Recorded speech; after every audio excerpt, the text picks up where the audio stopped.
No one would have believed in the last years of the 19th century that this world was being watched keenly and closely by intelligences greater than man's and yet as mortal as his own, that as men busied themselves about their various concerns, they were scrutinized and studied, perhaps almost as narrowly as a man with a microscope might scrutinize the transient creatures that swarm and multiply in a drop of water. With infinite complacency, men went to and fro over this globe about their little affairs, serene in their assurance of their empire over matter. It is possible that the infusoria under the microscope do the same. No one gave a thought to the older worlds of space as sources of human danger, or thought of them only to dismiss the idea of life upon them as impossible or improbable. It is curious to recall some of the mental habits of those departed days. At most, terrestrial men fancied there might be other men upon Mars, perhaps inferior to themselves and ready to welcome a missionary enterprise. Yet across the gulf of space, minds that are to our minds as ours are to those of the beasts that perish, intellects vast and cool and unsympathetic regarded this earth with envious eyes, and slowly and surely drew their plans against us. And early in the 20th century came the great disillusionment. The planet Mars, I scarcely need remind the reader, revolves about the sun at a mean distance of 140 million miles, and the light and heat it receives from the sun is barely half of that received by this world. It must be, if the nebular hypothesis has any truth, older than our world. And long before this earth ceased to be molten, life upon its surface must have begun its course. The fact that it is scarcely 1/7 of the volume of the earth must have accelerated its cooling to the temperature at which life could begin. It has air and water, and all that is necessary for the support of animated existence. Yet so vain is man, and so blinded by his vanity, that no writer, up to the very end of the 19th century, expressed any idea that intelligent life might have developed there far, or indeed at all, beyond its earthly level. Nor was it generally understood that since Mars is older than our Earth, with scarcely a quarter of the superficial area and remoter from the sun, it necessarily follows that it is not only more distant from time's beginning, but nearer its end. The secular cooling that must someday overtake our planet has already gone far indeed with our neighbor. Its physical condition is still largely a mystery, but we know now that even in its equatorial region, the midday temperature barely approaches that of our coldest winter. Its air is much more attenuated than ours. Its oceans have shrunk until they cover but 1/3 of its surface, and as its slow seasons change, huge snowcaps gather and melt about either pole and periodically inundate its temperate zones. That last stage of exhaustion, which to us is still incredibly remote, has become a present-day problem for the inhabitants of Mars. The immediate pressure of necessity has brightened their intellects, enlarged their powers, and hardened their hearts. And looking across space with instruments and intelligences such as we have scarcely dreamed of, they see, at its nearest distance only 35 million of miles sunward of them, a morning star of hope, our own warmer planet, green with vegetation and gray with vegetation and gray with vegetation. Water, with a cloudy atmosphere, eloquent of fertility, with glimpses through its drifting cloud wisps of broad stretches of populous country and narrow, navy-crowded seas. And we men, the creatures who inhabit this earth, must be to them at least as alien and lowly as are the monkeys and lemurs to us. The intellectual side of man already admits that life is an incessant struggle for existence, and it would seem that this, too, is the belief of the minds upon Mars. Their world is far gone in its cooling, and this world is still crowded with life, but crowded only with what they regard as inferior animals. To care. Warfare sunward is indeed their only escape from the destruction that, generation after generation, creeps upon them. And before we judge of them too harshly, we must remember what ruthless and utter destruction our own species has wrought. Only upon animals, such as the vanished bison and the dodo, but upon its inferior races. The Tasmanians, in spite of their human likeness, were entirely swept out of existence in a war of extermination waged by European immigrants in the space of 50 years. Are we such apostles of mercy as to complain if the Martians warred in the same spirit? The Martians seem to have calculated their descent with amazing subtlety. Their mathematical learning is evidently far in excess of ours, and to have carried out their preparations with a well-nigh perfect unanimity. Had our instruments permitted it, we might have seen the gathering trouble far back in the 19th century. Men like Schiaparelli watched the red planet. It is odd, by the by, that for countless centuries Mars has been the star of war, but failed to interpret the fluctuating appearances of the markings they mapped so well. All that time, the Martians must have been getting ready. During the opposition of 1894, a great light was seen on the illuminated part of the disk, first at the Lick Observatory, then by Perrotin of Nice, and then by other observers. English readers heard of it first in the issue of Nature, dated August 2nd. I am inclined to think that this blaze may have been the casting of the huge gun in the vast pit sunk into their planet from which their shots were fired at us. Peculiar markings, as yet unexplained, were seen near the site of that outbreak during the next two oppositions. The storm burst upon us 6 years ago now. As Mars approached opposition, Lavelle of Java set the wires of the astronomical exchange, palpitating with the amazing intelligence of a huge outbreak of incandescent gas upon the planet. It had occurred towards midnight of the 12th, and the spectroscope, to which he had at once resorted, indicated a mass of flaming gas, chiefly hydrogen, moving with an enormous velocity towards this Earth. This jet of fire had become invisible about 12:15.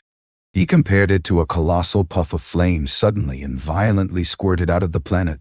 Flaming gases rushed out of a gun. A singularly appropriate phrase it proved. Yet the next day, there was nothing of this in the papers except a little note in the Daily Telegraph, and the world went in ignorance of one of the gravest dangers that ever threatened the human race. I might not have heard of the eruption at all had I not met Ogilvy, the well-known astronomer, at Ottershaw. He was immensely excited at the news, and in the excess of his feelings invited me up to take a turn with him that night in a scrutiny of the red planet. In spite of all that has happened since, I still remember that vigil very distinctly.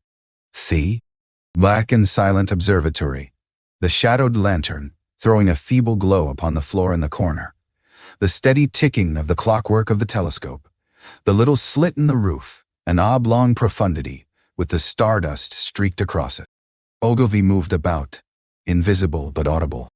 Looking through the telescope, one saw a circle of deep blue and the little round planet swimming in the field.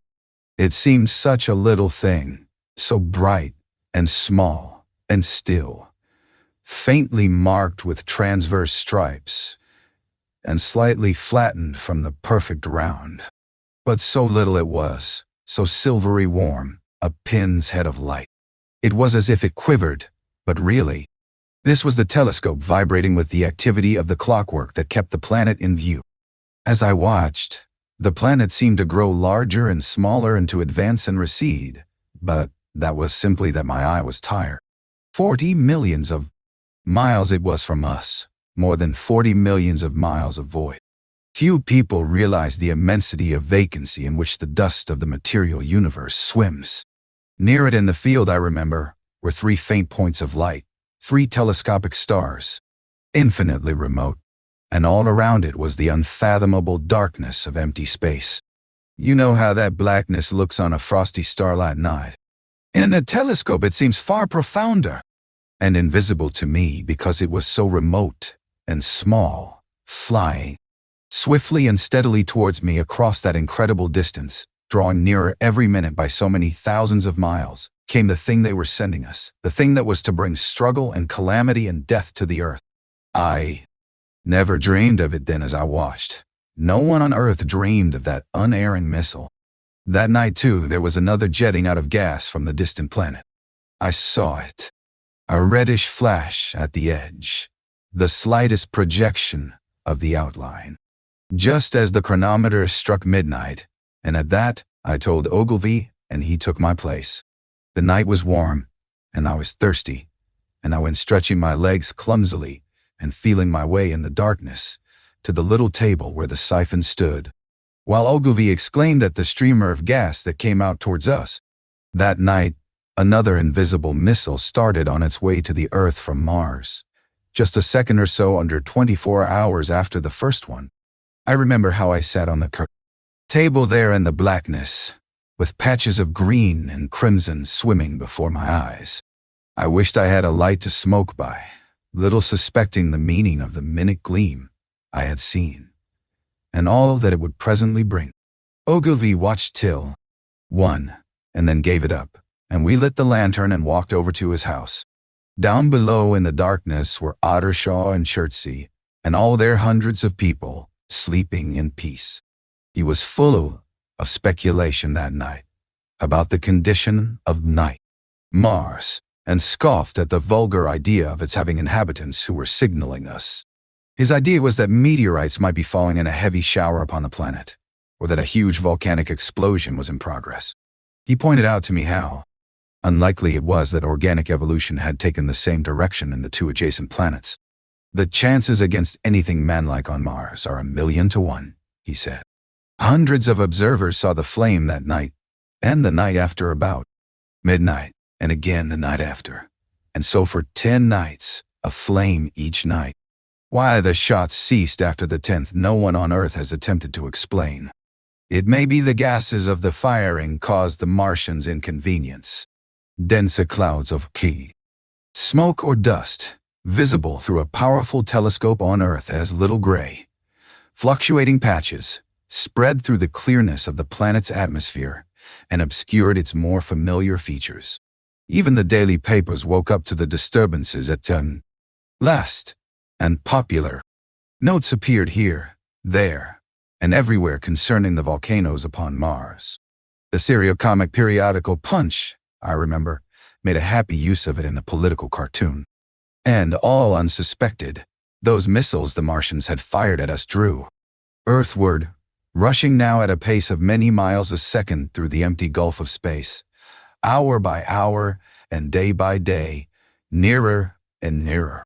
It seems to me now almost incredibly wonderful that, with that swift fate hanging over us, men could go about their petty concerns as they did.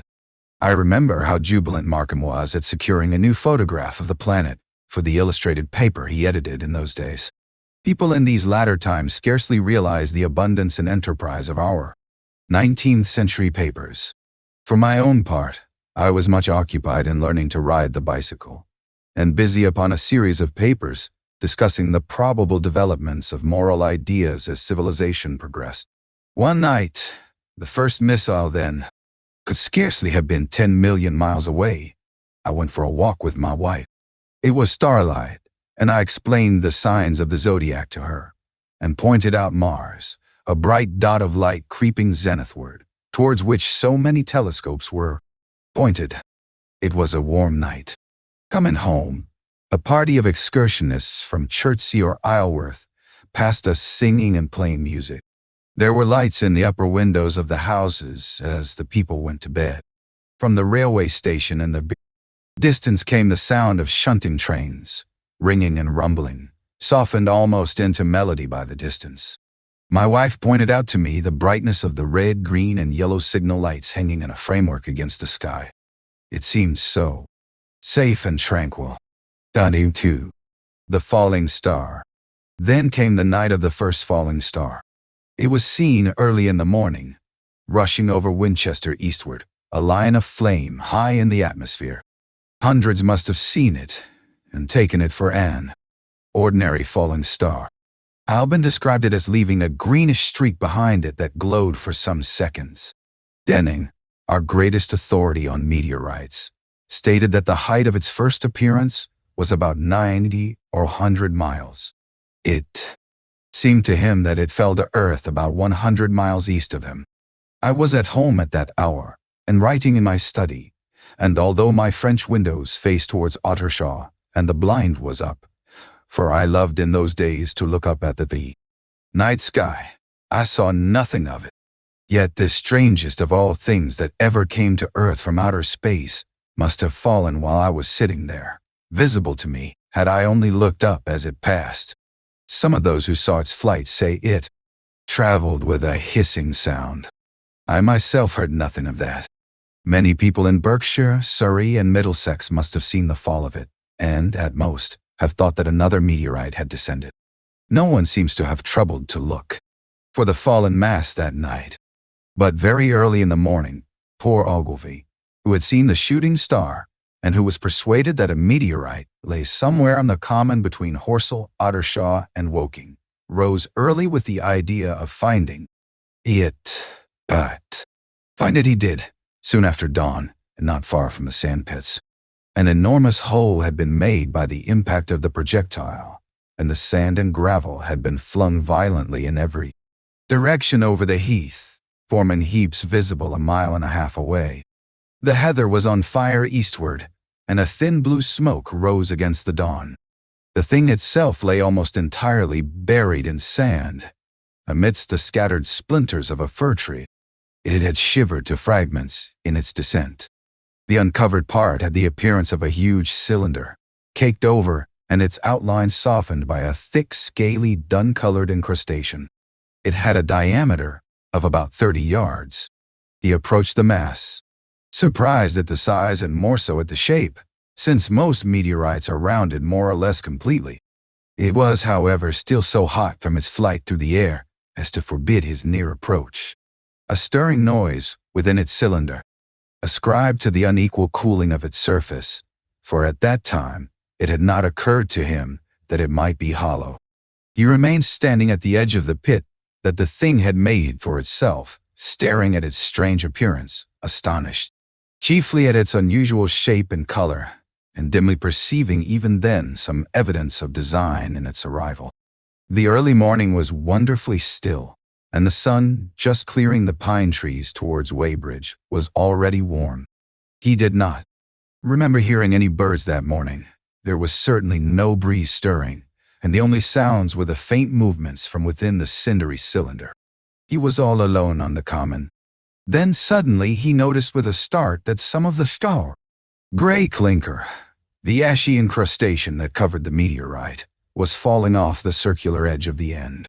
It was dropping off in flakes and raining down upon the sand. A large piece suddenly came off and fell with a sharp noise that brought his heart into his mouth. For a minute, he scarcely realized what this meant, and although the heat was excessive, he clambered down into the pit close to the bulk to see the thing more clearly. He fancied even then that the cooling of the body might account for this, but what disturbed that idea was the fact that the ash was falling only from the end of the cylinder. And then he perceived that, very slowly, the circular top of the cylinder was rotating on its body. It was such a gradual movement that he discovered it only through noticing that a black mark that had been near him 5 minutes ago was now at the other side of the circumference. Even then he scarcely understood what this indicated, until he heard a muffled grating sound and saw the black mark jerk forward an inch or so. Then the thing came upon him in a flash.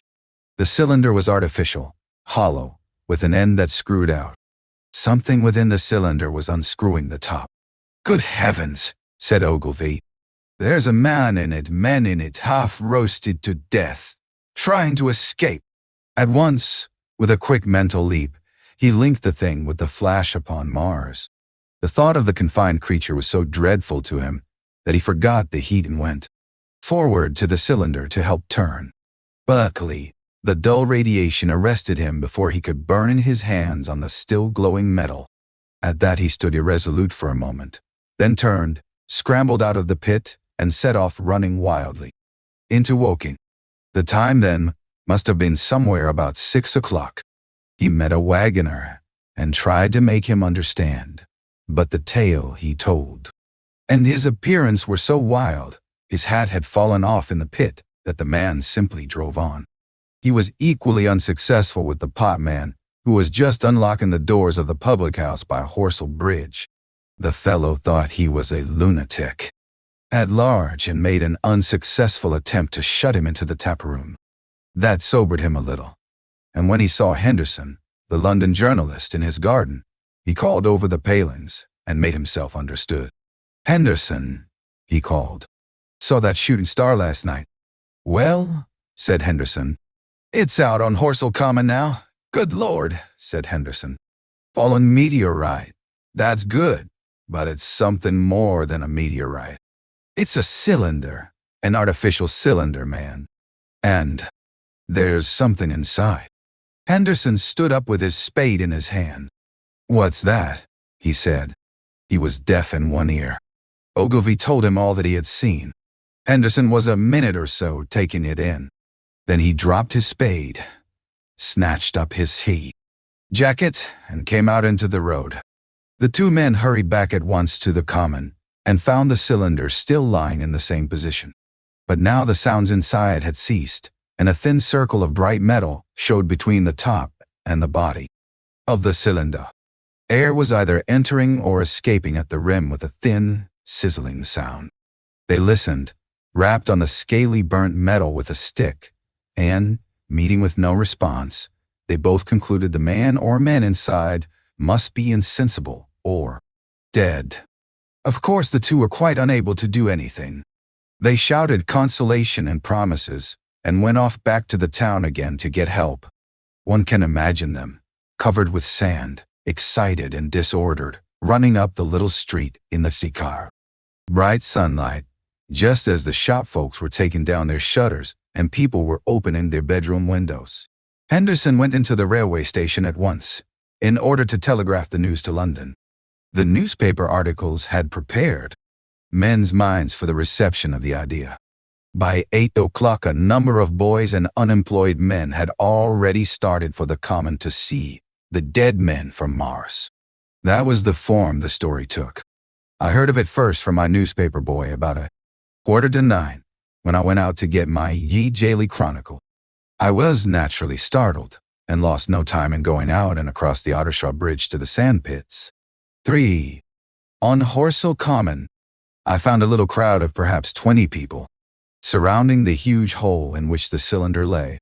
I have already described the appearance of that colossal bulk embedded in the ground. The turf and gravel about it seemed charred, as if by a sudden explosion. No doubt its impact had caused a flash of fire. Henderson and Ogilvy were not there. I think they perceived that nothing was to be done for the present, and had gone away to breakfast at Henderson's house. There were 4 or 5 boys sitting on the edge of the pit, with their feet dangling, and amusing themselves, until I stopped them by throwing stones at the giant mass. After I had spoken to them about it, they began playing at touch in and out of the group of bystanders. Among these were a couple of cyclists, a jobbing gardener I employed sometimes, a girl carrying a baby, Greg the butcher and his little boy, and 2 or 3 loafers and golf caddies who were accustomed to hang about the railway station. There was very little talking. Few of the common people in England had anything but the vaguest astronomical ideas in those days. Most of them were staring quietly at the big table, like end of the cylinder, which was still as Ogilvy and Henderson had left it. I fancy the popular expectation of a heap of charred corpses was disappointed at this inanimate bulk. Some went away while I was there, and other people came. I clambered into the pit, and fancied I heard a faint movement under my feet. The top had certainly ceased to rotate. It was only when I got thus close to it that the strangeness of this object was at all evident to me. At the first glance, it was really no more exciting than an overturned carriage or a tree blown across the road. Not so much so, indeed. It looked like a rusty gas float. It required a certain amount of scientific education to perceive that the gray scale of the thing was no common oxide, that the yellowish-white metal that gleamed in the crack between the lid and the cylinder had an unfamiliar hue. Extraterrestrial had no meaning for most of the onlookers. At that time, it was quite clear in my own mind that the thing had come from the planet Mars, but I judged it improbable that it contained any living creature. I thought the unscrewing might be automatic. In spite of Ogilvy, I still believed that there were men in Mars. My mind ran fancifully on the possibilities of its containing manuscript, on the difficulties in translation that might arise, whether we should find coins and models in it, and so forth. Yet it was a little too large for assurance on this idea. I felt an impatience to see it open. About 11. As nothing seemed happening, I walked back, full of such thought, to my home in Maybury. But I found it difficult to get to work upon my abstract investigations. In the afternoon, the appearance of the common had altered very much. The early editions of the evening papers had startled London with enormous headlines. A message received from Mars, remarkable story from Woking, and so forth. In addition, Ogilvy's wire to the Astronomical Exchange had roused every observatory in the 3 kingdoms. There were half a dozen flies or more from the Woking station standing in the road by the sandpits, a basket chaise from Chobham, and a rather lordly carriage. Besides that, there was quite a heap of bicycles. In addition, a large number of people must have walked, in spite of the heat of the day, from Woking and Chertsey, so that there was altogether quite a considerable crowd, 1 or 2 gaily dressed ladies among the others. It was glaringly hot, not a cloud in the sky nor a breath of wind, and the only shadow was that of the few scattered pine trees. The burning heather had been extinguished, but the level ground towards Ottershaw was blackened as far as one could see, and still, giving off vertical streamers of smoke. An enterprising sweetstuff dealer in the Chobham Road had sent up his son with a barrel load of green apples and ginger beer. Going to the edge of the pit, I found it occupied by a group of about half a dozen men, Henderson, Ogilvy, and a tall, fair-haired man that I afterwards learned was Stent, the astronomer royal, with several workmen wielding spades and pickaxes. Stent was giving directions in a clear, high-pitched voice. He was standing on the cylinder, which was now evidently much cooler. His face was crimson and streaming with perspiration, and something seemed to have irritated him. A large portion of the cylinder had been uncovered, though its lower end was still embedded. As soon as Ogilvy saw me among the staring crowd on the edge of the pit, he called to me to come down, and asked me if I would mind going over to see Lord Hilton, the lord of the manor. The growing crowd, he said, was becoming a serious impediment to their excavations, especially the boys. They wanted a light railing put up, and help to keep the people back. He told me that a faint stirring was occasionally still audible within the case, but that the workmen had failed to unscrew the top, as it afforded no grip to them. The case appeared to be enormously thick, and it was possible that the faint sounds we heard represented a noisy tumult in the interior. I was very glad to do as he asked, and so become one of the privileged spectators. Within the contemplated enclosure, I failed to find Lord Hilton at his house, but I was told he was expected from London by the 6 o'clock train from Waterloo, and as it was then about 5:15, I went home, had some tea, and walked up to the station to waylay him. A4. The cylinder opens. When I returned to the common, the sun was setting. Scattered groups were hurrying from the direction of Woking, and 1 or 2 persons were returning.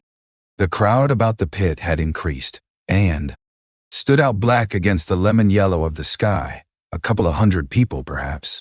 There were raised voices, and some sort of struggle appeared to be going on about the pit. Strange imaginings passed through my mind. As I drew nearer, I heard it. Stent's voice! Keep back! Keep back! A boy came running towards me. It's a movin', he said to me as he passed. A screwin' and a screwin'. Out, Dot. I don't like it. I'm a goin' on, I am. I went on to the crowd.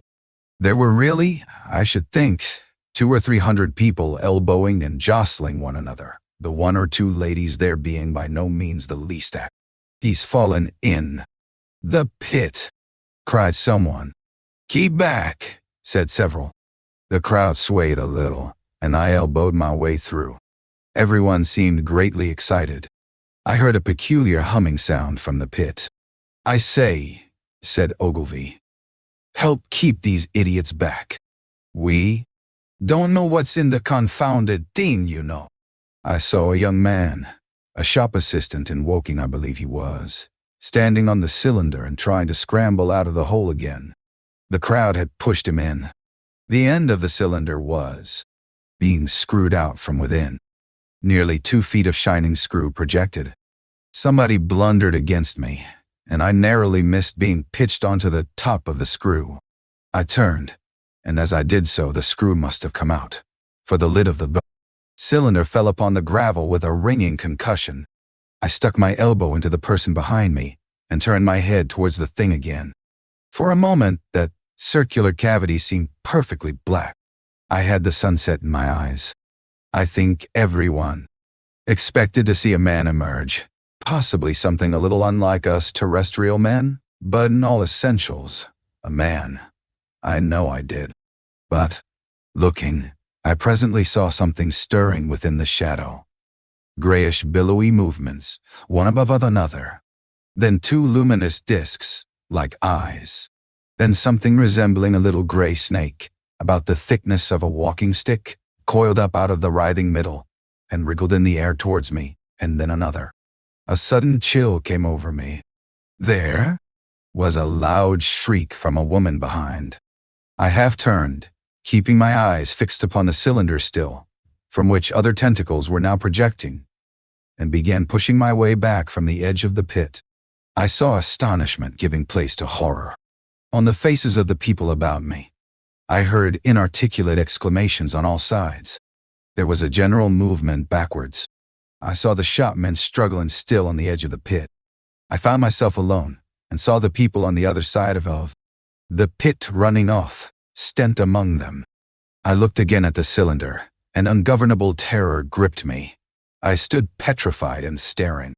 A big grayish rounded bulk, the size perhaps of a bear, was rising slowly and painfully out of the cylinder. As it bulged up and caught the light, it glistened like wet leather. 2 large, dark-colored eyes were regarding me steadfastly. The mask that framed them, the head of the thing, was rounded, and had, one might say, a face. There was a mouth under the eyes, the lipless brim of which quivered and panted, and dropped saliva. The whole creature heaved and pulsated convulsively. A lank tentacular appendage gripped the edge of the cylinder. Another swayed in the air. Those who have never seen a living Martian can scarcely imagine the strange horror of its appearance. The peculiar V-shaped mouth with its mollushed, pointed upper lip, the absence of brow ridges, the absence of a chin beneath the wedge-like lower lip, the incessant quivering of this mouth, the gorgon groups of tentacles, the tumultuous breathing of the lungs in a strange atmosphere, the evident heaviness and painfulness of movement due to the greater gravitational energy of the earth. Above all, the extraordinary intensity of the immense eyes were at once vital, intense, inhuman, crippled, and monstrous. There was something fungoid in the oily brown skin, something in the clumsy deliberation of the tedious movements, unspeakably nasty. Even at this first encounter, this first glimpse, I was overcome with disgust and dread. Suddenly, the monster vanished. It had toppled over the brim of the cylinder and fallen into the pit, with a thud like the fall of a great mass of leather. I heard it give a peculiar thick cry, and forthwith another of these creatures appeared darkly in the deep shadow of the aperture. I turned and, running madly, made for the first group of trees, perhaps 100 yards away. But I ran slantingly and stumbling, for I could not avert my face from these things. There, among some young pine trees and furze bushes, I stopped, panting, and waited further developments. The common around the sand pits was dotted with people, standing like myself in a half-fascinated terror, staring at these creatures, or rather at the heaped gravel at the edge of the pit in which they lay. And then, with a renewed horror, I saw a round black object bobbing up and down on the edge of the pit. It was the head of the shopman who had fallen in, but showing as a little black object against the hot western sun. Now he got his shoulder and knee up, and again he seemed to slip back until only his head was visible. Suddenly he vanished, and I could have fancied a faint shriek had reached me. I had a momentary impulse to go back and help him that my fears overruled. Everything was then quite invisible, hidden by the deep pit and the heap of sand that the fall of the cylinder had made. Anyone coming along the road from Chobham or Woking would have been amazed at the sight. A dwindling multitude of perhaps 100 people or more standing in a great irregular circle, in ditches, behind bushes, behind gates and hedges, saying little to one another, and that in short, excited shouts, and staring hard at a few heaps of sand. The barrel of ginger beer stood, a queer derelict, black, against the burning sky, and in the sand pits was a row of deserted vehicles with their horses feeding out of nosebags or pawing the ground. The heat radii. After the glimpse I had of the Martians emerging from the cylinder in which they had come to the Earth from their planet, a kind of fascination paralyzed my actions. I remained standing knee-deep in the heather, staring at the mound that hid them. I was a battleground of fear and curiosity. I did not dare to go back towards the pit, but I felt a passionate longing to peer into it. I began walking, therefore, in a big curve, seeking some point of vantage and continually looking at the sand heaps that hid these newcomers to our Earth. Once a leash of thin black whips, like the arms of an octopus, flashed across the sunset and was immediately withdrawn, and afterwards a thin rod rose up, joint by joint, bearing at its apex a circular disc that spun with a wobbling motion. What could be going on there? Most of the spectators had gathered in one or two groups. One, a little crowd towards Woking, the other, a knot of people in the direction of Chobham. Evidently, they shared my mental conflict. There were few near me. One man I approached. He was, I perceived, a neighbor of mine, though I did not know his name, and accosted. But it was scarcely a time for articulate conversation. "What ugly brutes," he said. "Good God, what ugly brutes!" He repeated this over and over again. "Did you see a man in the pit?" I said, but he made no answer to that. We became silent and stood watching for a time side by side, deriving, I fancy, a certain comfort in one another's company. Then I shifted my position to a little knoll that gave me the advantage of a yard or more of elevation, and when I looked for him presently, he was walking towards Woking. The sunset faded to twilight before anything further happened. The crowd far away on the left, towards Woking, seemed to grow, and I heard now a faint murmur from it. The little knot of people towards Chobham dispersed. There was scarcely an intimation of movement from the pit. It was this, as much as anything, that gave people courage, and I suppose the new arrivals from Woking also helped to restore confidence. At any rate, as the dusk came on, a slow, intermittent movement upon the sand pits began, a movement that seemed to gather force as the stillness of the soul. Evening about the cylinder remained unbroken. Vertical black figures in twos and threes would advance, stop, watch, and advance again, spreading out as they did so in a thin, irregular crescent that promised to enclose the pit in its attenuated horns. I, too, on my side, began to move towards the pit. Then I saw some cabmen, and others had walked boldly into the sand pits, and heard the clatter of hoofs and the gride of wheels. I saw a lad trundling off the barrel of apples. And then, within 30 yards of the pit, advancing from the direction of Horsell, I noted a little black knot of men, the foremost of whom was waving a white flag. This was the deputation. There had been a hasty consultation, and since the Martians were, evidently in spite of their repulsive forms, intelligent creatures, it had been resolved to show them, by approaching them with signals, that we too were intelligent. Flutter, flutter, went the flag, first to the right, then to the left. It was too far for me to recognize anyone there, But afterwards I learned that Ogilvy, Stent, and Henderson were with others in this attempt at communication. This little group had in its advance dragged inward, so to speak, the circumference of the now almost complete circle of people, and a number of dim black figures followed it at discrete distances. Suddenly there was a flash of light, and a quantity of luminous greenish smoke came out of the pit in 3 distinct puffs, which drove up, one after the other, straight into the still air. This smoke, or flame perhaps would be the better word for it, was so bright that the deep blue sky overhead and the hazy stretches of brown common towards Chertsey, set with black pine trees, seemed to darken abruptly as these puffs arose, and to remain in the darker after their dispersal. At the same time, a faint hissing sound became audible. Beyond the pit stood the little wedge of people with the white flag at its apex, arrested by these phenomena, a little knot of small vertical black shapes upon the black ground. As the green smoke arose, their faces flashed out pallid green and faded again as it vanished.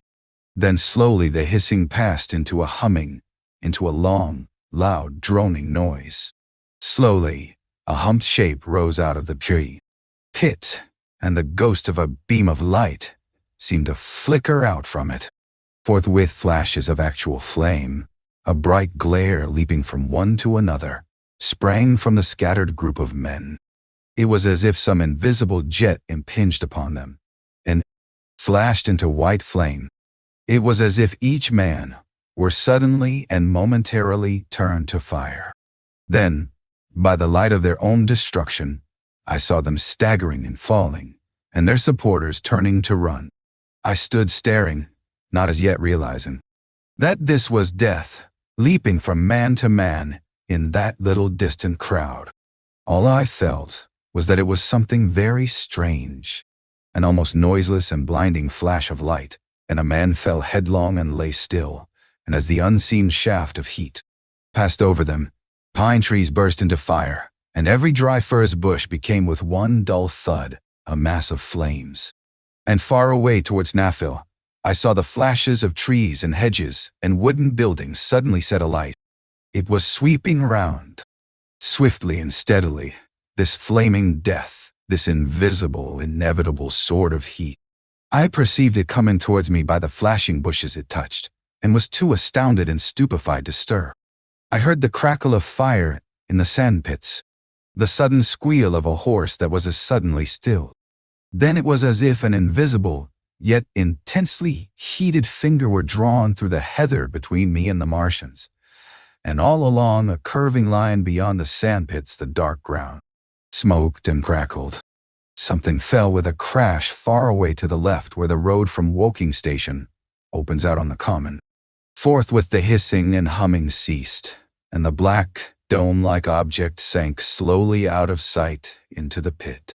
All this had happened with such swiftness that I had stood motionless, dumbfounded, and dazzled by the flashes of light. Had that death swept through a full circle, it must inevitably have slain me in my surprise. But it passed and spared me, and left the night about me suddenly dark and unfamiliar. The undulating common seemed now dark, almost to blackness, except where its roadways lay gray and pale under the deep blue sky of the early night. It was dark, and suddenly void of men. Overhead, the stars were mustering, and in the west, the sky was still a pale, bright, almost greenish blue. The tops of the pine trees and the roofs of Horsell came out sharp and black against the western afterglow. The Martians and their appliances were altogether invisible, save for that thin mast upon which their restless mirror wobbled. Patches of bush and isolated trees here and there smoked and glowed still, and the houses towards Woking Station were sending up spires of flame into the stillness of the evening air. Nothing was changed save for that, and a terrible astonishment. The little group of black specks with the flag of white had been swept out of existence, and the stillness of the evening, so it seemed to me, had scarcely been broken. It came to me that I was upon this dark common, helpless, unprotected, and alone. Suddenly, like a thing falling upon me from without, came fear. With an effort I turned and began a stumbling run through the heather. The fear I felt was no rational fear, but a panic terror not only of the Martians, but of the dusk and stillness all about me. Such an extraordinary effect in unmanning me it had that I ran weeping silently as a child might do. Once I had turned, I did not dare to look back. I remember I felt an extraordinary persuasion that I was being played with, that presently, when I was upon the very verge of safety, this mysterious death, as swift as the passage of light, would leap after me from the pit about the cylinder and strike me down. The heat ray in the Chobham Road. It is still a matter of wonder how the Martians are able to slay men so swiftly and so silently. Many think that in some way they are able to generate an intense heat in a chamber of practically absolute non-conductivity. This intense heat they project in a parallel beam against any object they choose, by means of a polished parabolic mirror of unknown composition, much as the parabolic mirror of a lighthouse projects a beam of light. But no one has absolutely proved these details. However it is done, it is certain that a beam of heat is the essence of the matter. Heat and invisible, instead of visible, light. Whatever is combustible flashes into flame at its touch. Lead runs like water. It softens iron, cracks and melts glass, and when it falls upon water, incontinently that explodes into steam. That night nearly 40 people lay under the starlight about the pit, charred and distorted beyond recognition. And all night long, the common from Horsell to Maybury was deserted and brightly ablaze. The news of the massacre probably reached Chobham, Woking and Ottershaw about the same time. In Woking the shops had closed when the tragedy happened, and a number of people, people, and so forth, attracted by the stories they had heard, were walking over the Horsell Bridge and along the road between the hedges that runs out at last upon the common. You may imagine the young people brushed up after the labors of the day, and making this novelty, as they would make any novelty, the excuse for walking together and enjoying a trivial flirtation. You may figure to yourself the hum of voices along the road in the gloaming. As yet, of course, few people in Woking even knew that the cylinder had opened, though poor Henderson had sent a messenger on a bicycle to the post office with a special wire to an evening paper. As these folks came out by twos and threes upon the open, they found little knots of people talking excitedly and peering at the spinning mirror over the sandpits, and the newcomers were, no doubt, soon infected by the excitement of the occasion. By 8:30, when the deputation was destroyed, there may have been a crowd of 300 people or more at this place, besides those who had left the road to approach the Martians nearer. There were 3 policemen too, one of whom was mounted, doing their best, under instructions from Stent, to keep the people back and deter them from approaching the cylinder. There was some booing from those more thoughtless and excitable souls to whom a crowd is always an occasion for noise and horseplay. Stent and Ogilvy, anticipating some possibilities of a collision, had telegraphed from Horsell to the barracks as soon as the Martians emerged, for the help of a company of soldiers to protect these strange creatures from violence. After that they returned to lead that ill-fated advance.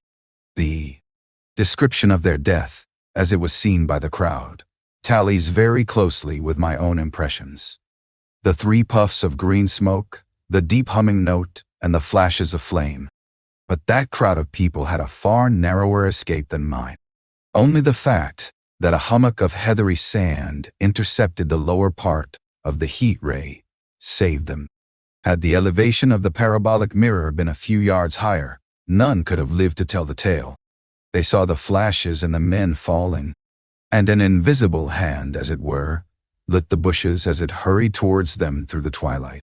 Then, with a whistling note that rose above the droning of the pit, the beam swung close over their heads, lighting the tops of the beech trees that lined the road, and splitting the bricks, smashing the windows, firing the window frames, and bringing down in crumbling ruin a portion of the gable of the house nearest the corner. In the sudden thud, hiss, and glare of the igniting trees, panic-stricken crowd seems to have swayed hesitatingly for some moments. Sparks and burning twigs began to fall into the road, and single leaves like puffs of flame. Hats and dresses caught fire. Then came a crying from the common. There were shrieks and shouts, and suddenly a mounted policeman came galloping through the confusion, with his hands clasped over his head, screaming, "They're coming!" A woman shrieked, and incontinently, everyone was turning and pushing at those behind, in order to clear their way to Woking again. They must have bolted as blindly as a flock of sheep. Where the road grows narrow and black between the high banks, the crowd jammed, and a desperate struggle occurred. All that crowd did not escape.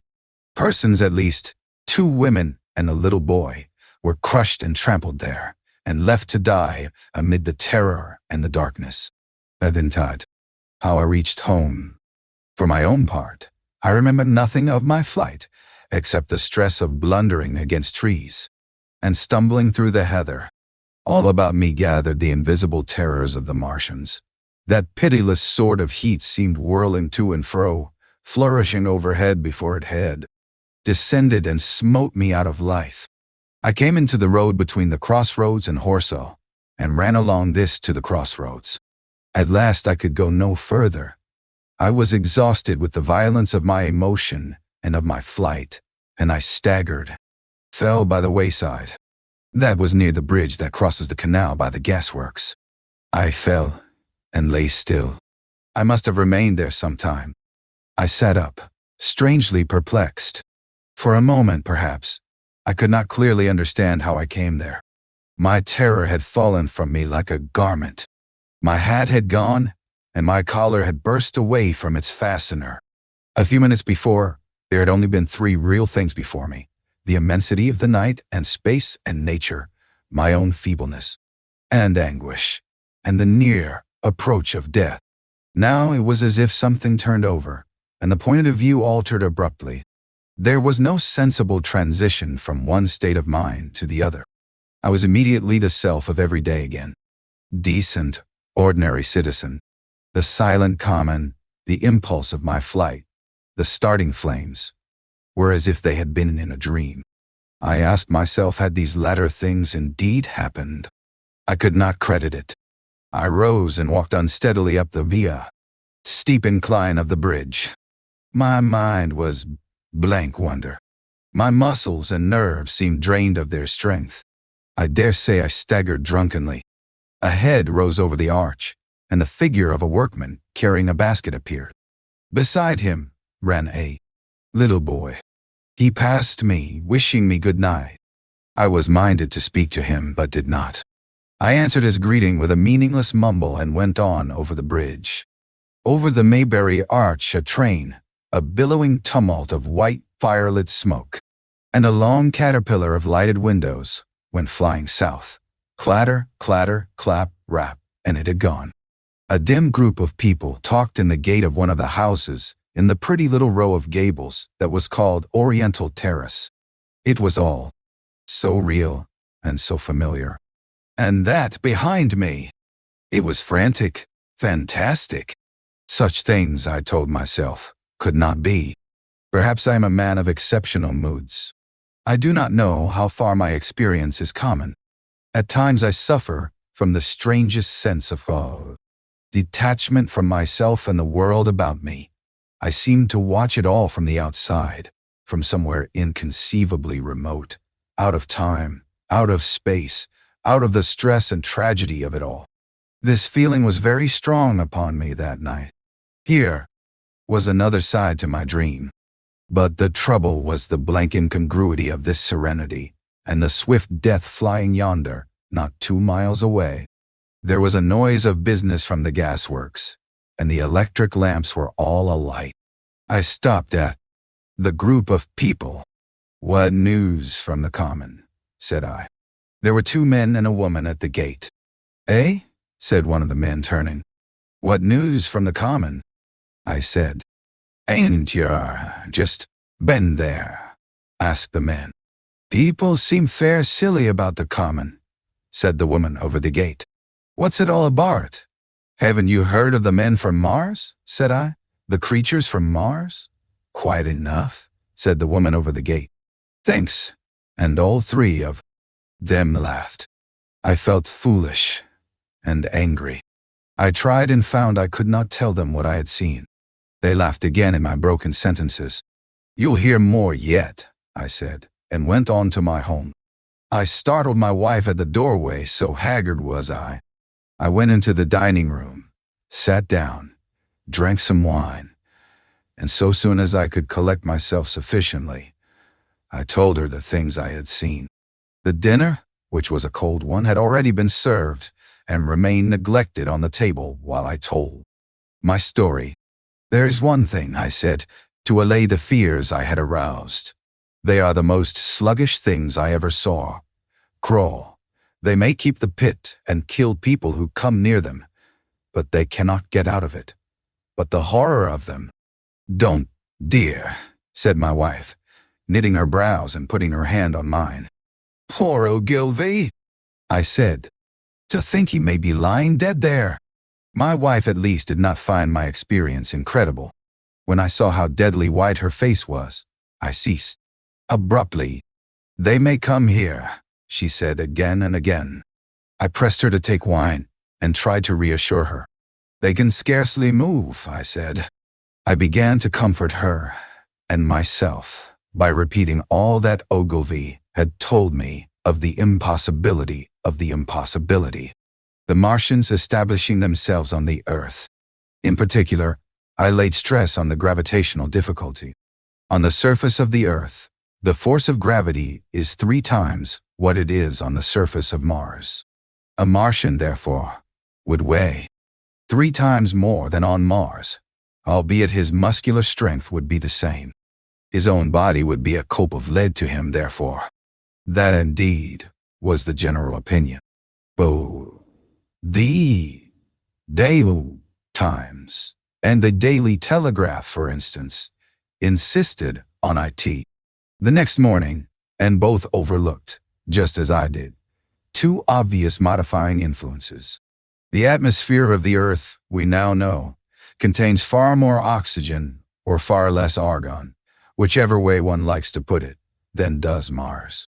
The invigorating influences of this excess of oxygen upon the Martians indisputably did much to counterbalance the increased weight of their bodies.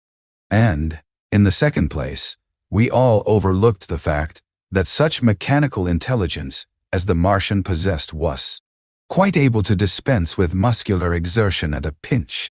But I did not consider these points at the time, and so my reasoning was dead against the chances of the invaders. With wine and food, the confidence of my own table, and the necessity of all reassuring my wife, I grew by insensible degrees courageous and secure. They have done a foolish thing, said I, fingering my wineglass. They are dangerous because no doubt they are mad with terror. Perhaps they expected to find no living things, certainly no intelligent living things. A shell in the pit, said I, if the worst comes to the worst, will kill them all. The intense excitement of the events had no doubt left my perceptive powers in a state of erethism. I remember that dinner table with an extraordinary vividness even now.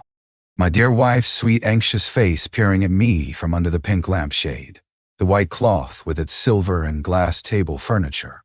For in those days, even philosophical writers had many little luxuries. Crimson-purple wine in my glass are photographically distinct. At the end of it, I sat, tempering nuts with a cigarette, regretting Ogilvy's rashness and denouncing the short-sighted timidity of the Martians.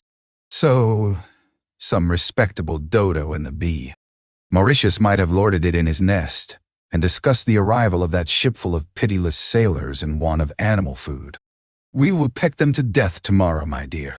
I did not know it, but that was the last civilized dinner I was to eat for very many strange and terrible days. 8. Friday night. The most extraordinary thing to my mind, of all the strange and wonderful things that happened upon that Friday, was the dovetailing of the commonplace habits of our social order with the first beginnings of this series of events that was to topple that social order headlong.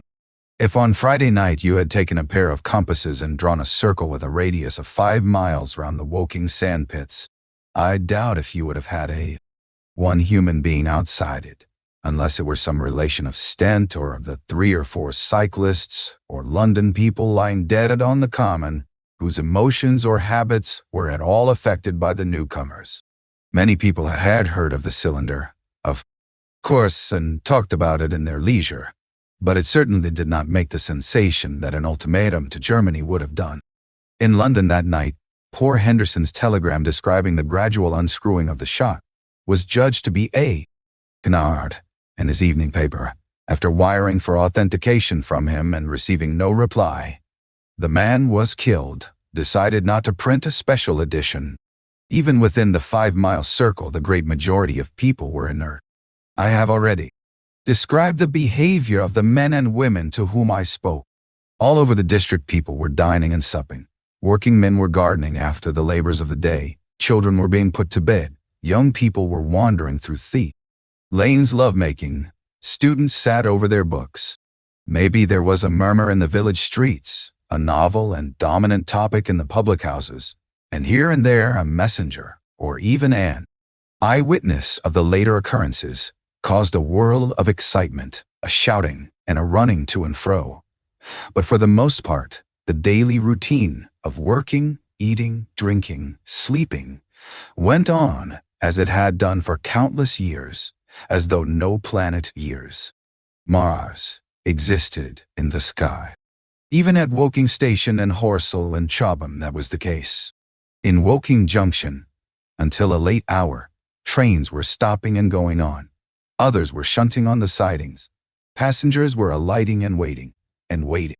Everything was proceeding in the most ordinary way. A boy from the town, trenching on Smith's Monopoly, was selling papers with the afternoon's news. The ringing impact of trucks, the sharp whistle of the engines from the junction, mingled with it. Their shouts of men from Mars. Excited men came into the station about 9 o'clock with incredible tidings, and caused no more disturbance than drunkards might have done. People rattling Londonwards peered into the darkness outside the carriage windows, and saw only a rare, flickering, vanishing spark dance up from the direction of Horsell.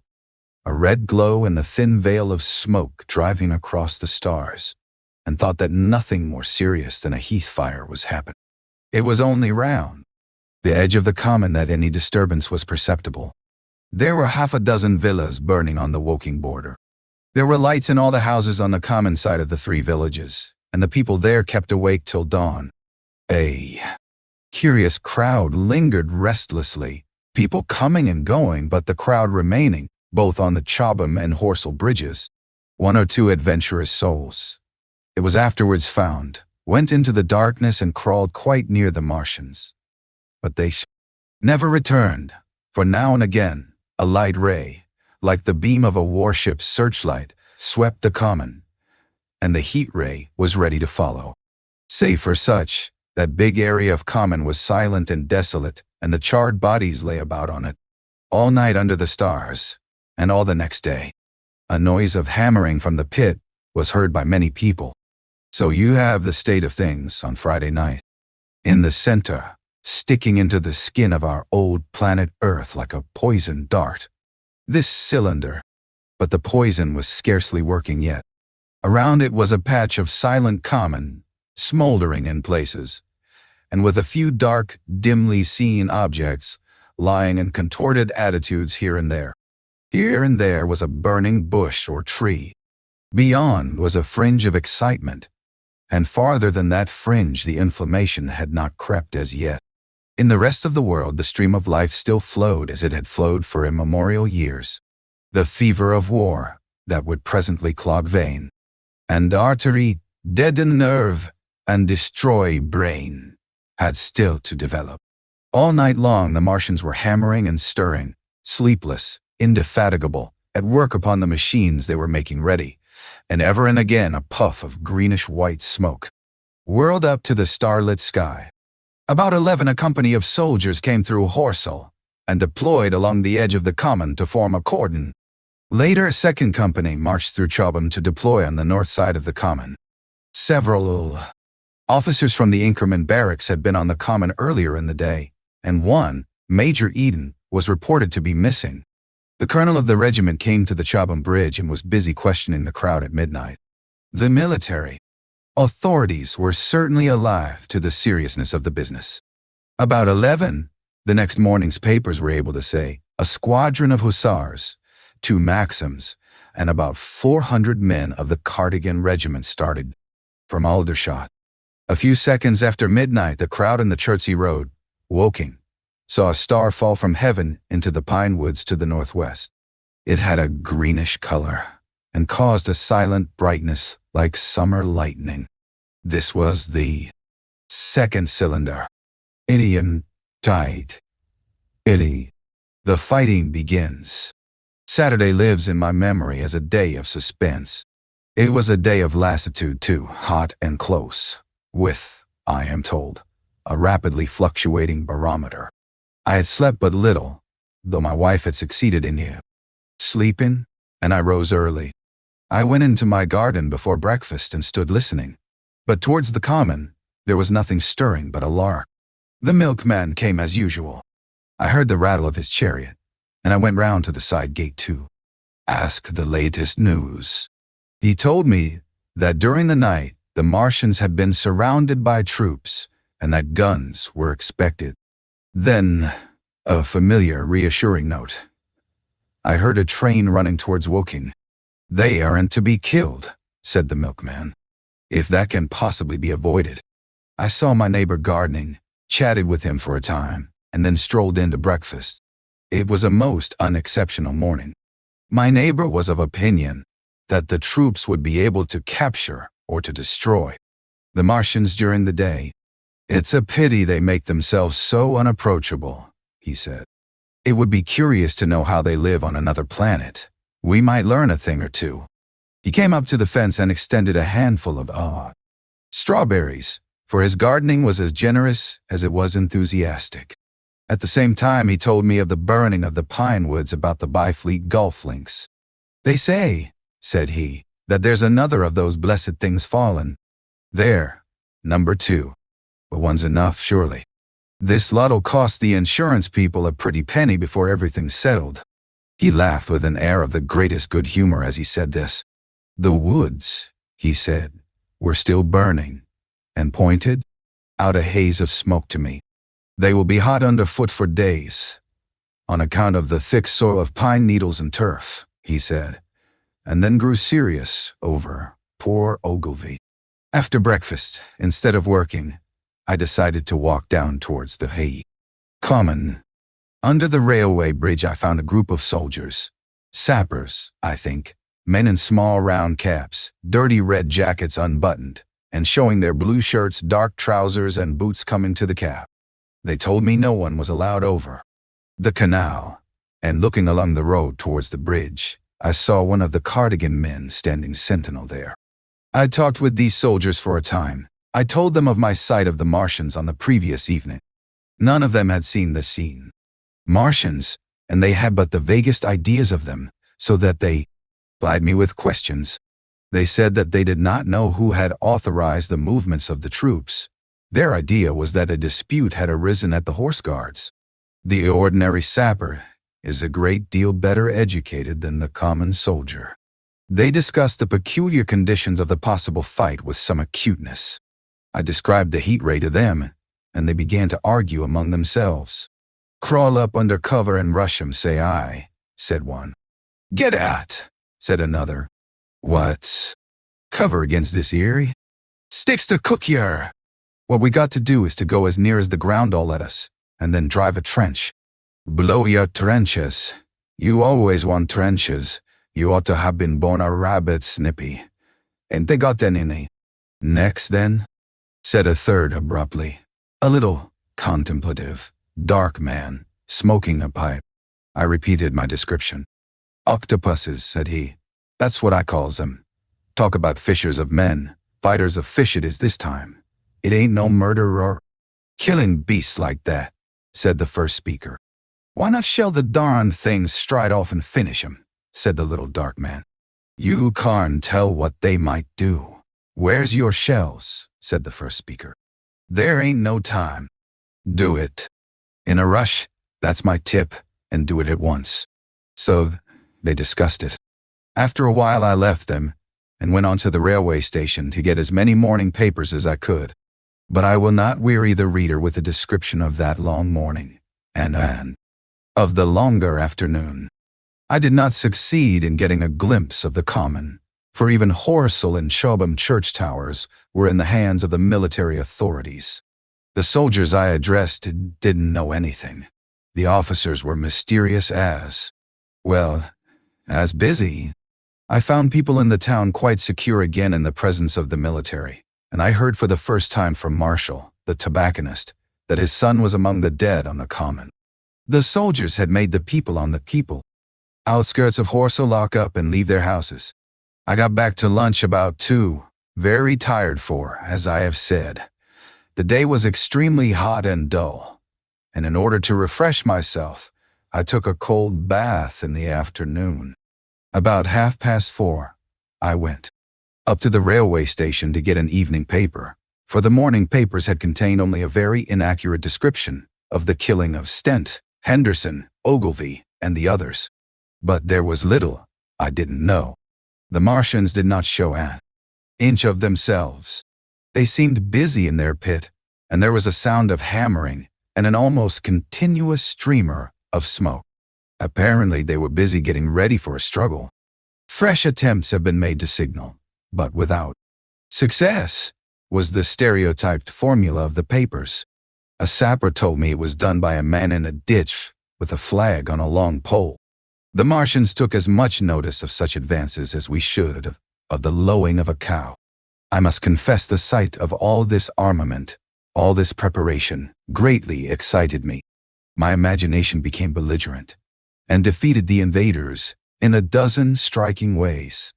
Something of my schoolboy dreams of battle and heroism came back. It hardly seemed a fair fight to me at that time. They seemed very helpless in that pit of theirs.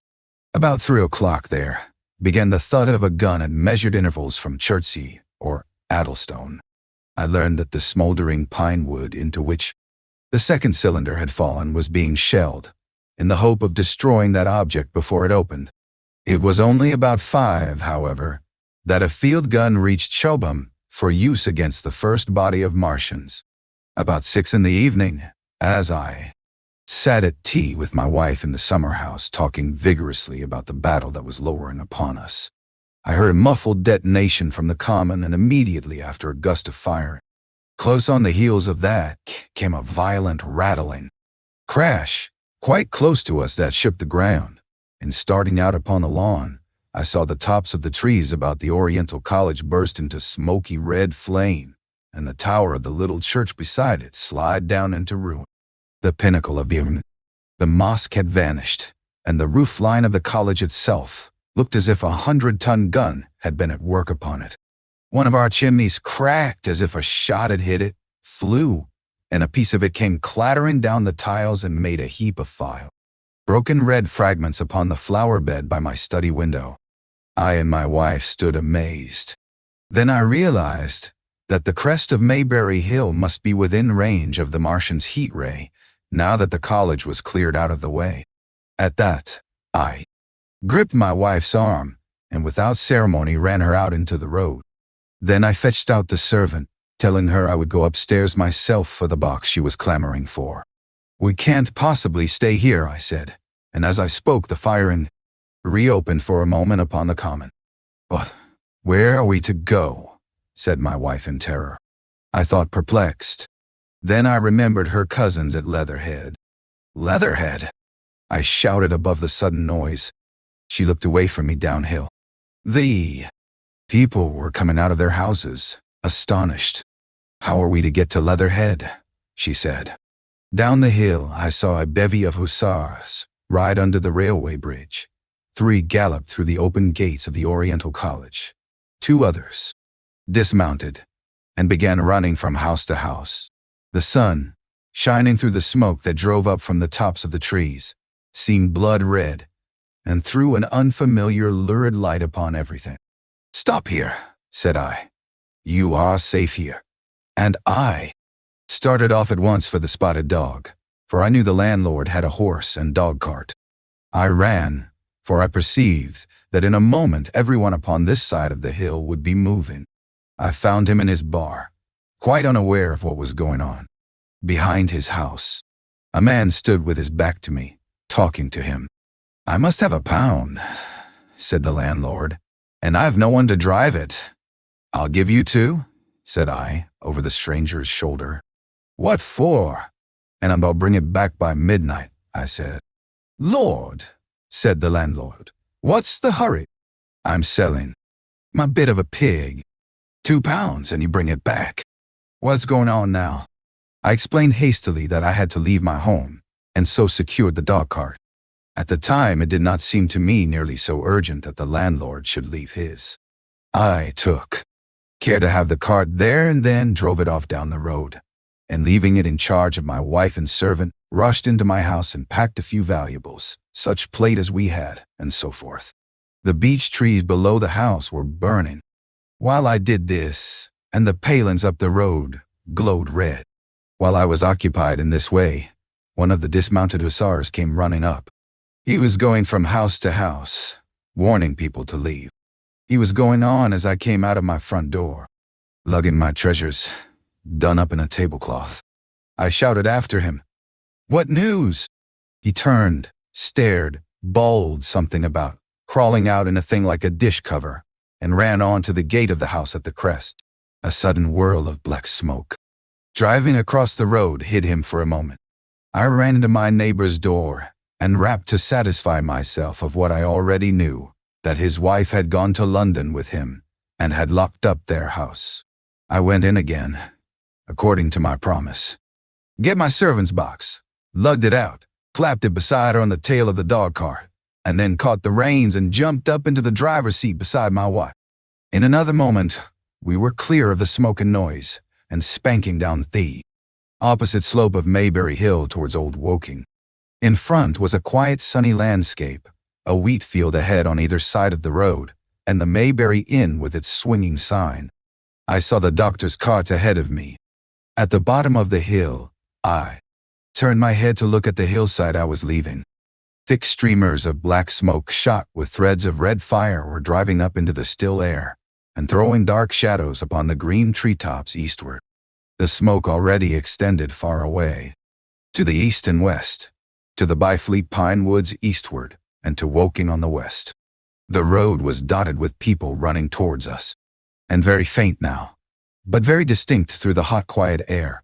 One heard the whir of a machine gun that was presently stilled, and an intermittent cracking of rifles. Apparently the Martians were setting fire to everything within range of their heat ray. I'm not an expert driver, and I had immediately to turn my attention to the horse. When I looked back again, the second hill had hidden the black smoke. I slashed the horse with the whip and gave him a loose rein until Woking and Send lay between us and that quivering tumult. I overtook and passed the doctor between Woking and Send. In the storm. Leatherhead is about 12 miles from Maybury Hill. The scent of hay was in the air through the lush meadows beyond Pireford, and the hedges on either side were sweet and gay with multitudes of dog roses. The heavy firing that had broken out while we were driving down Maybury Hill ceased as abruptly as it began, leaving the evening very peaceful and still. We got to Leatherhead without misadventure about 9 o'clock, and the horse had an hour's rest while I took supper without my cousins and commended my wife to their care. My wife was curiously silent throughout the drive, and seemed oppressed with forebodings of evil. I talked to her reassuringly, pointing out that the Martians were tied to the pit by sheer heaviness, and at the utmost could but crawl a little out of it. But she answered only in monosyllables. Had it not been for my promise to the innkeeper, she would, I think, have urged me to stay in Leatherhead that night. Would that I had. Her face, I remember, was very white as we parted. For my own part, I had been feverishly excited all day. Something very like the war fever that occasionally runs through a civilized community had got into my blood. And in my heart, I was not so very sorry that I had to return to Mayberry that night. I was even afraid that that last fusillade I had heard might mean the extermination of our invaders from Mars. I can best express my state of mind by saying that I wanted to be in at the death. It was nearly 11 when I started to return. The night was unexpectedly dark. To me, walking out of the lighted passage of my cousin's house, it seemed indeed black, and it was as hot and close as the day. Overhead the clouds were driving fast, albeit not a breath stirred the shrubs about us. My cousin's man lit both lamps. Happily, I knew the road intimately. My wife stood in the light of the doorway and watched me until I jumped up into the dog cart.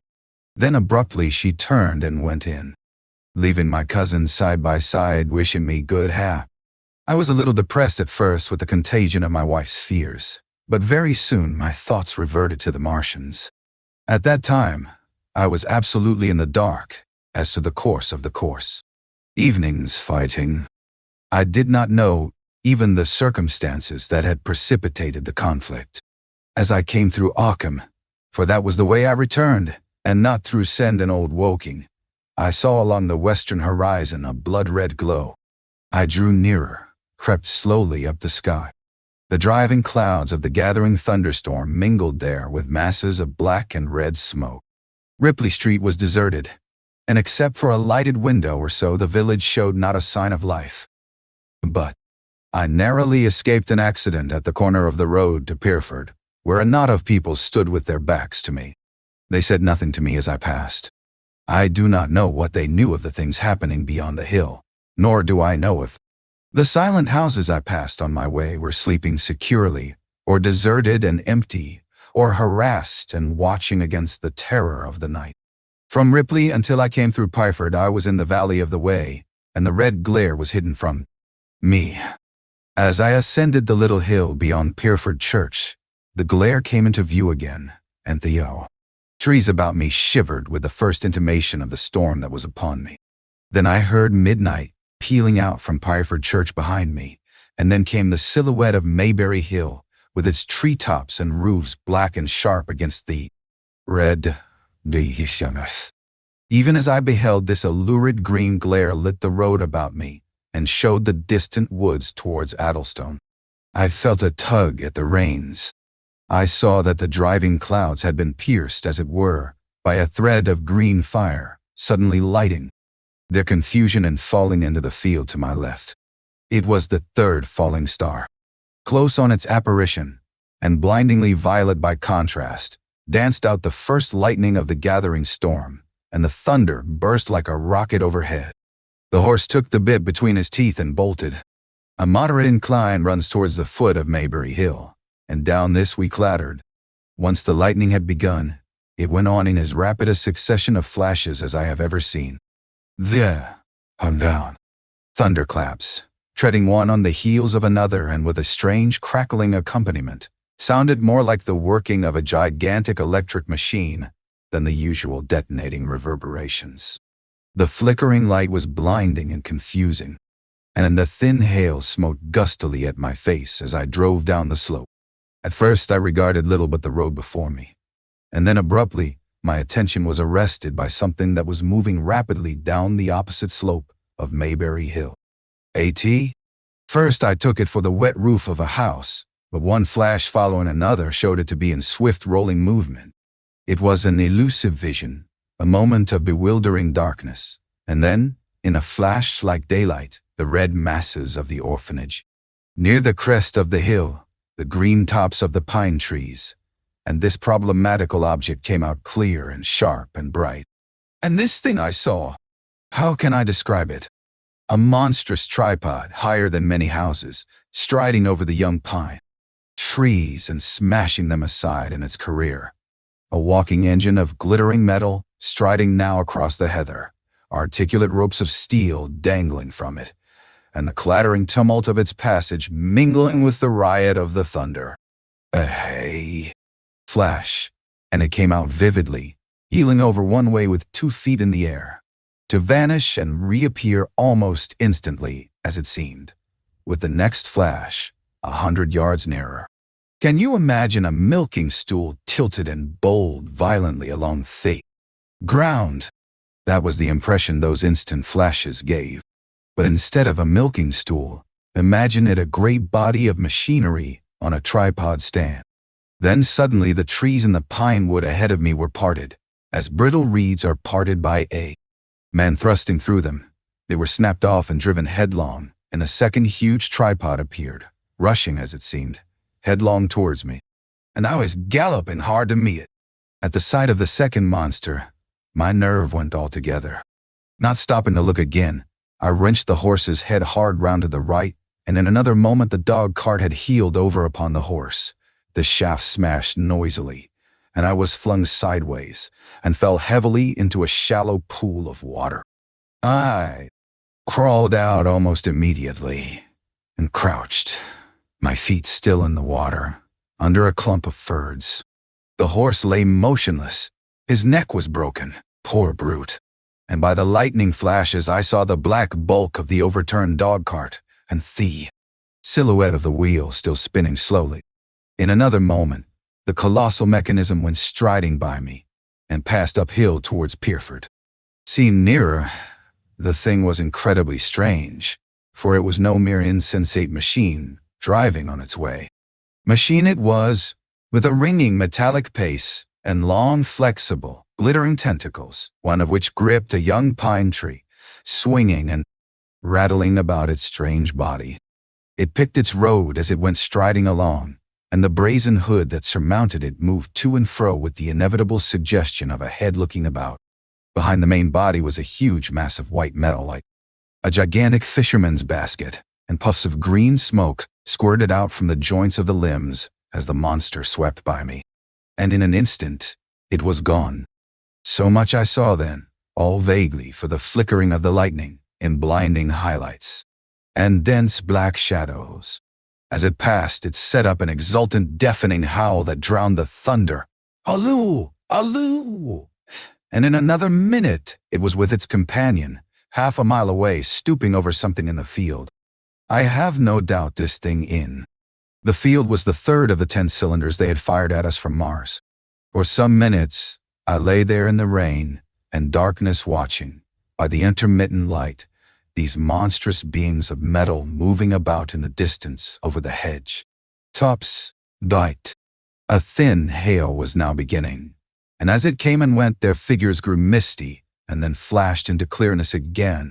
Now and then came a gap in the lightning, and the night swallowed them up. I was soaked with hail above and puddle water below. It was some time before my blank astonishment would let me struggle up the bank to a drier position or think at all of my imminent peril. Not far from me was a little one-room squatter's hut of wood, surrounded by a patch of potato garden. I struggled to my feet at last, and crouching and making use of every chance of cover, I made a run for this. I hammered at the door, but I could not make the people hear, if there were any people inside. And after a time I desisted and, availing myself of a ditch for the greater part of the way, succeeded in crawling, unobserved by these monstrous machines, into the pine woods towards Maybury. Under cover of this I pushed on, wet and shivering now, towards my own house. I walked among the trees, trying to find the footpath. It was very dark indeed in the wood, for the lightning was now becoming infrequent, and the hail, which was pouring down in a torrent, fell in columns through the gaps in the heavy foliage. If I had fully realized the meaning of all the things I had seen, I should have immediately worked my way round through Byfleet to Street Cobham, and so gone back to rejoin my wife at Leatherhead. But that night, the strangeness of things about me and my physical wretchedness prevented me, for I was bruised, weary, wet to the skin, deafened and blinded by the storm. I had a vague idea of going on to my own house, and that was as much motive as I had. I staggered through the trees, fell into a ditch and bruised my knees against a plank, and finally splashed out into the lane that ran down from the College Arms. I say splashed, for the storm water was sweeping the sand down the hill in a muddy torrent. There, in the darkness, A man blundered into me and sent me reeling back. He gave a cry of terror, sprang sideways, and rushed on before I could gather my wits sufficiently to speak to him. So heavy was the stress of the storm just at this place that I had the hardest task to win my way up the hill. I went close up to the fence on the left and worked my way along its palings. Near the top, I stumbled upon something soft, and by a flash of lightning, saw between my feet a heap of black broadcloth and a pair of boots. Before I could distinguish clearly how the man lay, the flicker of light had passed. I stood over him waiting for the next flash. When it came, I saw that he was a sturdy man, cheaply but not shabbily dressed. His head was bent under his body, and he lay crumpled up close to the fence, as though he had been flung violently against it. Overcoming the repugnance natural to one who had never before touched a dead body, I stooped and turned him over to feel for his heart. He was quite dead. Apparently his neck had been broken. The Bante. Lightning flashed for a third time, and his face leaped upon me. I sprang to my feet. It was the landlord of the Spotted Dog, whose conveyance I had taken. I stepped over him gingerly and pushed on up the hill. I made my way by the police station and the College Arms towards my own house.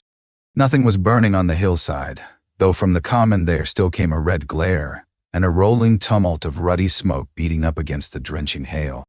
So far as I could see by the flashes, the houses about me were mostly uninjured. By the College Arms a dark heap lay in the road. Down the road, towards Mayberry Bridge, there were voices and the sound of feet, but I had not the courage to shout or to go to them. I let myself in with my latchkey, closed, locked and bolted the door, staggered to the foot of the staircase, and sat down. My imagination was full of those strident metallic monsters and of the dead bodies smashed against the fence. I crouched at the foot of the staircase, with my back to the wall, shivering violently. Dut at the window. I have already said that my storms of emotion have a trick of exhausting themselves. After a time I discovered that I was cold and wet, and with little pools of water about me on the frayed stair carpet. Gotta wait. I got up almost mechanically, went into the dining room and drank some whiskey, and then I was moved to change my clothes. After I had done that, I went upstairs to my study. But why I did so I do not know. The window of my study looks over the trees and the railway towards Horsell Common. In the hurry of our departure, this window had been left open. The passage was dark, and by contrast with the picture, the window frame enclosed, the side of the room seemed impenetrably dark. I stopped short in the doorway. The thunderstorm had passed. The towers of the Oriental College and the pine trees about it had gone, and very far away, lit by a vivid red glare, the common about the sandpits was visible. Across the light, huge black shapes, grotesque and strange, moved busily to and fro. It seemed indeed as if the whole country in that direction was on fire. A broad hillside, set with minute tongues of flame, swaying and writhing with the gusts of the dying storm, throwing a red reflection upon the cloud scud above. Every now and then, a haze of smoke from some near conflagration drove across the window and hid the Martian shapes. I could not see what they were doing, nor the clear form of them, nor recognize the black objects they were busied upon. Neither could I see the nearer fire, though the reflections of it danced on the wall and ceiling of the study. A sharp resinous tang of burning was in the air. I closed the door noiselessly and crept towards the window. As I did so, the view opened out until, on the one hand, it reached to the houses about Woking Station, and on the other to the charred and blackened pine woods of Byfleet. There was a light down below the hill, on the railway near the arch, and several of the houses along the Mayberry Road and the streets near the station were glowing ruins. The light upon the railway puzzled me at first. There were a black heap in a vivid glare, and to the right of that, a row of yellow oblongs. Then I perceived this was a wrecked train, the forepart smashed and on fire, the hinder carriages still upon the rails. Between these three main centers of light, the houses, the train, and the burning county towards Shobham, stretched irregular patches of dark country, broken here and there by intervals of dimly glowing and smoking ground. It was the strangest spectacle, that black expanse set with fire. It reminded me more than anything else of the potteries. At night. At first, I could distinguish no people at all, though I peered intently for them. Later I saw against the light of Woking Station a number of black figures hurrying one after the other across the line. And this was the little world in which I had been living securely for years, this fiery chaos. What had happened in the last 7 hours I still did not know, nor did I know, though I was beginning to guess, the relation between these mechanical colossi and the sluggish lumps I had seen disgorged from the cylinder. With a queer feeling of impersonal interest, I turned my desk chair to the window, sat down, and stared at the blackened country, and particularly at the three gigantic black things that were going to and fro. The glare about the sand pits. They seemed amazingly busy. I began to ask myself what they could be. Were they intelligent mechanisms? Such a thing I felt was impossible. Or did a Martian sit within each, ruling, directing, using, much as a man's brain sits and rules in his body? I began to compare the things to human machines, to ask myself for the first time in my life how an ironclad or a steam engine would seem to an intelligent lower animal. The storm had left the sky clear and over. The smoke of the burning land, the little fading pinpoint of Mars, was dropping into the west when a soldier came into my garden. I heard a slight scraping at the fence, and rousing myself from the lethargy that had fallen upon me, I looked down, saw him dimly clambering over the palings. At the sight of another human being, my torpor passed, and I leaned out of the window eagerly. "Hist," said I, in a whisper. He stopped astride of the fence in doubt. Then he came over and across the lawn to the corner of the house. He bent down and stepped softly. "Who's there?" he said, also whispering, standing under the window and peering up. "Where are you going?" I asked. "God knows. Are you trying to hide? That's it. Coming to." "The house," I said. I went down, unfastened the door, and let him in, and locked the door again. I could not see his face. He was hatless, and his coat was unbuttoned. "My God," he said, as I drew him in. "What has happened?" I asked. What hasn't?" In the obscurity, I could see he made a gesture of despair. "They wiped us out, simply wiped us out," he repeated again and again. He followed me, almost mechanically, into the dining room. "Take some whiskey," I said, pouring out a stiff dostati. He drank it.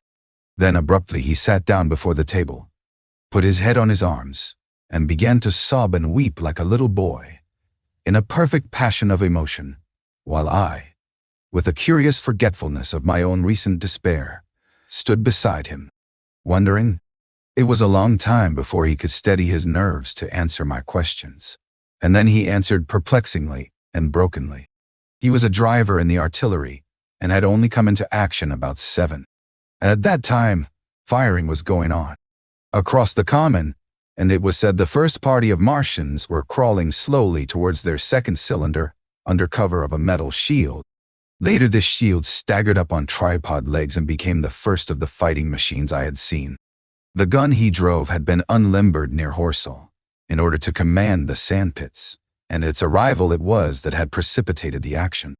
As the limber gunners went to the rear, his horse trod in a rabbit hole and came down, throwing him into a depression of the ground. At the same moment the gun exploded behind him, the ammunition blew up, there was fire all about him, and he found himself lying under a heap of charred dead men and dead horses. "I lay still," he said, scared out of my mind. "Wits, with the forequarter of a horse atop of me. We'd been wiped out. And the smell, good God, like burnt meat. I was hurt across the back by the fall of the horse, and there I had to lie until I felt better. Just like parade, it had been a minute. Before, then stumbled, bang, swish. Wiped out, he said. He had hid under the dead horse for a long time, peeping out furtively.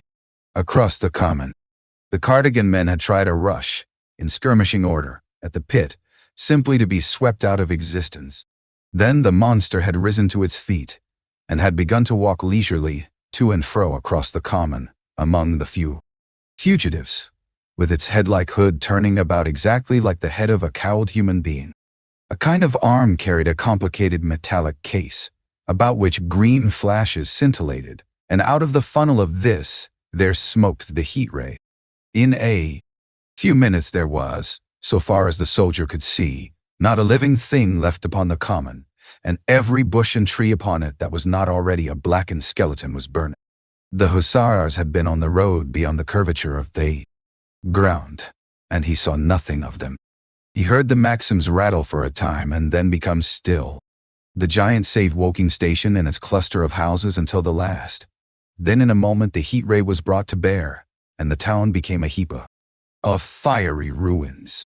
Then the thing shut off the heat ray, and turning its back upon the artillerymen, began to waddle away towards the smoldering pine woods that sheltered the second cylinder. As it did so, a second glittering titan built itself up out of the pit. The second monster followed the first, and at that the artillerymen began to crawl very cautiously across the hot heather ash towards Horsell. He managed to get alive into the ditch by the side of the road, and so escaped to Woking. There his story became ejaculatory. The place was impassable. It seems there were a few people alive there, frantic for the most part, and many burned and scalded. He was turned aside by the fire, and hid among some almost scorching heaps of broken wall as one of the Martian giants returned. He saw this one pursue a man, catch him up in one of its steely tentacles, and knock his head against the trunk of a pine tree. At last, after nightfall, the artillerymen made a rush for it and got over the railway embankment. Since then, he had been skulking along towards Maybury, in the hope of getting out of danger Londonward. People were hiding in trenches and cellars, and many of the survivors had made off towards Woking village and Send. He had been consumed with thirst until he found one of the water mains near the railway arch smashed, and the water bubbling out like a spring upon the road. That was the story I got from him, bit by bit. He grew calmer telling me, and trying to make me see the things he had seen. He had eaten no food since midday, he told me early in his narrative, and I found some mutton and bread in the pantry and brought it into the room. We lit no lamp for fear of attracting the Martians, and ever and again our hands would touch upon bread or meat. As he talked, things about us came darkly out of the darkness, and the trampled bushes and broken rose trees outside the window grew distinct. It would seem that a number of men or animals had rushed across the lawn. I began to see his face, blackened and haggard, as no doubt mine was also. When we had finished eating, we went softly upstairs to my study, and I looked again out of the open window. In one night, the valley had become a valley of ashes. The fires had dwindled now. Where flames had been there were now streamers of smoke. But the countless ruins of shattered and gutted houses and blasted and blackened trees that the night had hidden stood out now, gaunt and terrible, in the terrible, pitiless light of dawn. Yet here and there some object had had the luck to escape. A white railway signal here, the end of a greenhouse there, white and fresh amid the wreckage. Never before in the history of warfare had destruction been so indiscriminate and so universal. And shining with the growing light of the east, three of the metallic giants stood about the pit, their cowls rotating as though they were surveying the desolation they had made. It seemed to me that the pit had been enlarged, and ever and again puffs of vivid green vapor streamed up and out of it towards the brightening dawn. Streamed up, whirled, broke, and vanished. Beyond were the pillars of fire about Shobham. They became pillars of bloodshot smoke at the first touch of day. 12. What I saw of the destruction of Weybridge and Shepperton. As the dawn grew brighter, we withdrew from the window from which we had watched the Martians, and went very quietly downstairs. The artilleryman agreed with me that the house was no place to stay in. He proposed, he said, to make his way Londonward, and thence rejoin his battery, no, 12, of the horse artillery. My plan was to return at once to Leatherhead, and so greatly had the strength of the Martians impressed me that I had determined to take my wife to New Haven, and go with her out of the country forthwith. For I already perceived clearly that the country about London must inevitably be the scene of a disastrous struggle before such creatures as these could be destroyed. Between us and Leatherhead, however, lay the third cylinder with its guarding giants. Had I been alone, I think I should have taken my chance and struck across country. But the artilleryman dissuaded me. It's no kindness to the right sort of wife, he said, to make her a widow, and in the end I agreed to go with him, under cover of the woods, northward as far as Street Cobham before I parted with him. Thence, I would make a big detour by Epsom to reach Leatherhead. I should have started at once, but my companion had been in active service and he knew better than that. He made me ransack the house for a flask which he filled with whiskey, and we lined every available pocket with packets of biscuits and slices of meat.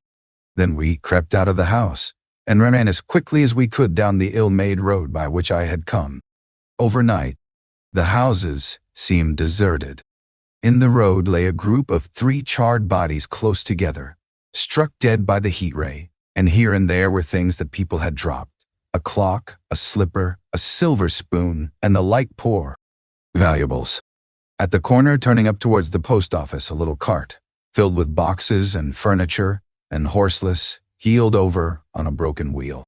A cash box had been hastily smashed open and thrown under the debris. Except the lodge at the orphanage, which was still on fire, none of the houses had suffered very greatly here. The heat ray had shaved the chimney tops and passed. Yet, save ourselves, there did not seem to be a living soul on Maybury Hill. The majority of the inhabitants had escaped, I suppose, by way of the old Woking road, the road I had taken when I drove to Leatherhead, or they had hidden. We went down the lane, by the body of the man in black, sodden now from the overnight hail, and broke into the woods at the foot of the hill. We pushed through these towards the railway without meeting a soul. The woods across the line were but the scarred and blackened ruins of woods. For the most part the trees had fallen, but a certain proportion still stood, dismal gray stems, with dark brown foliage instead of green. On our side the fire had done no more than scorch the nearer trees. It had failed to secure its footing. In one place the woodmen had been at work on Saturday. Trees, felled and freshly trimmed, lay in a clearing, with heaps of sawdust by the sawing machine and its engine. Hard by was a temporary hut, deserted. There was not a breath of wind this morning, and everything was strangely still. Even the birds were hushed, and as we hurried along, I and the artilleryman talked in whispers and looked now and again over our shoulders. Once or twice we stopped to listen. After a time we drew near the road, and as we did so, we heard the clatter of hoofs and saw through the tree stems 3 cavalry soldiers riding slowly towards Woking. We hailed them, and they halted while we hurried towards them. It was a lieutenant and a couple of privates of the 8th Hussars, with a stand like a theodolite, which the artilleryman told me was a heliograph. "You are the first men I've seen coming this way this morning," said the lieutenant. "What's brewing?" His voice and face were eager. The men behind him stared curiously. The artillerymen jumped down the bank into the road and saluted. "Gun destroyed last night, sir. Have been hiding. Trying to rejoin batteries, sir. You'll come in sight of the Martians, I expect, about half a mile along this road." "What the dickens are they like?" asked the lieutenant. "Giants in armor, sir, 100 feet high. 3 legs and a body like aluminium, with a mighty great head and a hood, sir." "Get out," said the lieutenant. "What confounded nonsense!" "You'll see, sir. They carry a kind of box, sir, that shoots fire and strikes you dead." "What do you mean?" A gun, no. No, sir. And the artilleryman began a vivid account of the heat ray. Halfway through, the lieutenant interrupted him and looked up at me. I was still standing on the bank by the side of the road. It's perfectly true, I said. Well, said the lieutenant, I suppose it's my business to see it too. Look here, to the artillerymen. We're detailed here clearing people out of their houses. You'd better go along and report yourself to Brigadier General Marvin and tell him all you know. He's at Weybridge. Know the way. I do, I said, and he turned his horse southward again. Half a mile, you say, said he. At most, I answered, and pointed over the treetops southward. He thanked me and rode on, and we saw them no more. Farther along we came upon a group of 3 women and 2 children in the road, busy clearing out a laborer's cottage. They had got hold of a little hand truck and were piling it up with unclean-looking bundles and shabby furniture. They were all too assiduously engaged to talk to us as we passed. By Byfleet Station, we emerged from the pine trees and found the country calm and peaceful under the morning sunlight. We were far beyond the range of the heat ray there, and had it not been for the silent desertion of some of the houses, the stirring movement of packing in others, and the knot of soldiers standing on the bridge over the railway and staring down the line towards Woking, the day would have seemed very like any other Sunday. Several farm wagons and carts were moving creakily along the road to Addlestone, and suddenly through the gate of a field we saw, across a stretch of flat meadow, 6 12-pounders standing neatly at equal distances, pointing towards Woking. The gunners stood by the guns waiting, and the ammunition wagons were at a businesslike distance. The men stood almost as if under inspection. That's good, said I. They will get one fair shot at any rate. The artilleryman hesitated at the gate.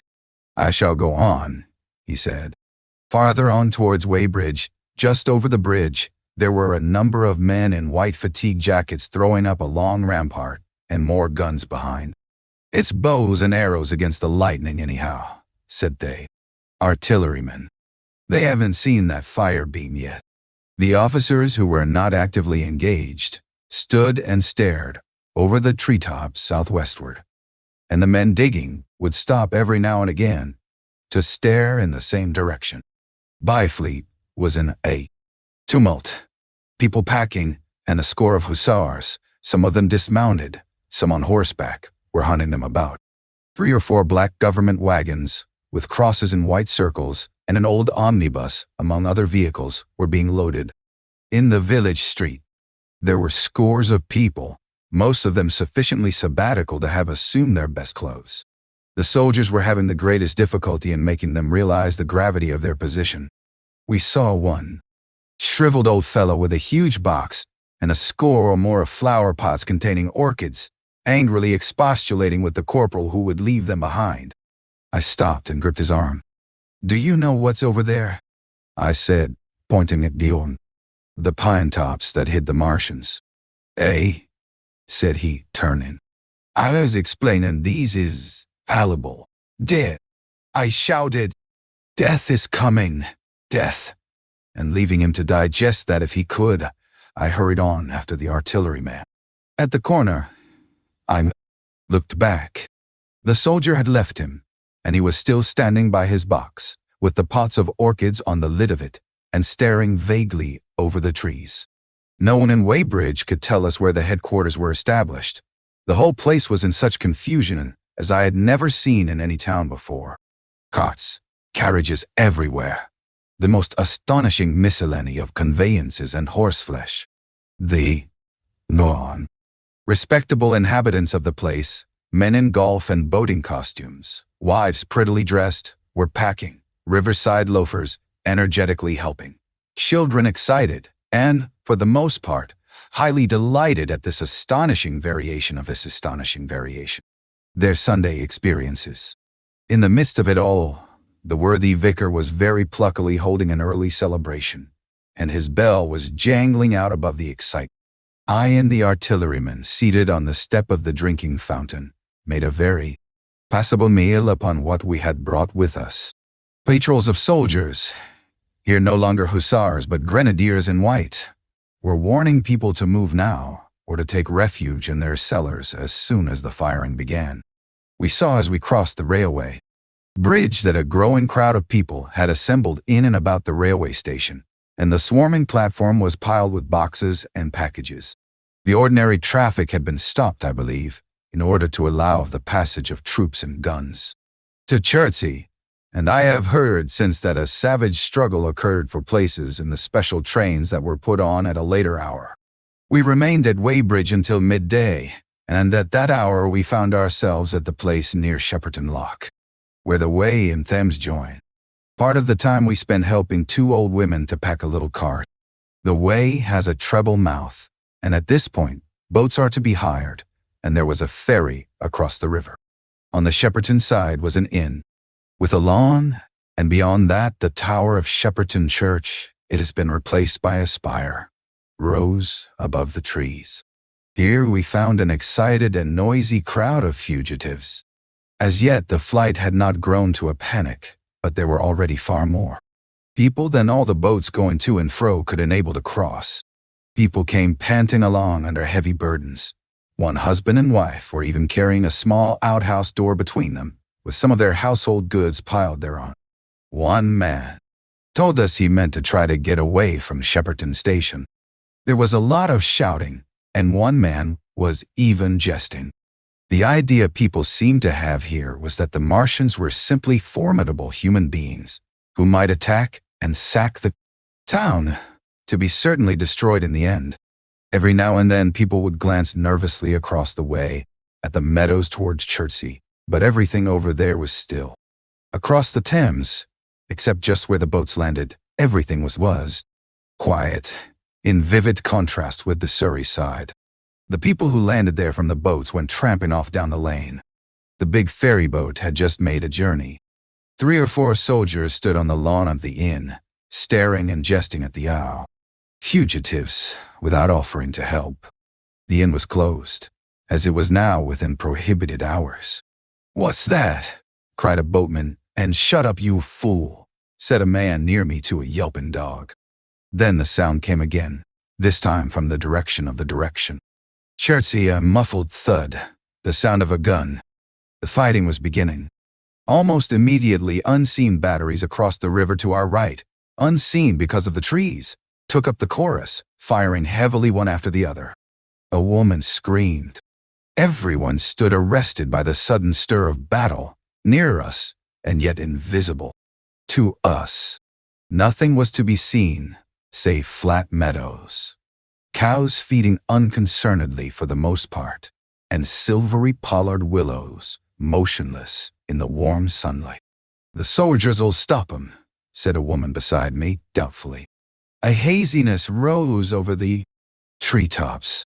Then suddenly we saw a rush of smoke far away up the river, a puff of smoke that jerked up into the air and hung, and forthwith the ground heaved underfoot, and a heavy explosion shook the air, smashing 2 or 3 windows in the houses near and leaving us astonished. "Here they are," shouted a man in a blue jersey. "Yonder, just see them, yonder." Quickly, one after the other, 1, 2, 3. Flat meadows that stretched towards Chertsey, and striding hurriedly towards the river. Little cowled figures they seemed at first, going with a rolling motion and as fast as flying birds. Then, advancing obliquely towards us, came a 5th. Their armored bodies glittered in the sun as they swept swiftly forward upon the guns, growing rapidly larger as they drew nearer. One on the extreme left, the remotest that is, flourished a huge case high in the air, and the ghostly, terrible heat ray I had already seen on Friday night smote toward Chertsey and struck the town. At sight of these strange, swift, and terrible creatures, the crowd near the water's edge seemed to me to be for a moment horror-struck. There was no screaming or shouting, but a silence. Then a hoarse murmur, and a movement of feet, a splashing from the water. A man, too frightened to drop the portmanteau he carried on his shoulder, swung round and sent me staggering with a blow from the corner of his burden. A woman thrust at me with her hand and rushed past me. I turned with the rush of the people, but I was not too terrified for thought. The terrible heat ray was in my mind. To get underwater. That was it. Get underwater, I shouted, unheeded.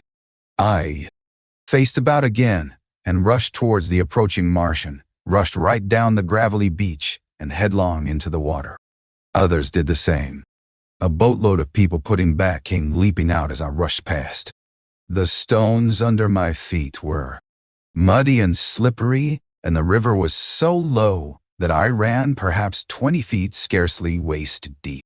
Then, as the Martian towered overhead scarcely a couple of 100 yards away, I flung myself forward under the surface. The splashes of the people in the boats leaping into the river sounded like thunderclaps in my ears. People were landing hastily on both sides of the river. But the Martian machine took no more notice for the moment of the people running this way and that than a man would have. The confusion of ants in a nest against which his foot has kicked. When, half suffocated, I raised my head above water, the Martian's hood pointed at the batteries that were still firing across the river, and as it advanced it swung loose what must have been the generator of the heat ray. In another moment it was on the bank, and in a stride wading halfway across. The knees of its foremost legs bent at the farther bank, and in another moment it had raised itself to its full height again, close to the village of Shepperton.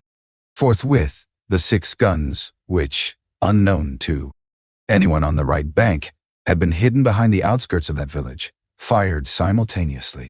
The sudden near concussion, the last close upon the first, made my heart jump. The monster was already raising the case, generating the heat ray as the first shell burst 6 yards above the hood. I gave a cry of astonishment. I saw and thought nothing of the other 4 Martian monsters. My attention was riveted upon the nearer incident. Simultaneously 2 other shells burst in the air near the body as the hood twisted round in time to receive, but not in time to dodge, the 4th shell. The shell burst clean in the face of the thing. The hood bulged, flashed, was whirled off in a dozen tattered fragments of red flesh and glittering metal. D. Hit, shouted I, with something between a scream and a cheer. I heard answering shouts from the people in the water about me. I could have leaped out of the water with that momentary exultation. The decapitated colossus reeled like a drunken giant, but did not fall over. It recovered its balance by a miracle, and no longer heeding its steps, and with the camera that fired the heat ray now rigidly upheld, it reeled swiftly upon Shepperton. The living intelligence, the Martian, within the hood, was slain and splashed to the 4 winds of heaven, and the thing was now but a mere intricate device of metal whirling to destruction. It drove along in a straight line, incapable of guidance.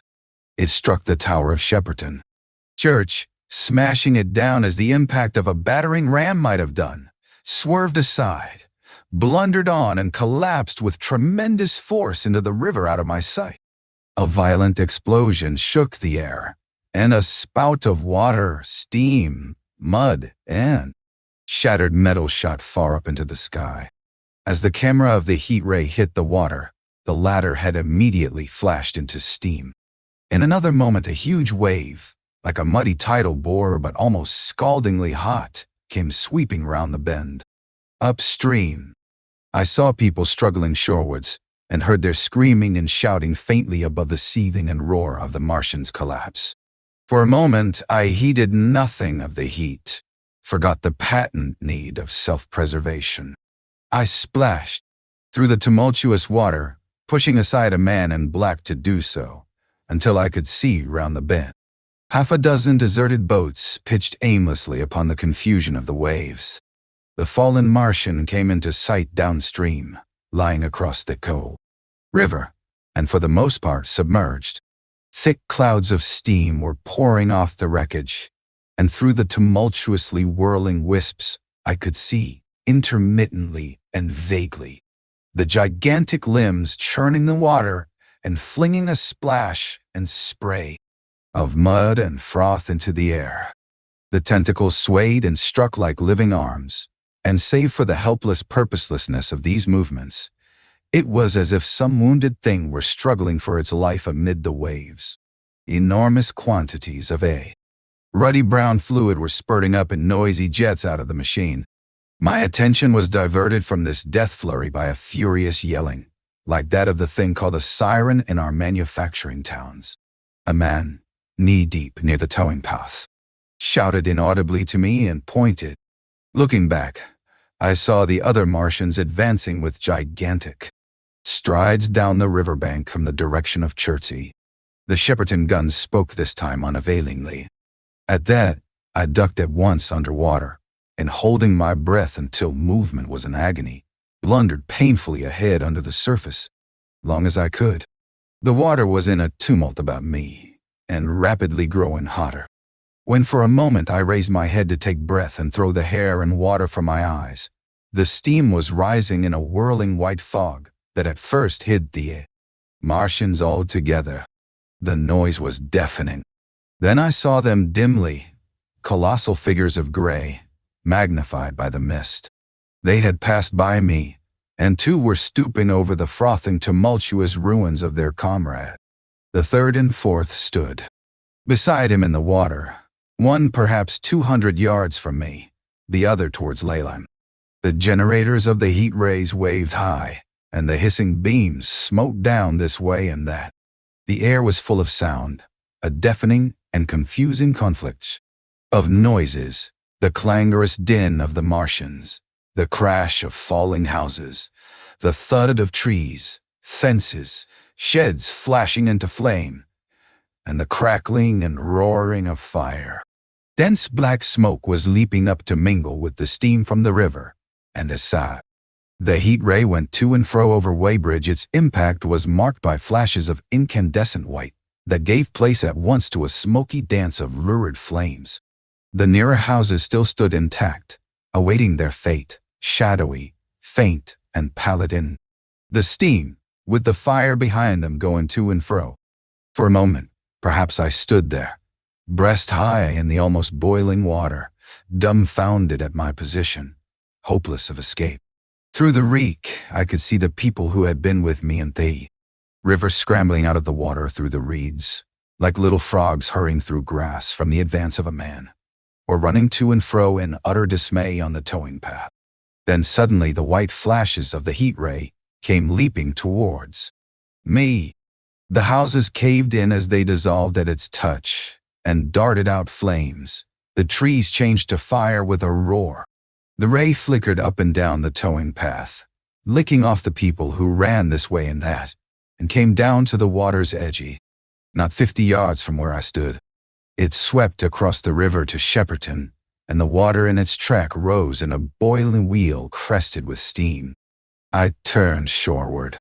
In another moment, the huge wave, well nigh at the boiling point, had rushed upon me. I screamed aloud and scalded, half-blinded, agonized. I staggered through the leaping, hissing water towards the shore. Had my foot stumbled, it would have been the end.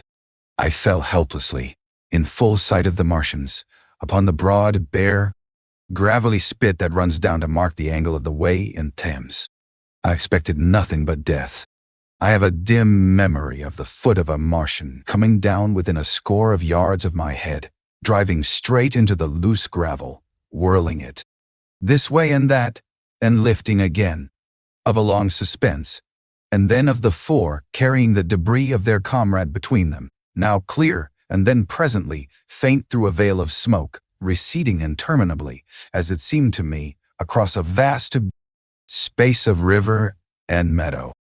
And then, very slowly, I realized that by a miracle I had escaped. 13.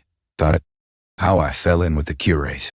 After getting this sudden lesson in the power of terrestrial weapons, the Martians retreated to their original position upon Horsell Common, and in their haste, and encumbered with the debris of their smashed companion, they no doubt overlooked many such a stray and negligible victim as myself.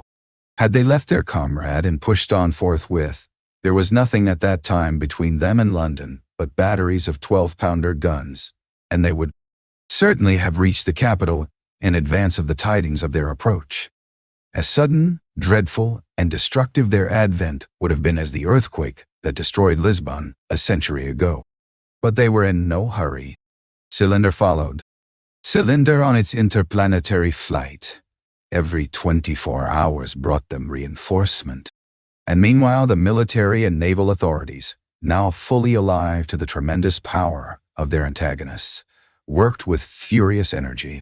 Every minute, a fresh gun came into position until, before twilight, every copse, every row of suburban villas on the hilly slopes about Kingston and Richmond, masked an expectant black muzzle. And through the charred and desolated area, perhaps 20 square miles, altogether, that encircled the Martian encampment on Horsell Common, through charred and ruined villages among the green trees, through the blackened and smoking arcades that had been but a day ago pine spinneys, crawled the devoted scouts with the heliographs that were presently to warn the gunners of the Martian approach. But the Martians now understood our command of artillery and the danger of human proximity, and not a man ventured within a mile of either cylinder, save at the price of his life. It would seem that these giants spent the earlier part of the afternoon in going to and fro, transferring everything from the second and third cylinders, the second in Addlestone Golf Links, and the third at Pryford, to their original pit on Horsell Common. Over that, above the blackened heather and ruined buildings that stretched far and wide, stood one as sentinel, while the rest abandoned their vast fighting machines and descended into the pit. They were hard at work there, far into the night, and the towering pillar of dense green smoke that rose therefrom could be seen from the hills about Merrill, and even, it is said, from Banstead and Epsom Downs. And while the Martians behind me were thus preparing for their next sally, and in front of me humanity gathered for the battle, I made my way with infinite pains and labor from the fire and smoke of burning Weybridge towards London. I saw an abandoned boat, very small and remote, drifting downstream and throwing off the most of my sodden clothes. I went after it, gained it, and so escaped out of that destruction. There were no oars in the boat, but I contrived to paddle, as well as my parboiled hands would allow, down the river towards Halliford and Walton, going very tediously and continually looking behind me. As you may well understand, I followed the river, because I considered that the water gave me my best chance of escape should these giants return. The hot water from the Martians' overthrow drifted downstream with me, so that for the best part of a mile I could see little of either bank. Once, however, I made out a string of black figures hurrying across the meadows from the direction Weybridge. Halliford, it seemed, was deserted, and several of the houses facing the river were on fire. It was strange to see the place quite tranquil, quite desolate under the hot blue sky, with the smoke and little threads of flame going straight up into the heat of the afternoon. Never before had I seen houses burning without the accompaniment of an obstructive crowd. A little farther on the dry reeds up the bank were smoking and glowing, and a line of fire inland was marching steadily across a late field of hay. For a long time I drifted, so painful and weary was I after the violence I had been through, and so intense the heat upon the water. Then my fears got the better of me again, and I resumed my paddling. The sun scorched my bare back. At last, as the bridge at Walton was coming into sight round the bend, my fever and faintness overcame my fears, and I landed on the Middlesex bank and lay down, deadly sick, amid the long grass. I suppose the time was then about 4 or 5 o'clock. I got up presently, walked perhaps half a mile without meeting a soul, and then lay down again in the shadow of a hedge. I seem to remember talking, wanderingly, to myself during that last spurt. I was also very thirsty, and bitterly regretful I had drunk no more water. It is a curious thing that I felt angry with my wife. I cannot account for it, but my impotent desire to reach Leatherhead worried me excessively. I do not clearly remember the arrival of the curate, so that probably I dozed. I became aware of him as a seated figure in soot-smudged shirt sleeves, and with his upturned, clean-shaven face staring at a faint flickering that danced over the sky. The sky was what is called a mackerel sky, rose and rose, of faint down plumes of cloud, just tinted with the midsummer sunset. I sat up, and at the rustle of my motion, he looked at me quickly. "Have you any water?" I asked abruptly. He shook his head. "You have been asking for water for the last hour," he said. For a moment we were silent, taking stock of each other. I dare say he found me a strange enough figure, naked, save for my water-soaked trousers and socks, scalded, and my face and shoulders blackened by the smoke. His face was a fair weakness, his chin retreated, and his hair lay in crisp, almost flaxen curls on his low forehead. His eyes were rather large, pale blue, and blankly staring. He spoke abruptly, looking vacantly away from me. "What does it mean?" he said. "What do these things mean?" I stared at him and made no answer. He extended a thin white hand and spoke in almost a complaining tone. "Why are these things permitted? What sins have we done?" The morning service was over. I was walking through the roads to clear my brain for the afternoon. And then, fire, earthquake, death. As if it were Sodom and Gomorrah. All our work undone. All the work. What are these Martians? Benaya. Isha. What are we? I answered, clearing my throat. He gripped his knees and turned to look at me again. For half a minute, perhaps, he stared silently. "I was walking through the roads to clear my brain," he said. And suddenly, fire, earthquake, death! He relapsed into silence, with his chin now sunken almost to his knees. Presently, he began waving his hand. "All the work, all the Sunday schools. What have we done? What has Weybridge done? Everything gone, everything destroyed. The church! We rebuilt it only 3 years ago. Gone. Swept out of existence. Why?" Another pause, and he broke out again like one demented. "The smoke of her burning goeth up for ever and ever," he shouted. His eyes flamed, and he pointed a lean finger in the direction of Weybridge. By this time, I was beginning to take his measure. The tremendous tragedy in which he had been involved, it was evident he was a fugitive from Weybridge, had driven him to the very verge of his reason. "Are we far from Sunbury?" I said, in a matter-of-fact tone. "What are we to do?" he asked. "Are these creatures everywhere? Has the earth been given over to them? Are we far from Sunbury?" Only this morning I officiated at early celebration. "Things have changed," I said quietly. "You must keep your head. There is still hope. Hope. Hope. Yes. Plentiful hope for all this destruction." I began to explain my view of our position.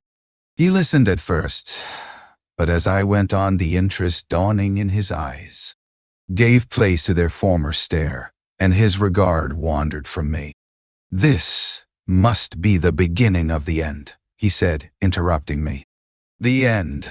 The great and terrible day of the Lord, when men shall call upon the mountains and the rocks to fall upon them, and hide them from the face of him that sitteth upon the throne." I began to understand the position.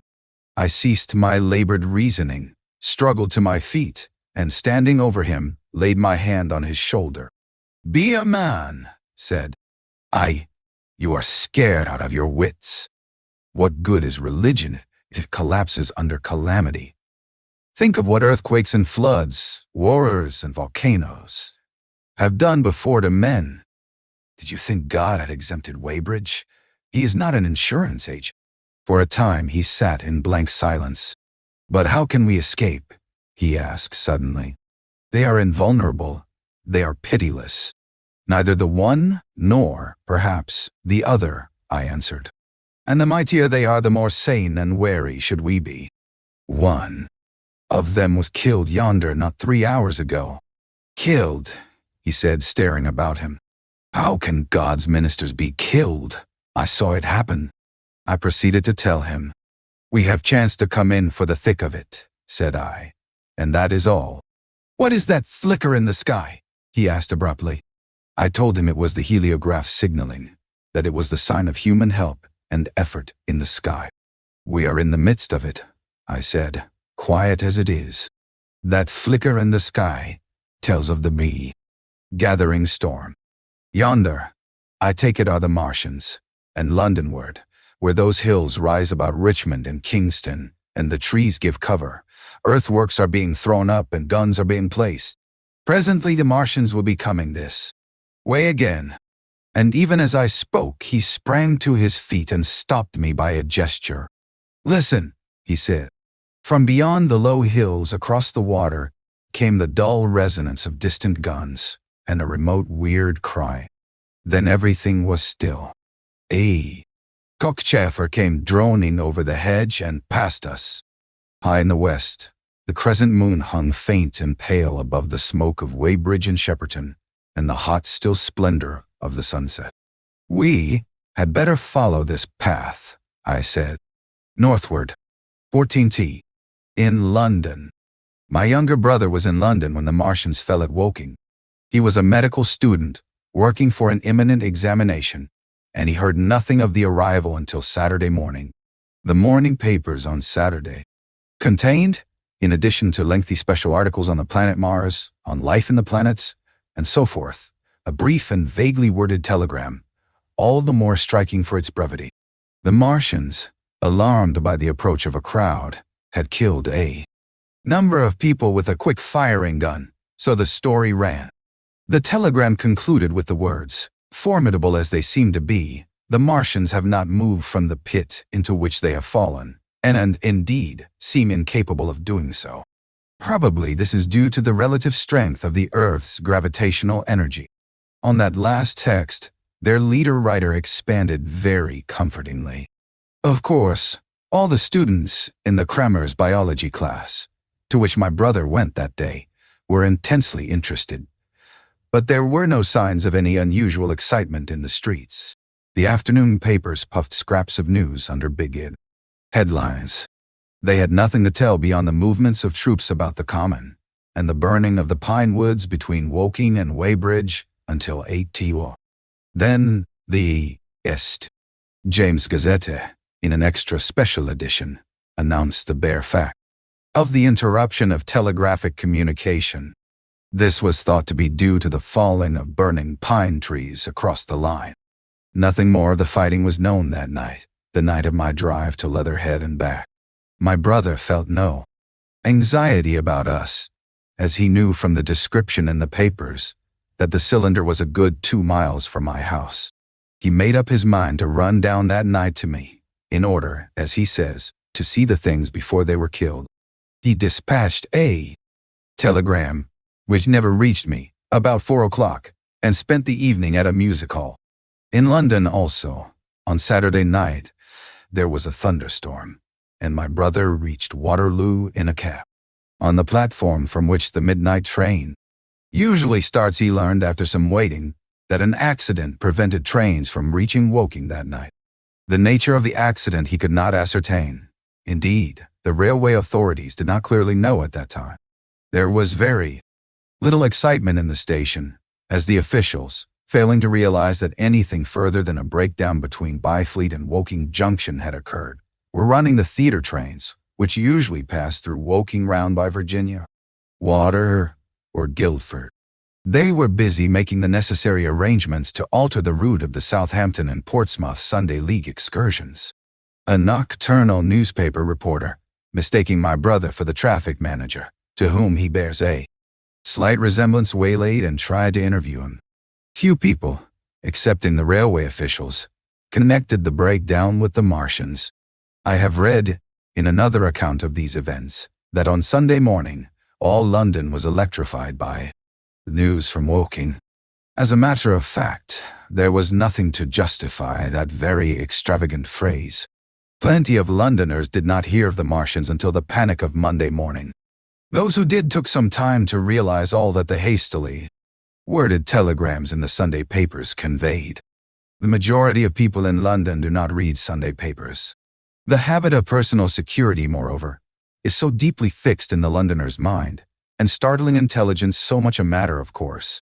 In the papers, that they could read without any personal tremors. About 7 o'clock last night, the Martians came out of the cylinder and, moving about under an armor of metallic shields, have completely wrecked Woking Station with the adjacent houses and massacred an entire battalion of the Cardigan Regiment. No details are known. Maxims have been absolutely useless against their armor. The field guns have been disabled by them. Flying hussars have been galloping into Chertsey. The Martians appear to be moving slowly towards Chertsey or Windsor. Great anxiety prevails in West Surrey, and earthworks are being thrown up to check the advance Londonward. That was how the Sunday Sun put it, and a clever and remarkably prompt handbook article in the Referee compared the affair to a menagerie suddenly let loose in a village.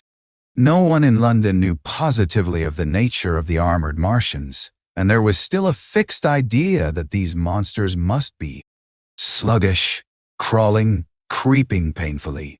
Such expressions occurred in almost all the earlier reports. None of the telegrams could have been written by an eyewitness of their advance. The Sunday papers printed separate editions as further news came to hand, some even in default of it. But there was practically nothing more to tell people until late in the afternoon, when the authorities gave the press agencies the news in their possession. It was stated that the people of Walton and Weybridge and all the district were pouring along the roads Londonward, and that was all. My brother went to church at the Foundling Hospital in the morning, still in ignorance of what had happened on the previous night. There, he heard allusions made to the invasion and a special prayer for peace. Coming out, he bought a Referee. He became alarmed at the news in this, and went again to Waterloo Station to find out if communication were restored.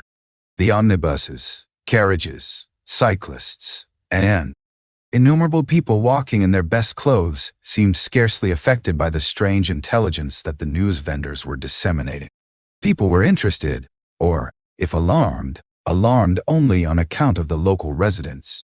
At the station, he heard for the first time that the Windsor and Chertsey lines were now interrupted. The porters told him that several remarkable telegrams had been received in the morning from Byfleet and Chertsey stations, but that these had abruptly ceased. My brother could get very little precise detail out of them. "There's fighting going on about Weybridge," was the extent of their information. The train service was now very much disorganized. Quite a number of people who had been expecting friends from places on the southwestern network were standing about the station. One gray-headed old gentleman came and abused the Southwestern Company bitterly to my brother. "It wants showing up," he said. 1 or 2 trains came in from Richmond, Putney, and Kingston, containing people who had gone out for a day's boating and found the locks closed, and a feeling of panic in the air. A man in a blue and white blazer addressed my brother, full of strange tidings. "There's hosts of people driving into Kingston in traps and carts and things with boxes of valuables and all that," he said. "They come from Molesey and Weybridge and Walton, and they say there's been guns heard at Chertsey, heavy firing, and that mounted soldiers have told them to get off at once, because the Martians are coming. We heard guns firing at Hampton Court Station, but we thought it was thunder. What the dickens does it all mean?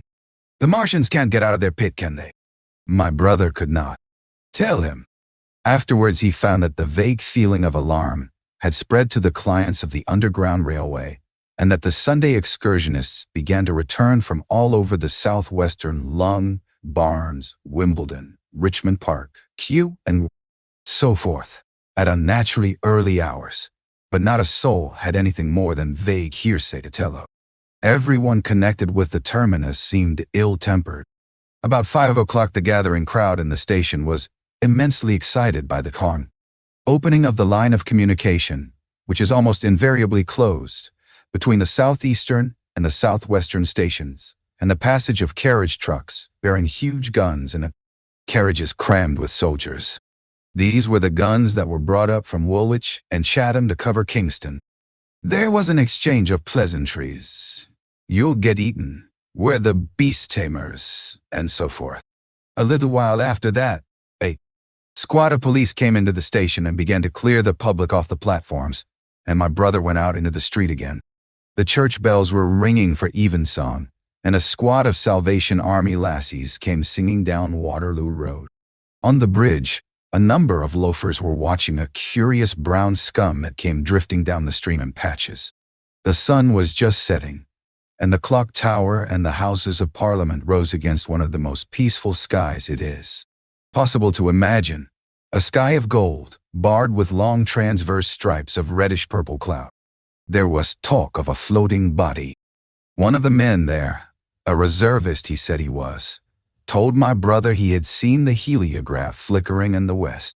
In Wellington Street, my brother met a couple of sturdy roughs who had just been rushed out of Fleet Street with still wet newspapers and staring placards. Dreadful catastrophe, they bawled one to the other down Wellington Street. Fighting A.T. Weybridge. Full description. Repulse of the Martians. London in danger. He had to give 3 pence for a copy of that paper. Then it was, and then only, that he realized something of the full power and terror of these monsters. He learned that they were not merely a handful of small, sluggish creatures, but that they were mind-swaying vast mechanical bodies, and that they could move swiftly and smite with such power that even the mightiest guns could not stand against them. They were described as vast spider-like machines, nearly 100 feet high, capable of the speed of an express train, and able to shoot out a beam of intense heat. Masked batteries, chiefly of field guns, had been planted in the country about Horsell, Common, and especially between the Woking district and London. 5 of the machines had been seen moving towards the Thames, and one, by a happy chance, had been destroyed. In the other cases, the shells had missed, and the batteries had been atteries, once annihilated by the heat rays. Heavy losses of soldiers were mentioned, but the tone of the dispatch was optimistic. The Martians had been repulsed. They were not invulnerable. They had retreated to their triangle of cylinders again, in the circle about Woking.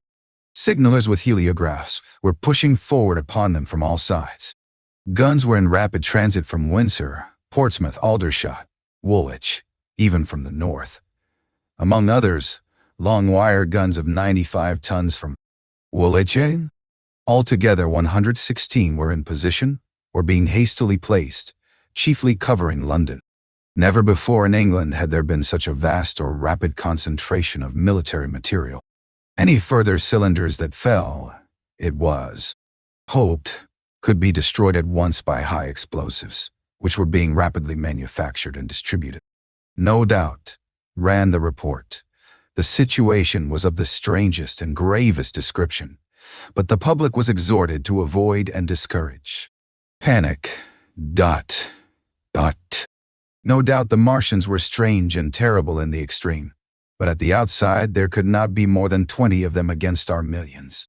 The authorities had reason to suppose, from the size of the cylinders, that at the outside there could not be more than 5 in each cylinder, 15 altogether, and one at least was disposed of, perhaps more. The public would be fairly warned of the approach of danger, and elaborate measures were being taken for the protection of the people in the threatened southwestern suburbs. And so, with reiterated assurances of the safety of London and the ability of the authorities to cope with the difficulty, this quasi-proclamation closed. This was printed in enormous type on paper, so fresh that it was still wet, and there had been no time to add a word of comment. It was curious, my brother said, to see how ruthlessly the usual contents of the paper had been hacked and taken out to give this place. All down Wellington Street people could be seen fluttering out the one pink sheets in writing, and the Strand was suddenly noisy with the voices of an army of hawkers following these pioneers. Men came scrambling off buses to secure copies. Certainly this news excited people intensely, whatever their previous apathy. The shutters of a map shop in the Strand were being taken down, my brother said, and a man in his Sunday raiment, lemon-yellow gloves even, was visible inside the window hastily fastening maps of Surrey to the glass. Going on along the Strand too.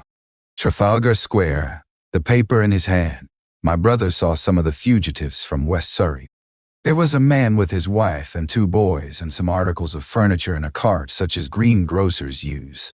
He was driving from the direction of Westminster Bridge, and close behind him came a hay wagon with 5 or 6 respectable-looking people in it, and some boxes and bundles. The faces of these people were haggard, and their entire appearance contrasted conspicuously with the Sabbath-best appearance of the people on the omnibuses. People in fashionable clothing peeped at them out of cabs. They stopped at the square, as if undecided which way to take, and finally turned eastward along the Strand. Some way behind these came a man in workday clothes, riding one of those old-fashioned tricycles with a small front wheel. He was dirty and white in the face. My brother turned down towards Victoria and met a number of such people.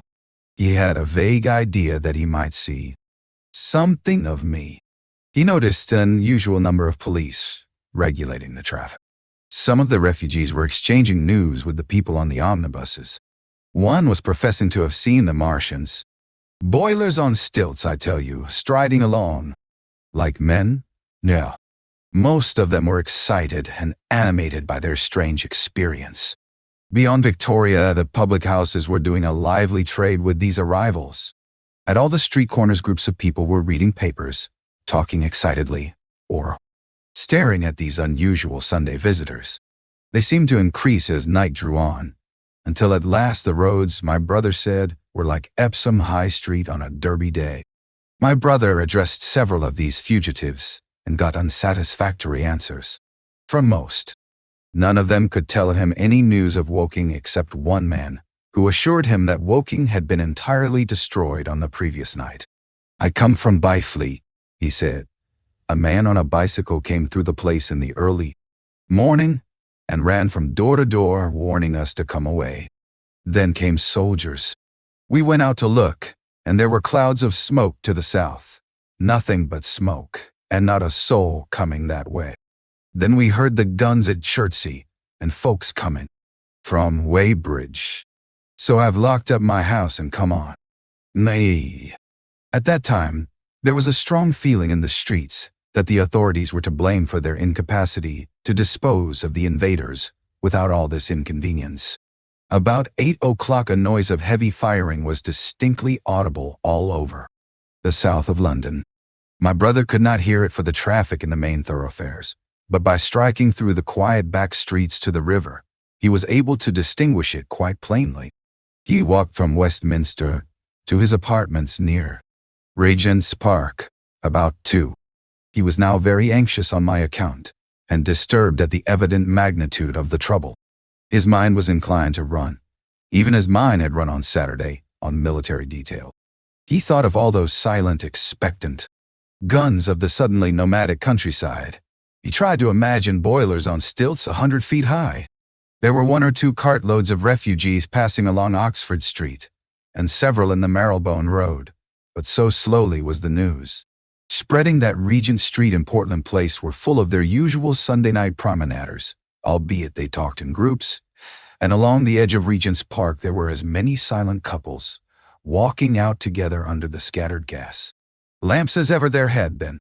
The night was warm and still, and a little oppressive. The sound of guns continued intermittently, and after midnight there seemed to be sheet lightning in the south.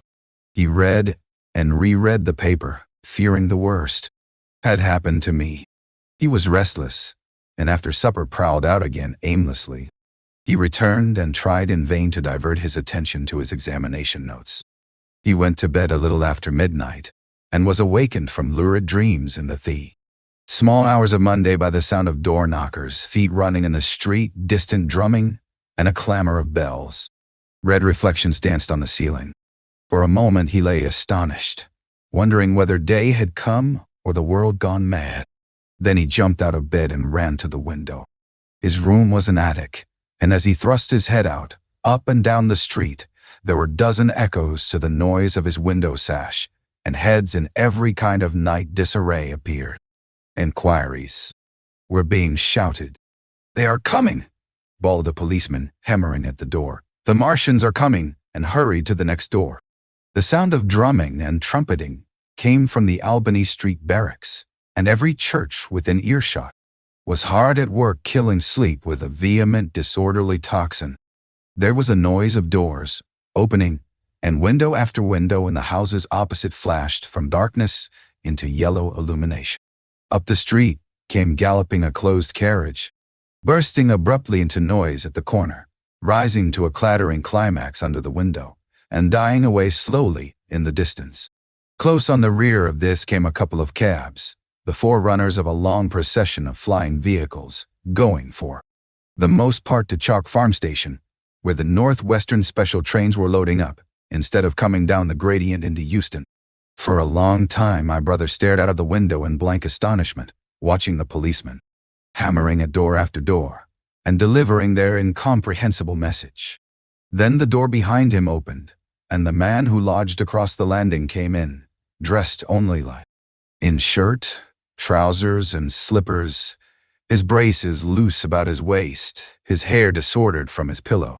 "What the devil is it?" he asked. "A fire? What a devil of a row!" They both craned their heads out of the window, straining to hear what the policemen were shouting. People were coming out of the side streets and standing in groups at the corners talking. "What the devil is it all about?" said my brother's fellow lodger. My brother answered him vaguely and began to dress, running with each garment to the window in order to miss nothing of the growing excitement. And presently men selling unnaturally early newspapers came bawling into the street. "London in danger of suffocation. The Kingston and Richmond defenses forced. Fearful. Massacres in the Thames Valley." And all about him, in the rooms below, in the houses on each side and across the road, and behind in the park terraces, and in the 100 other streets of that part of Marylebone, and the Westbourne Park District and St. Pancras, and westward and northward in Kilburn and St. John's Wood and Hampstead, and eastward in Shoreditch and Highbury and Haggerston and Hoxton, and indeed through all the vastness of London, from Ealing to East Ham. People were rubbing to East Ham. People were rubbing their eyes and opening windows to stare out and ask aimless questions, dressing hastily as the first breath of the coming storm of fear blew through the streets. It was the dawn of the Great Panic. London, which had gone to bed on Sunday night, oblivious and inert, was awakened in the small hours of Monday morning to a vivid sense of danger. Unable from his window to learn what was happening, my brother went down and out into the street, just as the sky between the parapets of the houses grew pink with the early dawn. The flying people on foot and in vehicles grew more numerous every moment. "Black smoke," he heard people crying, and again, "Black smoke."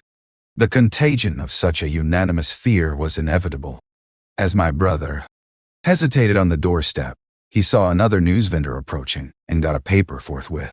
The man was running away with the rest and selling his papers for a shilling each as he ran, a grotesque mingling of profit and panic.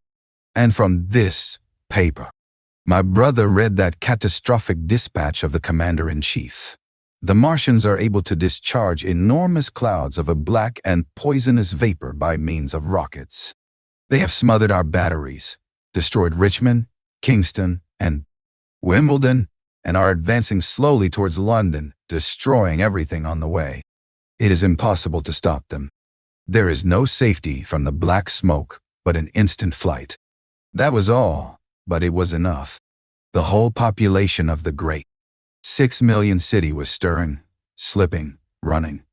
Presently it would be pouring en masse northward. "Black smoke!" the voices cried. "Fire!" The bells of the neighboring church made a jangling tumult. A cart, carelessly driven, smashed, amid shrieks and curses, against the water trough up the street. Sickly yellow lights went to and fro in the houses, and some of the passing cabs flaunted unextinguished lamps. And overhead, the dawn was growing brighter, clear and steady and calm.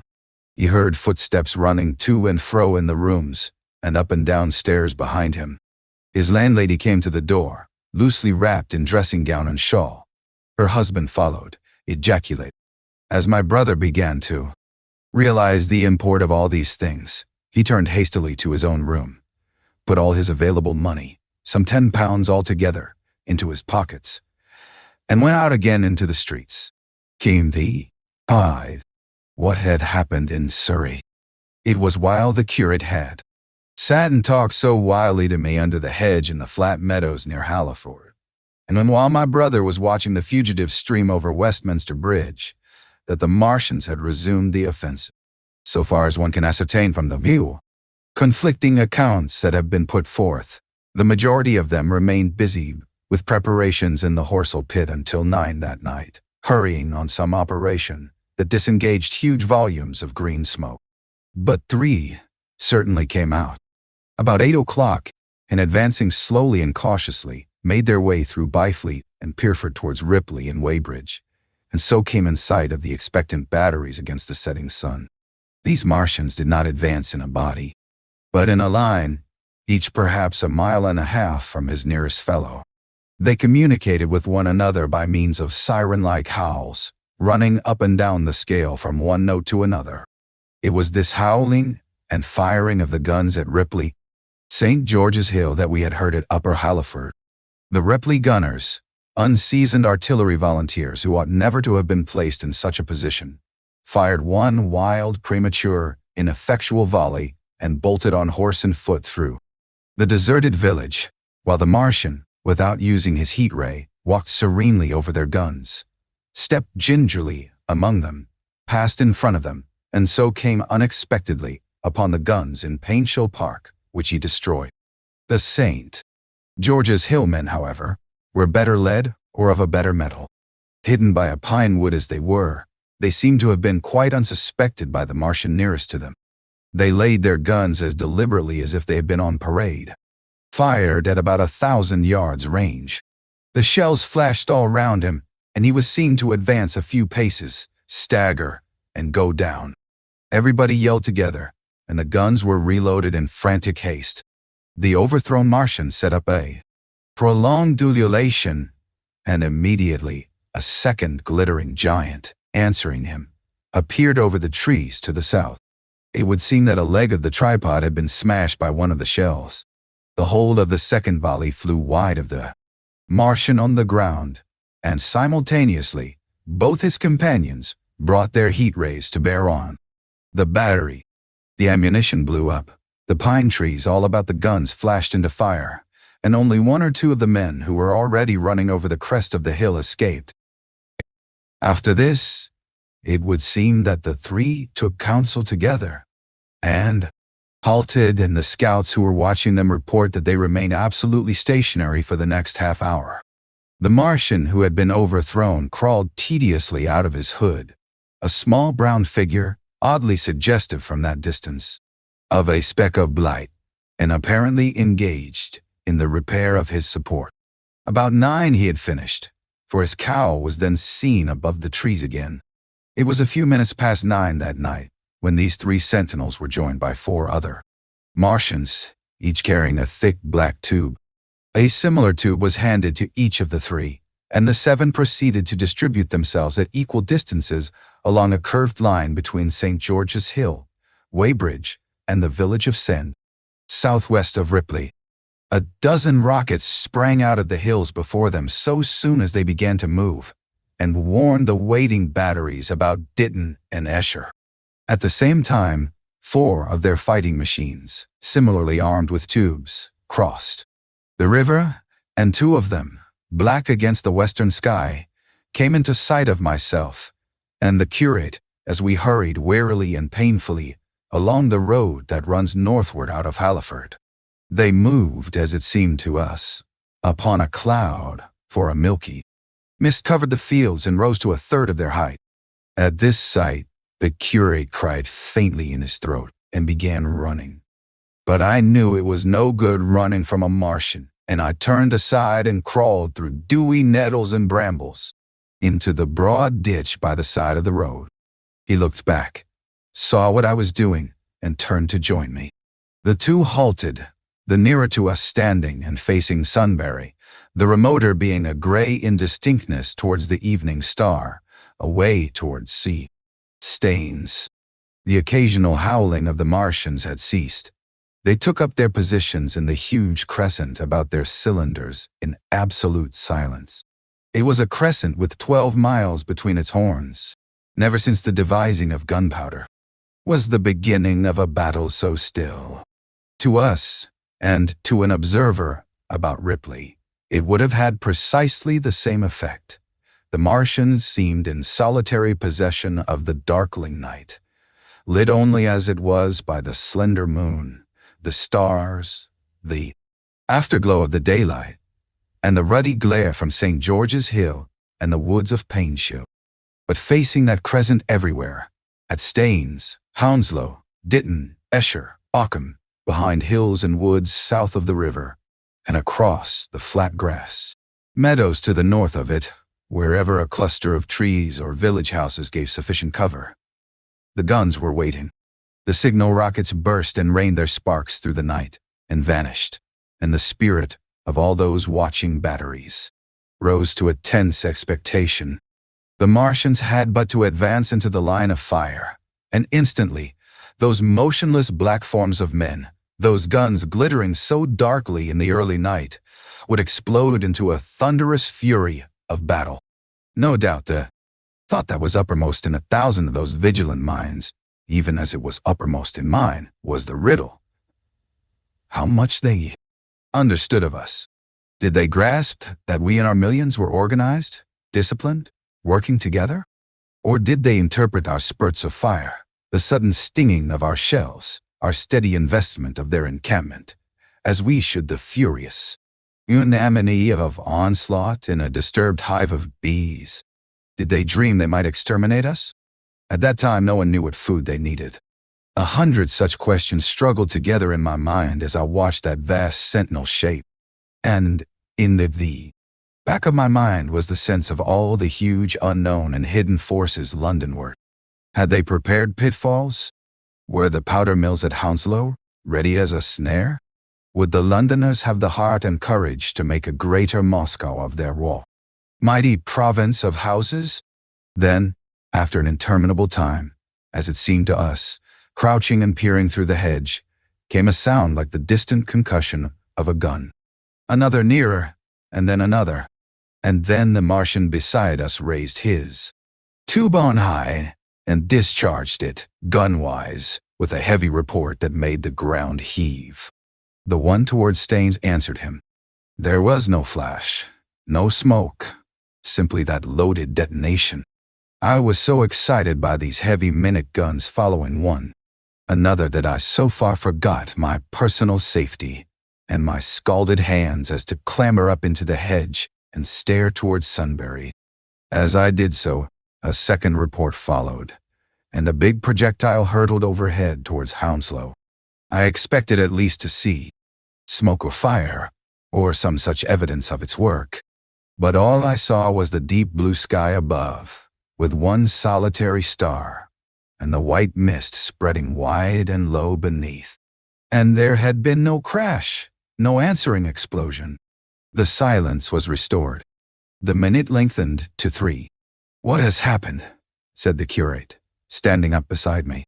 Heaven knows, said I. A bat flickered by and vanished. A distant tumult of shouting began and ceased. I looked again at the Martian and saw he was now moving eastward along the riverbank with a swift rolling motion.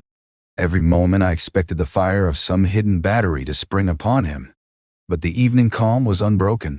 The figure of the Martian grew smaller as he receded, and presently the mist and the gathering night had swallowed him up. By a common impulse, we clambered higher. Towards Sunbury was a dark appearance, as though a conical hill had suddenly come into being there, hiding our view of the farther country. And then, remoter across the river, over Walton, we saw another such summit. These hill-like forms grew lower and broader even as we stared. Moved by a sudden thought, I looked northward, and there I perceived a third of these cloudy black kopjes had risen.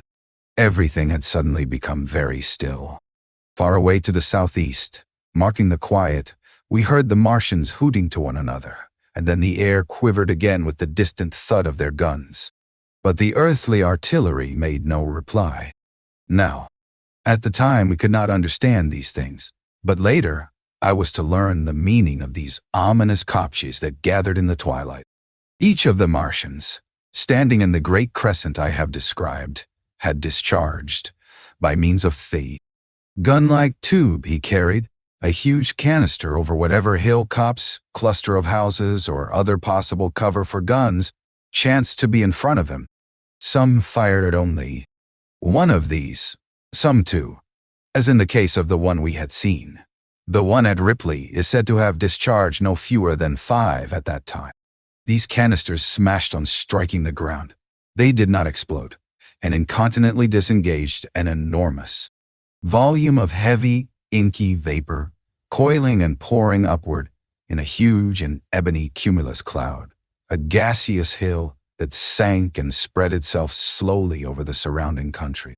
And the touch of that vapor, the inhaling of its pungent wisps, was death to all that breathes. It was heavy, this vapor, heavier than the densest smoke, so that, after the first tumultuous uprush and outflow of its impact, it sank down through the air and poured over the ground in a manner rather liquid than gaseous, abandoning the hills and streaming into the valleys and ditches and watercourses, even as I have heard the carbonic acid gas that pours from volcanic clefts is wont to do. And where it came upon water, some chemical action occurred, and the surface would be instantly covered with a powdery scum that sank slowly and made way for more. The scum was absolutely insoluble, and it is a strange thing, seeing the instant effect of the gas, that one could drink without hurt the water from which it had been strained. The vapor did not diffuse as a true gas would do. It hung together in banks, flowing sluggishly down the slope of the land and driving reluctantly before the wind. And very slowly it combined with the mist and moisture of the air, and sank to the earth in the form of dust. Save that an unknown element, giving a group of 4 lines in the blue of the spectrum, is concerned, we are still entirely ignorant of the nature of this substance. Once the tumultuous upheaval of its dispersion was over, the black smoke clung so closely to the ground, even before its precipitation, that 50 feet up in the air, on the roofs and upper stories of high houses, and on great trees, there was a chance of escaping its poison. Altogether, as was proved even that night at Street Cobham and Ditton, the man who escaped at the former place tells a wonderful story of the strangeness of its coiling flow, and how he looked down from the church spire and saw the houses of their village rising like ghosts out of its inky nothingness. For a day and a half he remained there, weary, starving, and sun-scorched, the earth under the blue sky, and against the prospect of the distant hills, a velvet black expanse with red roofs, green trees, and later, black-veiled shrubs and gates, barns, outhouses, and walls, rising here and there into the sunlight. But that was at Street Cobham, where the black vapor was allowed to remain until it sank of its own accord into the ground. As a rule, the Martians, when it had served its purpose, cleared the air of it again by wading into it and directing a jet of steam upon it. This they did with the vapor banks near us, as we saw in the starlight from the window of a deserted house at Upper Halliford, whither we had returned. From there we could see the searchlights on Richmond Hill and Kingston Hill going to and fro, and about 11, the windows rattled, and we heard the sound of the huge siege guns that had been put in position there. These continued intermittently for the space of a quarter of an hour, sending chance shots at the invisible Martians at Hampton and Ditton, and then the pale beams of the electric light vanished and were replaced by a bright red glow. Then the 4th cylinder fell, a brilliant green meteor, as I learned afterwards, in Bushy Park. Before the guns on the Richmond and Kingston line of hills began, there was a fitful cannonade far away in the southwest, due, I believe, to guns being fired haphazard before the black vapor could overwhelm the gunners. So, setting about it as methodically as men might smoke out a wasp's nest, the Martians spread this strange stifling vapor over the far Londonward country. The horns of the crescent slowly moved apart, until at last they formed a line from Hanwell to Coombe and Malden. All night through their destructive tubes advanced. Never once, after the Martian at St. George's Hill was brought down, did they give the artillery the ghost of a chance against them. Wherever there was a possibility of guns being laid for them unseen, a fresh canister of the black vapor was discharged, and where the guns were openly displayed, the heat ray was brought to bear. By midnight, the blazing trees along the slopes of Richmond Park and the glare of Kingston Hill threw their light upon a network of black smoke, blotting out the whole valley of the Thames and extending as far as the eye could reach. And through this 2 Martians slowly waded and turned their hissing steam jets this way and that. They were sparing of the heat ray that night, either because they had but a limited supply of material for its production, or because they did not wish to destroy the country, but only to crush and overawe the opposition they had aroused. In the latter aim, they certainly succeeded. Sunday night was the end of the organized opposition to their movements. After that, no body of men would stand against them, so hopeless was the enterprise. Even the crews of the torpedo boats and destroyers that had brought their quick firers up the Thames refused to stop, mutinied, and went down again. The only offensive operation men ventured upon after that night was the preparation of mines and pitfalls, and even in that their energies were frantic and spasmodic. One has to imagine, as well as one may, the fate of those batteries towards Esher, waiting so tensely in the twilight. Survivors. There were none. One may picture the orderly expectation, the officers alert and watchful, the gunners ready, the ammunition piled to hand, the limber gunners with their horses and wagons, the groups of civilian spectators standing as near as they were permitted, the evening stillness, the ambulances and hospital tents with the burned and wounded from Weybridge.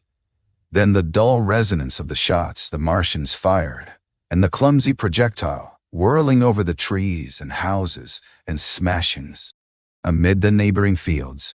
One may picture, too, the sudden shifting of the attention, the swiftly spreading coils and bellings of that blackness advancing headlong, towering heavenward, turning the twilight to a palpable darkness, a strange and horrible antagonist of vapor striding upon its victims. Men and horses near it seen dimly, running, shrieking, falling headlong, shouts of dismay.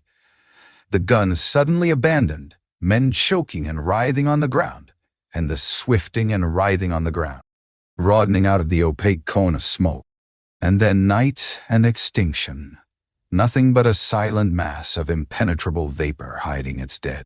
Before dawn, the black vapor was pouring through the streets of Richmond, and the disintegrating organism of government was, with a last expiring effort, rousing the population of London to the necessity of flight. Yet the exodus from London. So you understand the roaring wave of fear that swept through the greatest city in the world, just as Monday was dawning. The stream of flight rising swiftly to a torrent, lashing in a foaming tumult round the railway stations, banked up into a horrible struggle about the shipping in the Thames, and hurrying by every available channel northward and eastward. By 10 o'clock, the police organization, and by midday even the railway organizations, were losing coherency, losing shape and efficiency, guttering, softening, running at last in that swift liquefaction of the social body. All the railway lines north of the Thames and the southeastern people at Cannon Street had been warned by a midnight on Sunday, and trains were being filled. People were fighting savagely for standing room in the carriages even at 2 o'clock. By 3, people were being trampled and crushed even in Bishopsgate Street. A couple of 100 yards or more from Liverpool Street Station, revolvers were fired, people stabbed, and the policemen who had been sent to direct the traffic, exhausted and infuriated, were breaking the heads of the people they were called out to protect. And as the day advanced, and The engine drivers and stokers refused to return to London. The pressure of the flight drove the people in an ever-thickening multitude away from the stations and along the northward-running roads.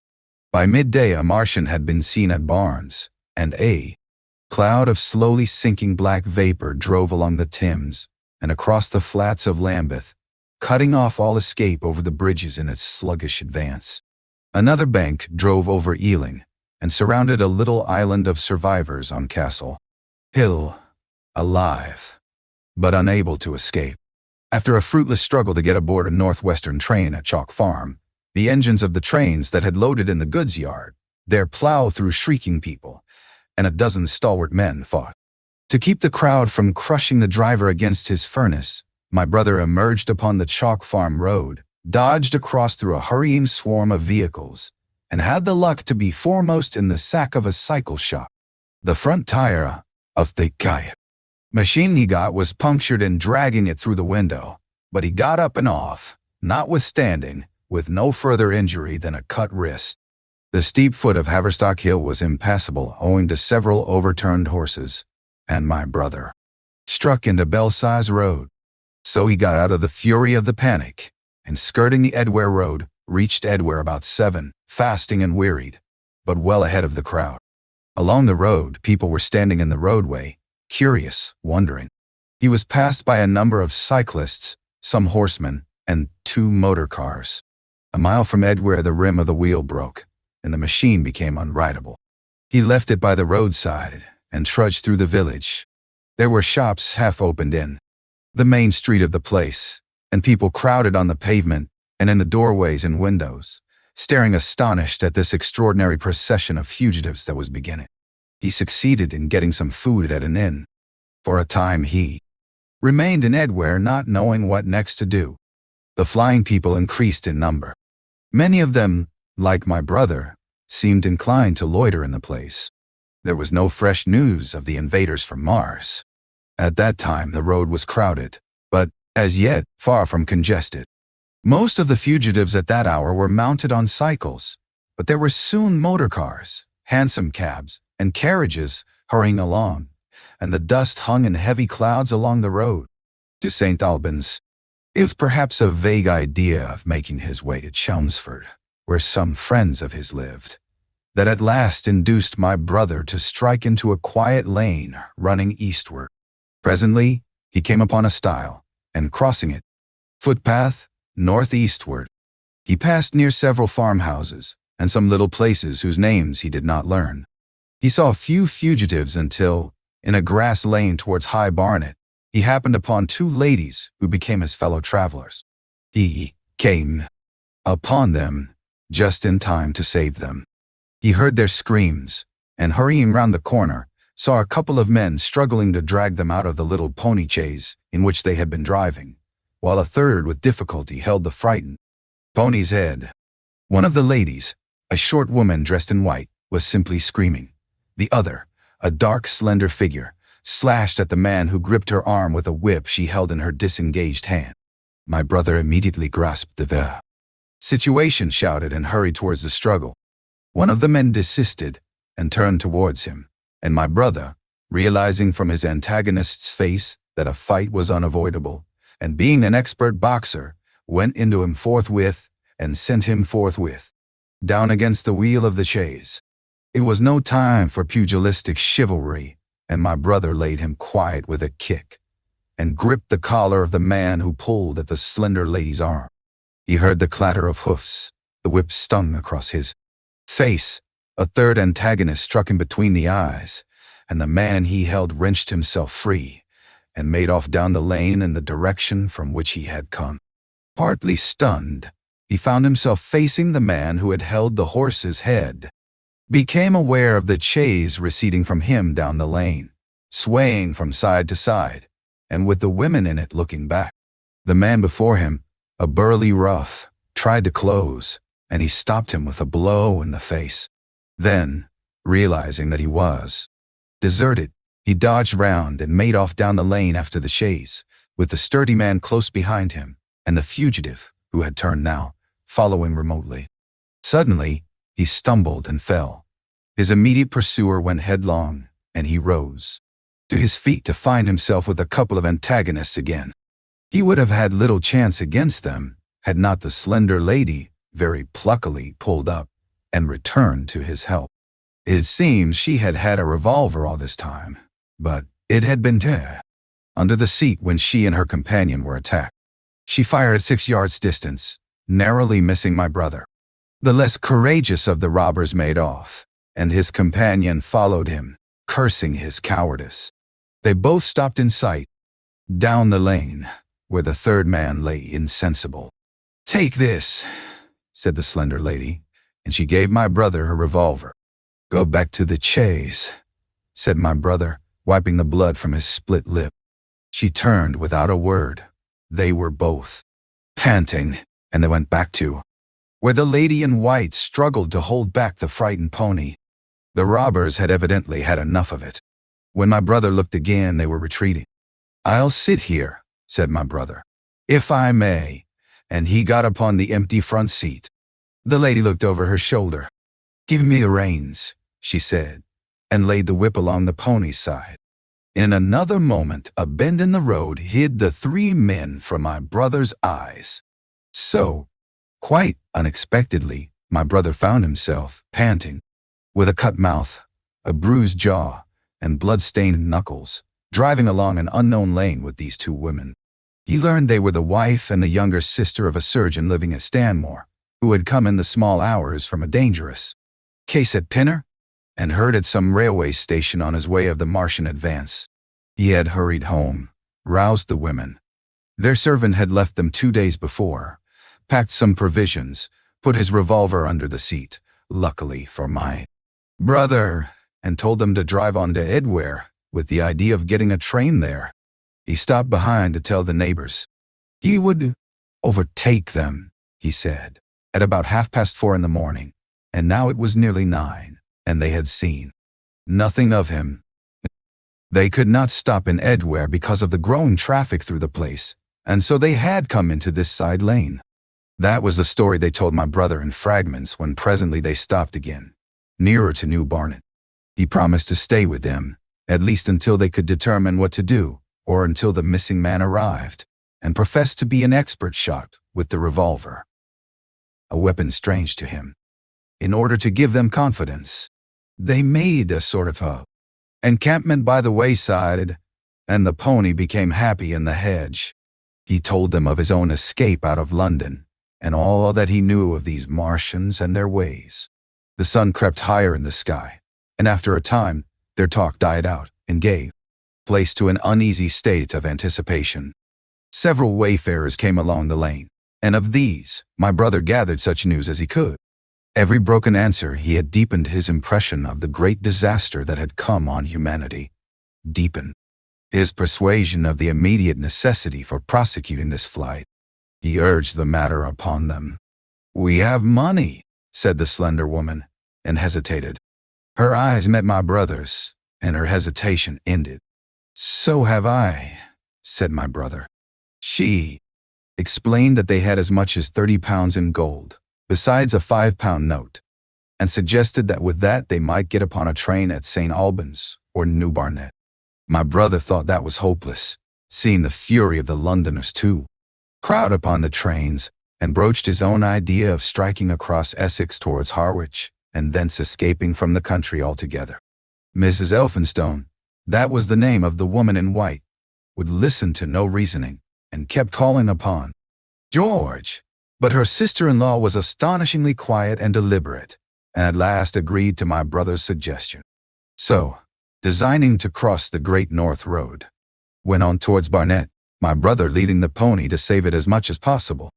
As the sun crept up the sky, the day became excessively hot, and underfoot, a thick whitish sand grew burning and blinding, so that they traveled only very slowly. The hedges were gray with dust, and as they advanced towards Barnet, a tumultuous murmuring grew stronger. They began to meet more people. For the most part, these were staring before them, murmuring indistinct questions, jaded, haggard, unclean. One man in evening dress passed them on foot, his eyes on the ground. They heard his voice, and looking back at him, saw one hand clutched in his hair and the other beating invisible things. His paroxysm of rage over, he went on his way without once looking back. As my brother's party went on towards the crossroads to the south of Barnet, they saw a woman approaching the road across some fields on their left, carrying a child and with two other children, and then passed a man in dirty black, with a thick stick in one hand and a small portmanteau in the other. Then round the corner of the lane, from between the villas that guarded it at its confluence with the high road, came a little cart drawn by a sweating black pony and driven by a sallow youth in a bowler hat, gray with dust. There were 3 girls, East End factory girls, and a couple of little children crowded in the cart.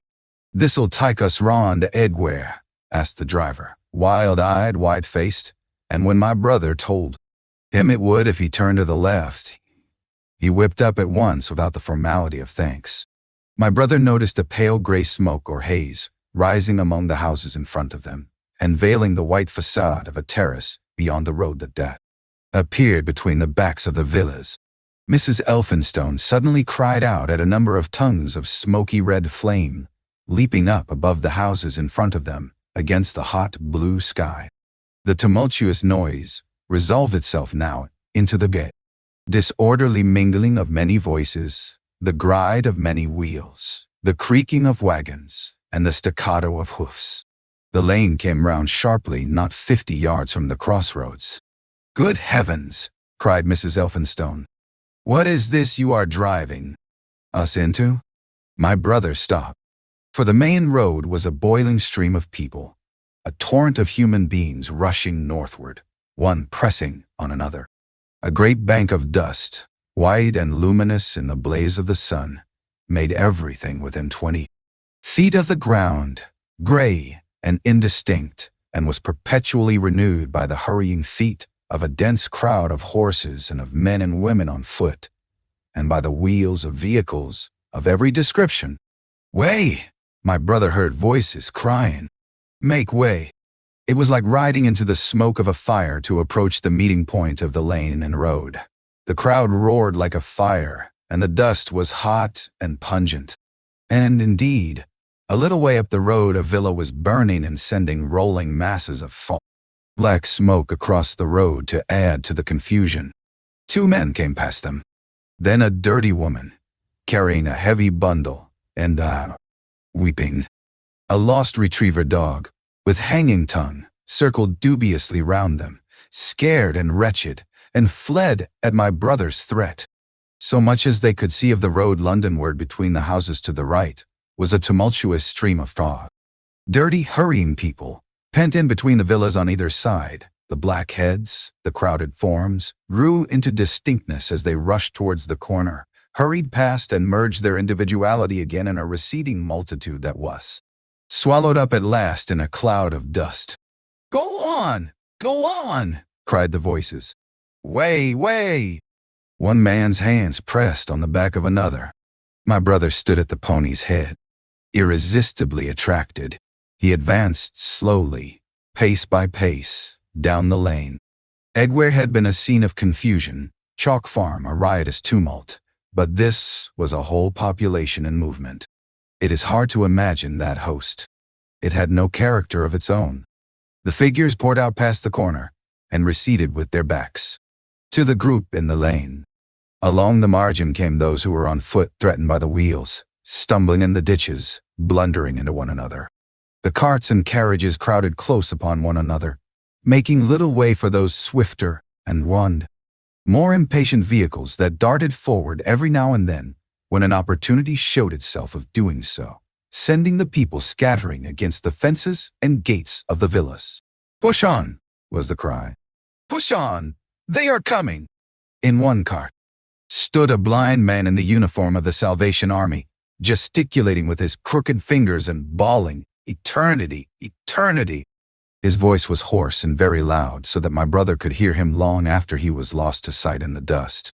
Some of the people who crowded in the carts whipped stupidly at their horses and quarreled with other drivers. Some sat motionless, staring at nothing with miserable eyes. Some gnawed their hands with thirst or lay prostrate in the bottoms of their hands. conveyances. The horses' bits were covered with foam, their eyes bloodshot. There were cabs, carriages, shop carts, wagons, beyond counting.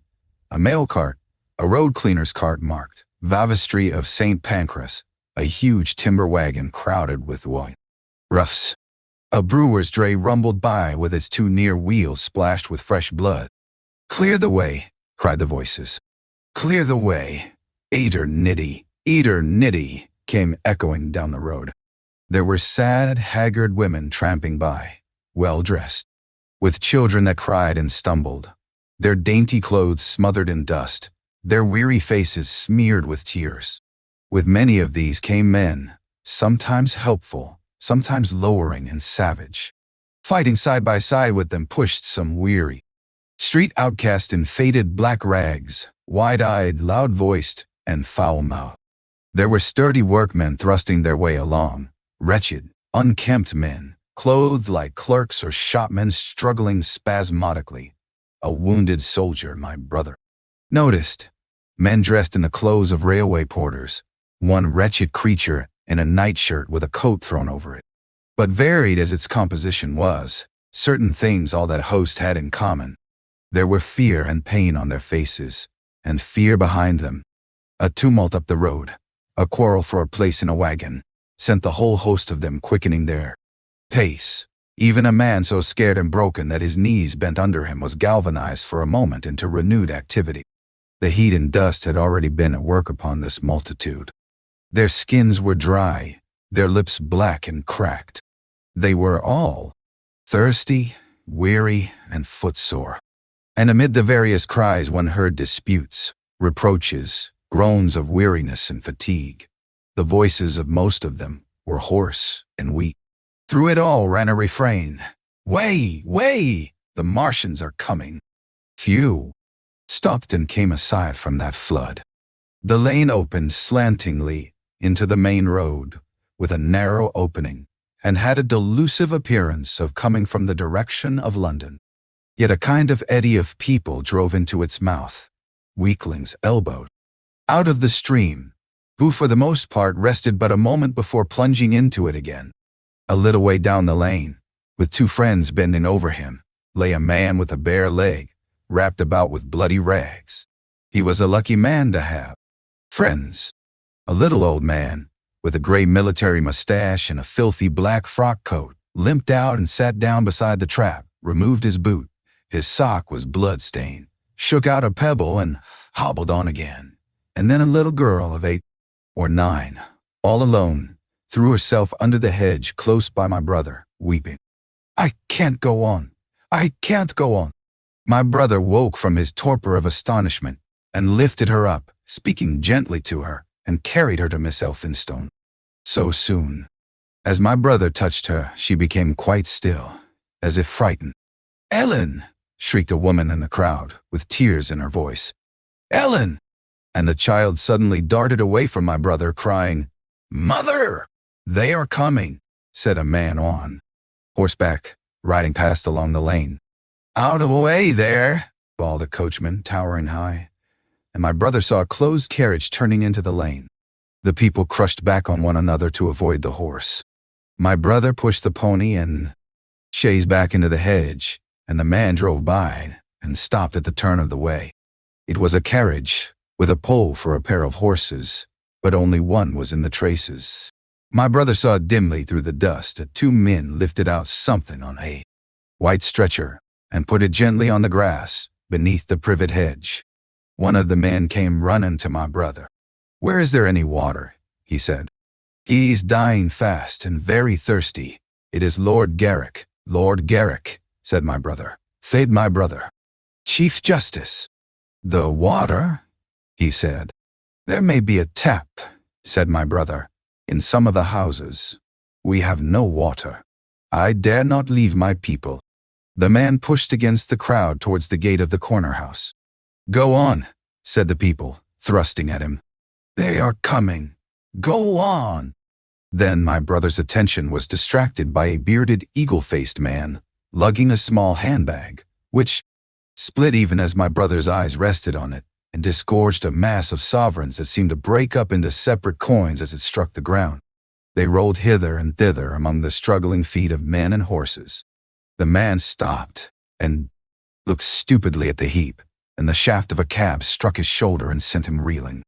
He gave a shriek and dodged back, and a cartwheel shaved him narrowly. "Way!" cried the men all about him. "Make way!" So soon as the cab had passed, he flung himself with both hands open upon the heap of coins and began thrusting handfuls in his pocket. A horse rose close upon him, and in another moment, half rising, he had been borne down under the horse's hoofs. "Stop!" screamed my brother, and pushing a woman out of his way, tried to clutch the bit of the horse. Before he could get to it, he heard a scream under the wheels, and saw through the dust the rim passing over the poor wretch's back.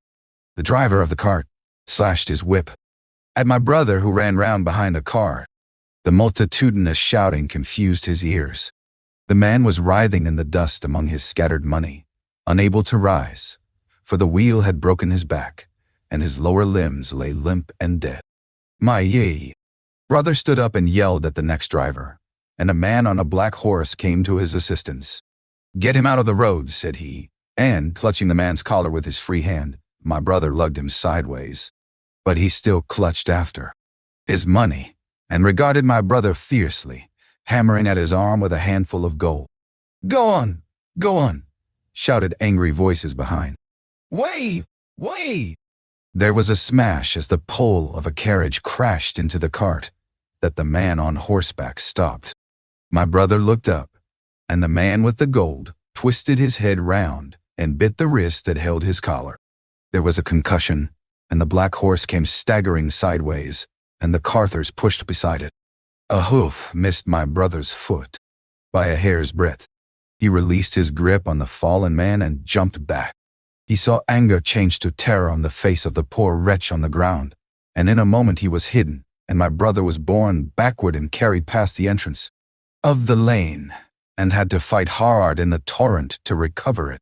He saw Miss Elphinstone covering her eyes, and a little child, with all a child's want of sympathetic imagination, staring with dilated eyes at a dusty something that lay black and still, ground and crushed under the rolling wheels. "Let us go back," he shouted, and began turning the pony round. "We cannot cross this. Hell," he said, and they went back 100 yards the way they had come, until the fighting crowd was hidden. As they passed the bend in the lane, my brother saw the face of the dying man in the ditch under the privet, deadly white and drawn, and shining with perspiration. The two women sat silent, crouching in their seat and shivering. Then beyond the bend, my brother stopped again. Miss Elphinstone was white and pale, and her sister-in-law sat weeping, too wretched even to call upon George. My brother was horrified and perplexed. So soon as they had retreated, he realized how urgent and unavoidable it was to attempt this crossing. He turned to Miss Elphinstone, suddenly resolute. "We must go that way," he said, and led the pony round again. For the second time that day this girl proved her quality. To force their way into the torrent of people, my brother plunged into the traffic and held back a cab horse, while she drove the pony across its head. A wagon locked wheels for a moment and ripped a long splinter from the chaise. In another moment they were caught and swept forward by the stream. My brother, with the cabman's whip marks red across his face and hands, scrambled into the chaise and took the reins from her. "Point the revolver at the man behind," he said, giving it to her. "If he presses us too hard." "No, point it at his horse." Then he began to look out for a chance of edging to the right across the road. But once in the stream, he seemed to lose volition, to become a part of that dusty route. They swept through Chipping Barnet with the torrent. They were nearly a mile beyond the center of the town before they had fought across to the opposite side of the way. It was din and confusion indescribable, but in and beyond the town the road forks repeatedly, and this to some extent relieved the stress. They struck eastward through Hadley, and there on either side of the road, and at another place farther on, they came upon a great multitude of people drinking at the stream, some fighting to come at the water. And farther on, from a lull near East Barnet, They saw two trains running slowly one after the other, without signal or order, trains swarming with people, with men even among the coals behind the engines, going northward along the Great Northern Railway. My brother supposes they must have filled outside London, for at that time the furious terror of the people had rendered the central termini impossible. Near this place they halted for the rest of the afternoon, for the violence of the day had already utterly exhausted all three of them. They began to suffer the beginnings of hunger. The night was cold, and none of them dared to sleep. And in the evening many people came hurrying along the road nearby their stopping place, fleeing from unknown dangers before them, and going in the direction from which my brother had come. 70. The Thunder Child. Had the Martians aimed only at destruction, they might on Monday have annihilated the entire population of London, as it spread itself slowly through the home counties, not only along the road through Barnet, but also through Edgware and Waltham Abbey, and along the roads eastward to Southend and Shoeburyness, and south of the Thames to Deal and Broadstairs, poured the same frantic rout. If one could have hung that June morning in a balloon in the blazing blue above London, every northward and eastward road running out of the tangled maze of streets would have seemed stippled black with the streaming fugitives, each dot a human agony of terror and physical distress. I have set forth at length in the last chapter my brother's account of the road through Chipping Barnet, in order that my readers may realize how that swarming of black dots appeared to one of those concerned. Never before in the history of the world had such a mass of human beings moved, suffered together. The legendary hosts of Goths and Huns, the hugest armies Asia has ever seen, would have been but a drop in that current. And this was no disciplined march. It was a stampede gigantic and terrible, without order and without a goal. 6 million people unarmed and unprovisioned, driving headlong. It was the beginning of the rout of civilization, of the massacre of mankind. Directly below him the balloonist would have seen the network of streets far and wide. Houses, churches, squares, crescents, gardens, already derelict, spread out like a huge map, and in the southward, blotted over Ealing, Richmond, Wimbledon. It would have seemed as if some monstrous pen had flung ink upon the chart. Steadily, incessantly, each black splash grew and spread, shooting out ramifications this way and that, now banking itself against rising ground, now pouring swiftly over a crest into a new-found valley, exactly as a gout of ink would spread itself upon blotting paper. And beyond, over the blue hills that rise southward of the river, the glittering Martians went to and fro, calmly and methodically spreading their poison cloud over this patch of country, and then over that, laying it again with that, their steam jets when it had served its purpose, and taking possession of the conquered country. They do not seem to have aimed at extermination so much as at complete demoralization, and the destruction of any opposition. They exploded any stores of powder they came upon, cut every telegraph, and wrecked the railways here and there. They were hamstringing mankind. They seemed in no hurry to extend the field of their operations, and did not come beyond the central part of London all that day. It is possible that a very considerable number of people in London stuck to their houses through Monday morning. Certain it is that many died at home suffocated by the black smoke. Until about midday, the Pool of London was an astonishing scene.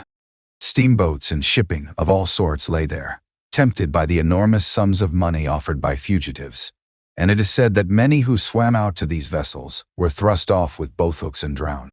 About 1 o'clock in the afternoon, the thinning remnant of a cloud of the black vapor appeared between the arches of Blackfriars Bridge. At that, the pool became a scene of mad confusion, fighting, and collision, and for some time a multitude of boats and barges jammed in thick northern arch of the Tower Bridge, and the sailors and lightermen had to fight savagely against the people who swarmed upon them from the riverfront. People were actually clambering down the piers of the bridge from above. When, an hour later, a Martian appeared beyond the clock tower and waded down the river, Nothing but wreckage floated above Limehouse. Of the falling of the fifth cylinder, I have presently to tell. The sixth star fell at Wimbledon. My brother, keeping watch beside the women in the chaise in a meadow, saw the green flash of it far beyond the hills. On Tuesday the little party, still set upon getting across the sea, made its way through the swarming country towards Colchester. The news that the Martians were now in possession of the whole London was confirmed. They had been seen at Highgate, and even, it was said, at Neasden. But they did not come into my brother's view until the morrow. That day, the scattered multitudes began to realize the urgent need of provisions. As they grew hungry, the rights of property ceased to be regarded. Farmers were out to defend their cattle sheds, granaries, and ripening root crops with arms in their hands. A number of people now, like my brother, had their faces eastward, and there were some desperate souls even going back towards London to get food. These were chiefly people from the northern suburbs, whose knowledge of the black smoke came by hearsay. He heard that about half the members of the government had gathered at Birmingham, and that enormous quantities of high explosives were being prepared to be used in automatic mines across the Midland counties. He was also told that the Midland Railway Company had replaced the desertions of the first day's panic, had resumed traffic, and was running northward trains from St. Albans to relieve the congestion of the home counties. There was also a placard in Chipping on Gar, announcing that large stores of flour were available in the northern towns, and that within 24 hours bread would be distributed among the starving people in the neighborhood. But this intelligence did not deter him from the plan of escape he had formed, and the three pressed eastward all day and heard no more of the bread distribution than this promise. Nor, as a matter of fact, did anyone else hear more of it. That night fell the seventh star, falling upon Primrose Hill. It fell while Miss Elphinstone was watching, for she took that duty alternately with my brother. She saw it. On Wednesday, the three fugitives, they had passed the night in a field of unripe wheat, reached Chelmsford, and there a body of the inhabitants, calling itself the Committee of Public Supply, seized the pony as provisions, and would give nothing in exchange for it, but the promise of a share in it the next day. Here, there were rumors of Martians at Epping, and news of the destruction of Waltham Abbey powder mills in a vain attempt to blow up one of the invaders. People were watching for Martians here from the church towers. My brother, very luckily for him as it chanced, preferred to push on at once to the coast rather than wait for food, although all three of them were very hungry. By midday they passed through Tillingham, which, strangely enough, seemed to be quite silent and deserted, save for a few furtive plunderers hunting for food. Near Tillingham they suddenly came in sight of the sea, and the most amazing crowd of shipping of all sorts that it is possible to imagine. For after the sailors could no longer come up the Thames, they came on to the Essex coast, to Harwich and Walton and Clacton, and afterwards to Foulness and Shoebury, to bring off the people. They lay in a huge sickle-shaped curve that vanished into mist at last towards the Naze.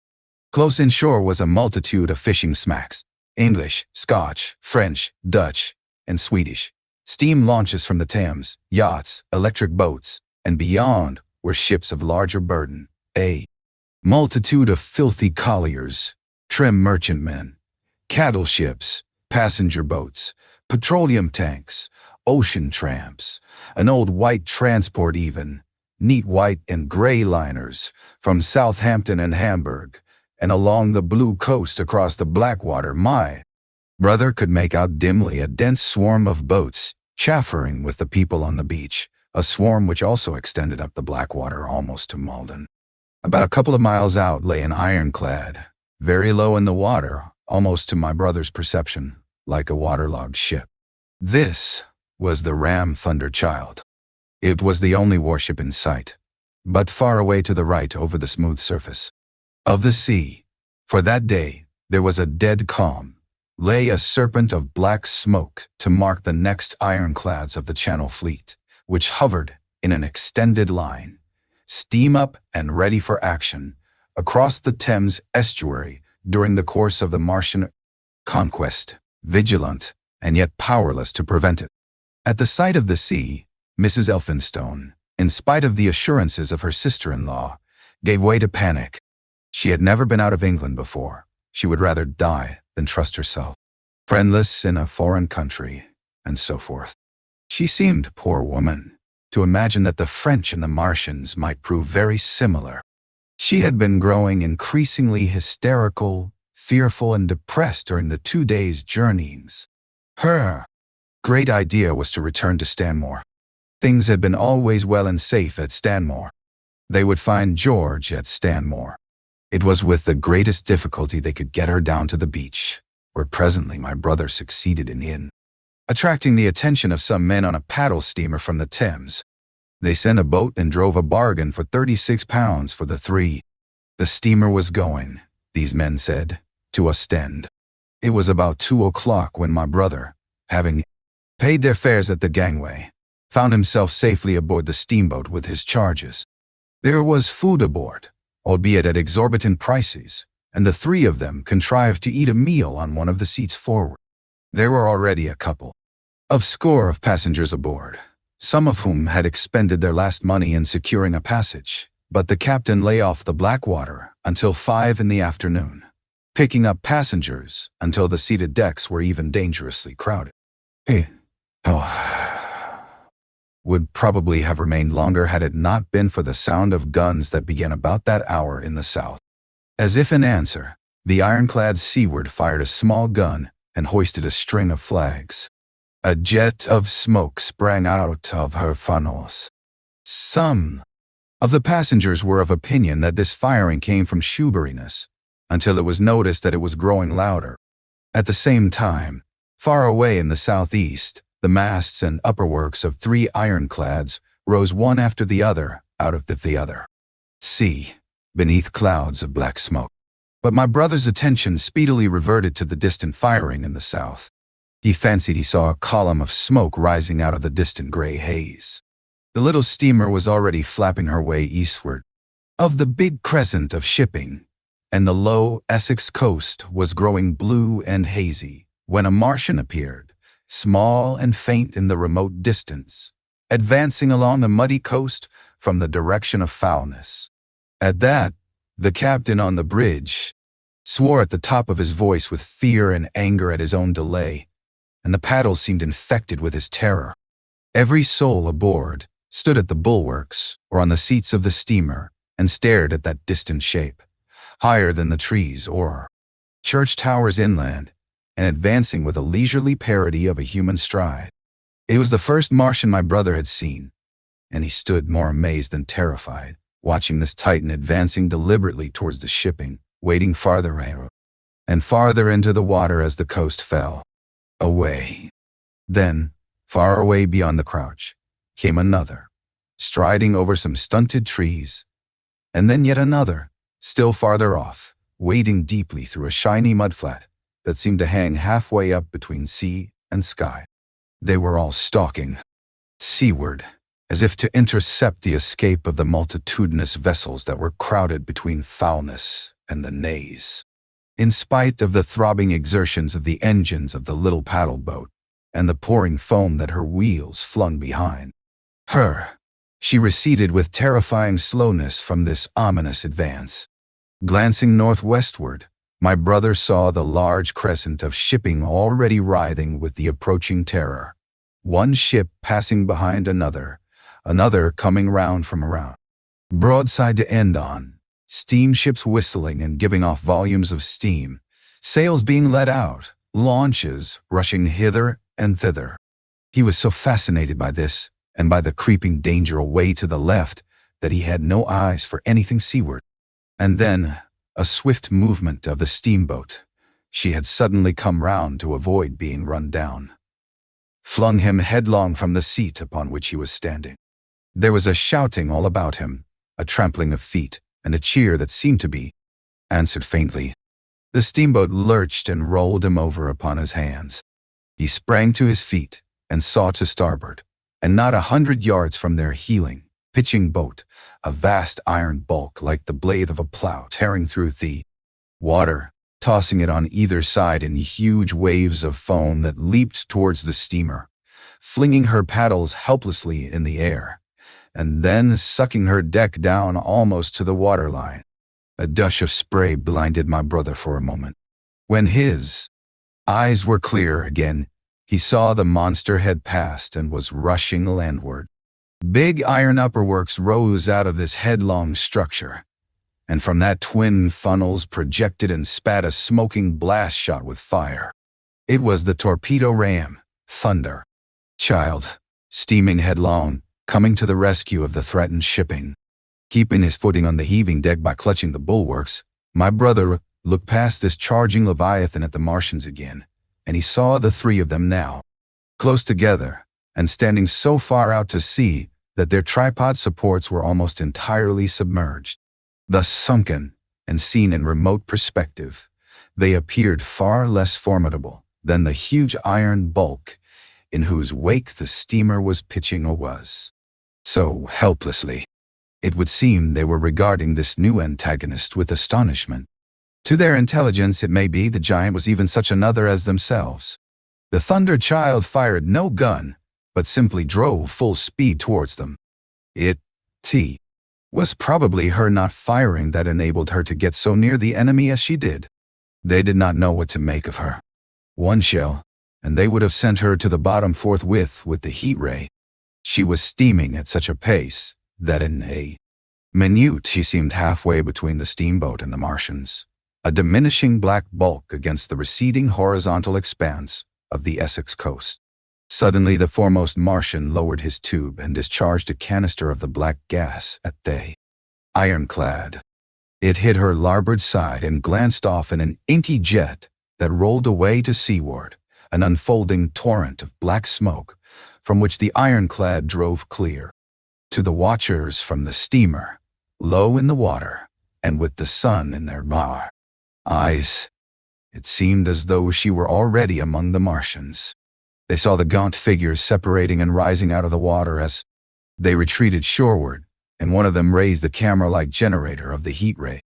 He held it pointing obliquely downward, and a bank of steam sprang from the water at its touch. It must have driven through the iron of the ship's side like a white-hot iron rod through paper. A flicker of flame went up through the rising steam, and then the Martian reeled and staggered. In another moment, he was cut down, and a great body of water and steam shot high in the air. The guns of the Thunder Child sounded through the reek, going off one after the other, and one shot splashed the water high close by the steamer, ricocheted towards the other flying ships to the north, and smashed a smack to matchwood. But no one heeded that very much. At the sight of the Martian's collapse, the captain on the bridge yelled inarticulately, and all the crowding passengers on the steamer's stern shouted together. And then they yelled again. For, surging out beyond the white tumult, something long and black, the flames streaming from its middle parts, its ventilators and funnels spouting fire. She was alive still. The steering gear, it seems, was intact, and her engines working. She headed straight for a second Martian, and was within 100 yards of him when the heat ray came to bear. Then, with a violent thud, a blinding flash, her decks, her funnels, leaped upward. The Martian staggered with the violence of her explosion, and in another moment, the flaming wreckage, still driving forward with the impetus of its pace, had struck him and crumpled him up like a thing of cardboard. My brother shouted involuntarily. A boiling tumult of steam hid everything again. "Two!" yelled the captain. Everyone was shouting.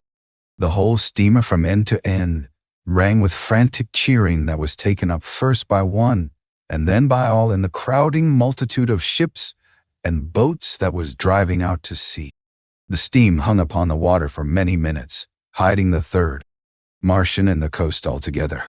And all this time, the boat was paddling steadily out to sea and away from the fight, and when at last the confusion cleared, the drifting bank of black vapor intervened, and nothing of the Thunder Child could be made out.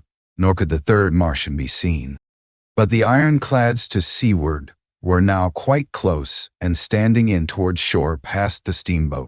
The little vessel continued to beat its way seaward, and the ironclads receded slowly towards the young coast, which was hidden still by a marbled bank of vapor, part steam, part black gas, eddying and combining in the strangest way. The fleet of refugees was scattering to the northeast. Several smacks were sailing between the ironclads and the steamboat. After a time, and before they reached the sinking cloud bank, the warships turned northward, and then abruptly went about and passed into the thickening haze of evening southward. The coast grew faint, and at last indistinguishable amid the low banks of clouds that were gathering about the sinking sun. Then suddenly out of the golden haze of the sunset came the vibration of guns and a form of black shadows moving.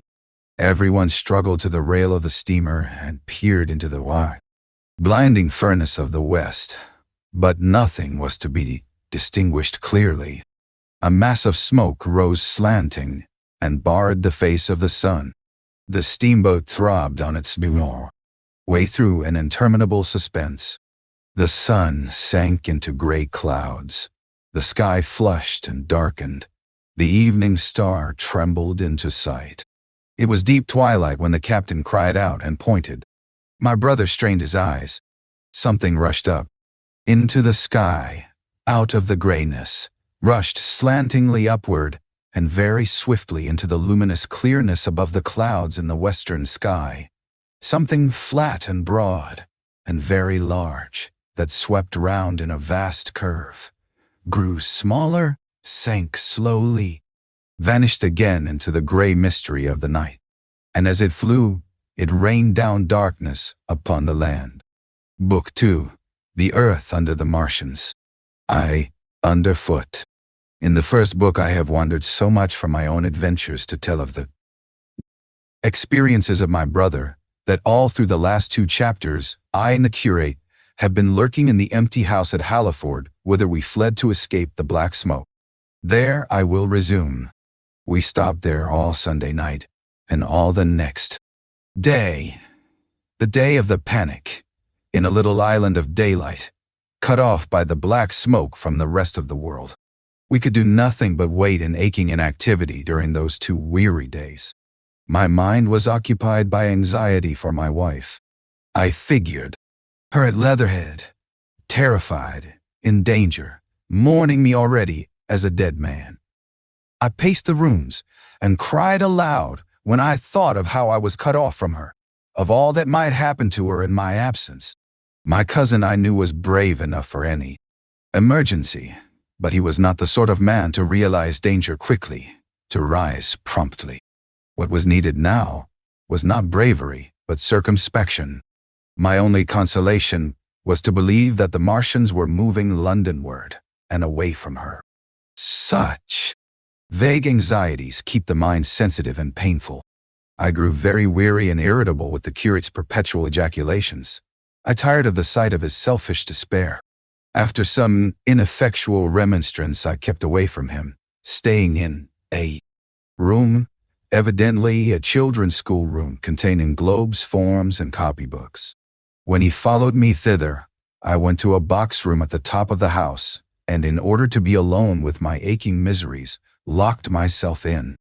We were hopelessly hemmed in by the black smoke all that day and the morning of the next.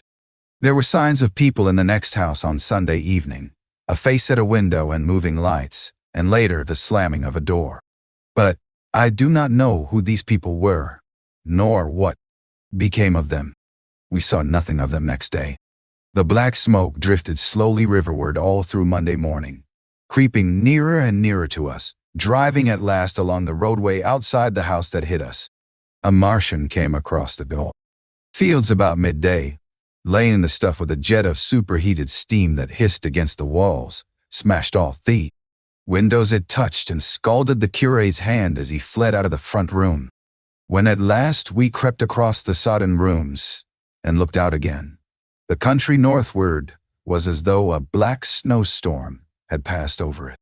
Looking towards the river, We were astonished to see an unaccountable redness mingling with the black of the scorched meadows. For a time we did not see how this change affected our position, save that we were relieved of our fear of the black smoke. But later, I perceived that we were no longer hemmed in, that now we might get away. So soon as I realized that the way of escape was open, my dream of action returned.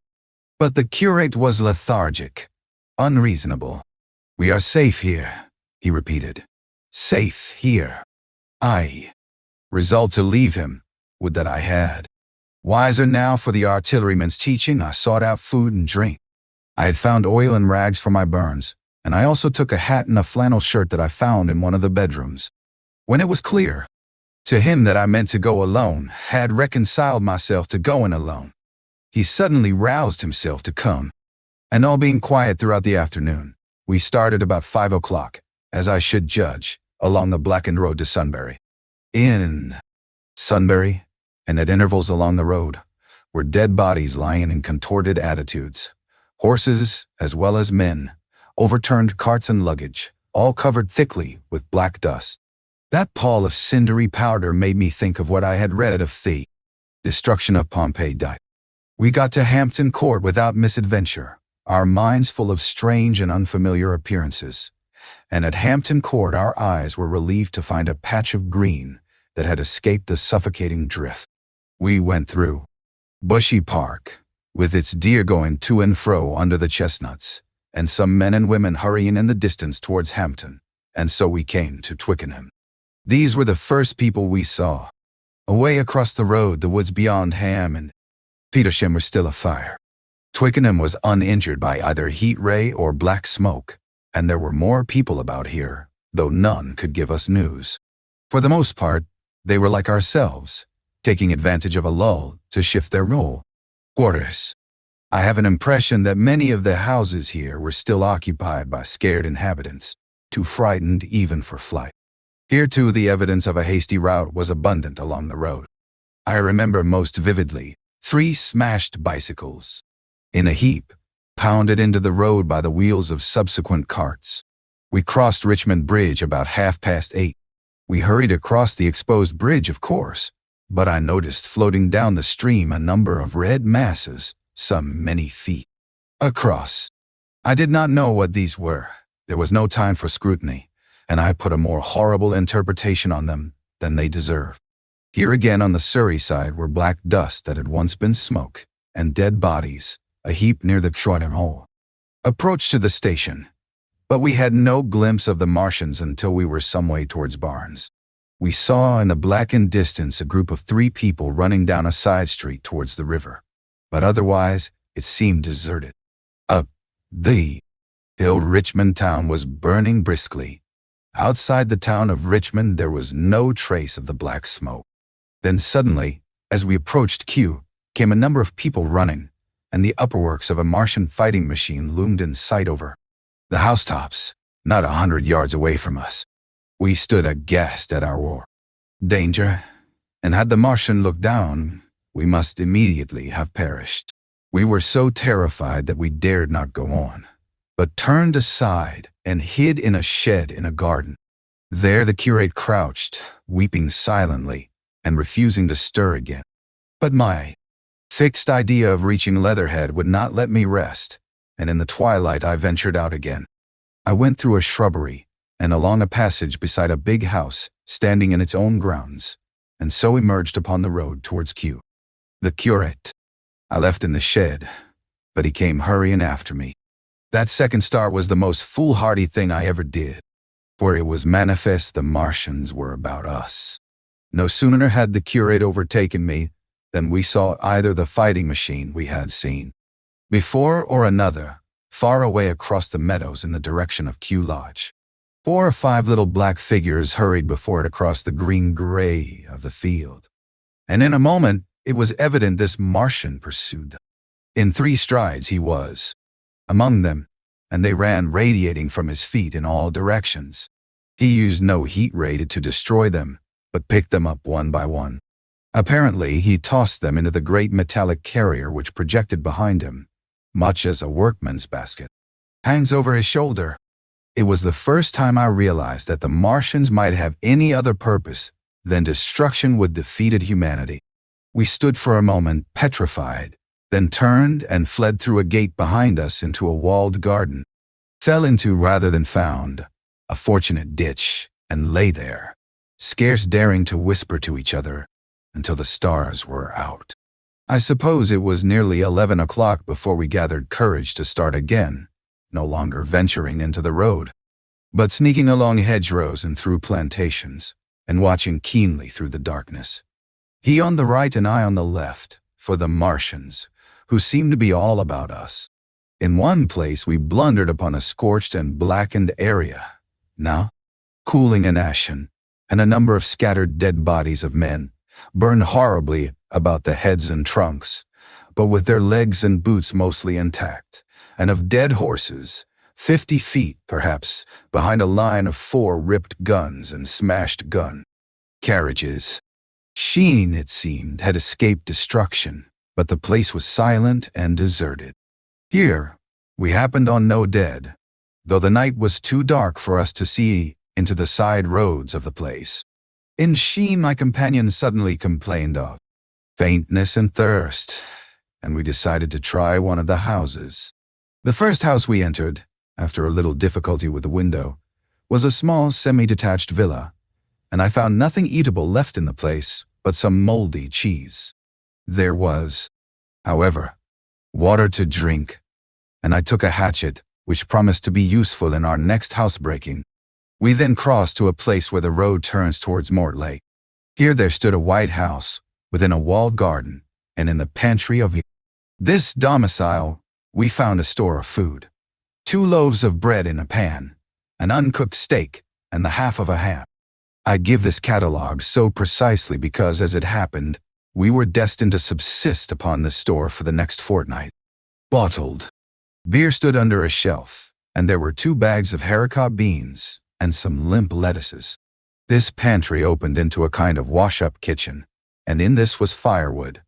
There was also a cupboard, in which we found nearly a dozen of Burgundy, tin, soups and salmon, and 2 tins of biscuits. We sat in the adjacent kitchen in the dark, for we dared not strike a light, and ate bread and ham and drank beer out of the same bottle. The curate, who was still timorous and restless, was now, oddly enough, for pushing on, and I was urging him to keep up his strength by eating when the thing happened that was to imprison us. "It can't be midnight yet," I said, and then came a blinding glare of vivid green light. Everything in the kitchen leaped out, clearly visible in green and black, and vanished again. And then followed such a concussion as I have never heard before or since. So close on the heels of this, as to seem instantaneous, came a thud behind me, a clash of glass, a crash and rattle of falling masonry all about us, and the plaster of the ceiling came down upon us, smashing into a multitude of fragments upon our heads. I was knocked headlong across the floor against the oven handle and stunned. I was insensible for a long time, the curate told me, and when I came to, we were in darkness again, and he, with a face wet, as I found afterwards, with blood from a cut forehead, was dabbing water over me. For some time I could not recollect what had happened. Then things came to me slowly. A bruise on my temple asserted itself. "Are you better?" asked the curate in a whisper. "At last," I answered him. I sat up. "Don't move," he said. "The floor is covered with smashed crockery from the dresser. You can't possibly move without making a noise, and I fancy they are outside." We both sat quite silent, so that we could scarcely hear each other breathing. Everything seemed deadly still, but once something near us, some plaster or broken brickwork, slid down with a rumbling sound. Outside, and very near, was an intermittent, metallic rattle. "Ah!" said the curate, when presently it happened again. "Yes," I said. "But what is it?" "A Martian," said the curate. I listened again. "It was not like the heat ray," I said, and for a time I was inclined to think one of the great fighting machines had stumbled against the house, as I had seen one stumble against the tower of Shepperton Church. Our situation was so strange and incomprehensible that for 3 or 4 hours, until the dawn came, scarcely moved. And then the light filtered in, not through the window, which remained black, but through a triangular aperture between a beam and a heap of broken bricks in the wall behind us. The interior of the kitchen we now saw grayly for the first time. The window had been burst in by a mass of garden mold, which flowed over the table upon which we had been sitting and lay about our feet. Outside, the soil was banked high against the house. At the top of the window frame we could see an uprooted drainpipe. The floor was littered with smashed hardware. The end of the kitchen towards the house was broken into, and since the daylight shone in there, it was evident the greater part of the house had collapsed. Contrasting vividly with this ruin was the neat dresser, stained in the fashion pale green, and with a number of copper and tin vessels. Below it, the wallpaper imitating blue and white tiles, and a couple of colored supplements fluttering from the walls above the kitchen range. As the dawn grew clearer, we saw through the gap in the wall the body of a Martian, standing sentinel, suppose, over the still glowing cylinder. At the sight of that, we crawled as circumspectly as possible out of the twilight of the kitchen into the darkness of the scullery. Abruptly, the right interpretation dawned upon my mind. "The 5th cylinder," I whispered. "The 5th shot from Mars has struck this house and buried us under the ruins." For a time the curate was silent, and then he whispered, "God have mercy upon us." I heard him presently whimpering to himself. Save for that sound, we lay quite still in the scullery. I, for my part, scarce dared breathe, and sat with my eyes fixed on the faint light of the kitchen door. I could just see the curate's face, a dim oval shape, and his collar and cuffs. Outside there began a metallic hammering, then a violent hooting, and then again, after a quiet interval, a hissing like the hissing of an engine. These noises, for the most part problematical, continued intermittently, and seemed if anything to increase in number as time wore on. Presently, a measured thudding and a vibration that made everything about us quiver, and the vessels in the pantry ring and shift, began and continued. Once the light was eclipsed, and the ghostly kitchen doorway became absolutely dark. For many hours we must have crouched there, silent and shivering, until our tired attention failed. At last I found myself awake and very hungry. I'm inclined to believe we must have spent the greater portion of a day before that awakening. My hunger was at a stride so insistent that it moved me to action.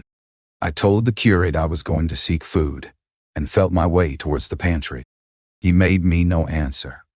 But so soon as I began eating, the faint noise I made stirred him up, and I heard him crawling after me. To what we saw from the ruined house. After eating we crept back to the scullery, and there I must have dozed again, for when presently I looked round I was alone. The thudding vibration continued with wearisome persistence. I whispered for the curate several times, and at last felt my way to the door of the kitchen. It was still daylight, and I perceived him across the room, lying against the triangular hole that looked out upon the Martians. His shoulders were hunched, so that his head was hidden from me. I could hear a number of noises almost like those in an engine shed, and the place rocked with that beating thud. Through the aperture in the wall I could see the top of a tree, touched with gold, and the warm blue of a tranquil evening sky. For a minute or so, I remained watching the curate, and then I advanced, crouching and stepping with extreme care amid the broken crockery that littered the floor. I touched the curate's leg, and he started so violently that a mass of plaster went sliding down outside and fell with a loud impact. I gripped his arm, fearing he might cry out, and for a long time we crouched motionless. Then I turned to see how much of our rampart remained. The detachment of the plaster had left a vertical slit open in the debris, and by raising myself cautiously across a beam, I was able to see out of this gap into what had been overnight a quiet suburban roadway. Vast indeed was the change that we beheld. The fifth cylinder must have fallen right into the midst of the house we had first visited. The building had vanished, completely smashed, pulverized, and dispersed by the blow. The cylinder lay now far beneath the original foundations, deep in a hole, already vastly larger than the pit I had looked into at Woking. The earth all round it had splashed under that tremendous impact. Splashed is the only word, and lay in heap, piles that hid the masses of the adjacent houses. It had behaved exactly like mud under the violent blow of a hammer. Our house had collapsed backward. The front portion, even on the ground floor, had been destroyed completely. By a chance, kitchen and scullery had escaped, and stood buried now under soil and ruins, closed in by tons of earth on every side, save towards the cylinder. Over that aspect, we hung now on the very edge of the great circular pit. The Martians were engaged. Making. The heavy beating sound was evidently just behind us, and ever and again a bright green vapor drove up like a veil across our peephole. The cylinder was already opened in the center of the pit, and on the farther edge of the pit, amid the smashed and gravel-heaped shrubbery, one of the great fighting machines, deserted by its occupant, stood stiff and tall against the evening sky. At first I scarcely noticed the pit and the cylinder, although it has been convenient to describe them. First, on account of the extraordinary glittering mechanism I saw busy in the excavation, and on account of the strange creatures that were crawling slowly and painfully across the heaped mold near it. The mechanism it certainly was that held my attention first. It was one of those complicated fabrics that have since been called handling machines, and the study of which has already given such an enormous impetus to terrestrial invention. As it dawned upon me first, it presented a sort of metallic spider with 5 jointed, agile legs, and with an extraordinary number of jointed levers, bars, and reaching and clutching tentacles about its body. Most of its arms were retracted, but with 3 long tentacles, it was fishing out a number of rods, plates, and bars, which lined the covering and apparently strengthened the walls of the cylinder. These, as it extracted them, were lifted out and deposited upon a level surface of earth behind it. Its motion was so swift, complex, perfect that at first I did not see it as a machine, in spite of its metallic glitter. The fighting machines were coordinated and animated to an extraordinary pitch, but nothing to compare with this. People who have never seen these structures and have only the ill-imagined efforts of artists or the imperfect descriptions of such eyewitnesses as myself to go upon, scarcely realize that living quality. I recall particularly the illustration of one of the first pamphlets to give a consecutive account of the war. The artist had evidently made a hasty study of one of the fighting machines, and there his knowledge ended. He presented them as tilted, stiff tripods, without either flexibility or subtlety, and with an altogether misleading monotony of effect. The pamphlet containing these renderings had a considerable vogue, and I mention them here simply to warn the reader against the impression they may have created. They were no more like the Martians I saw in action than a Dutch doll is like a human being.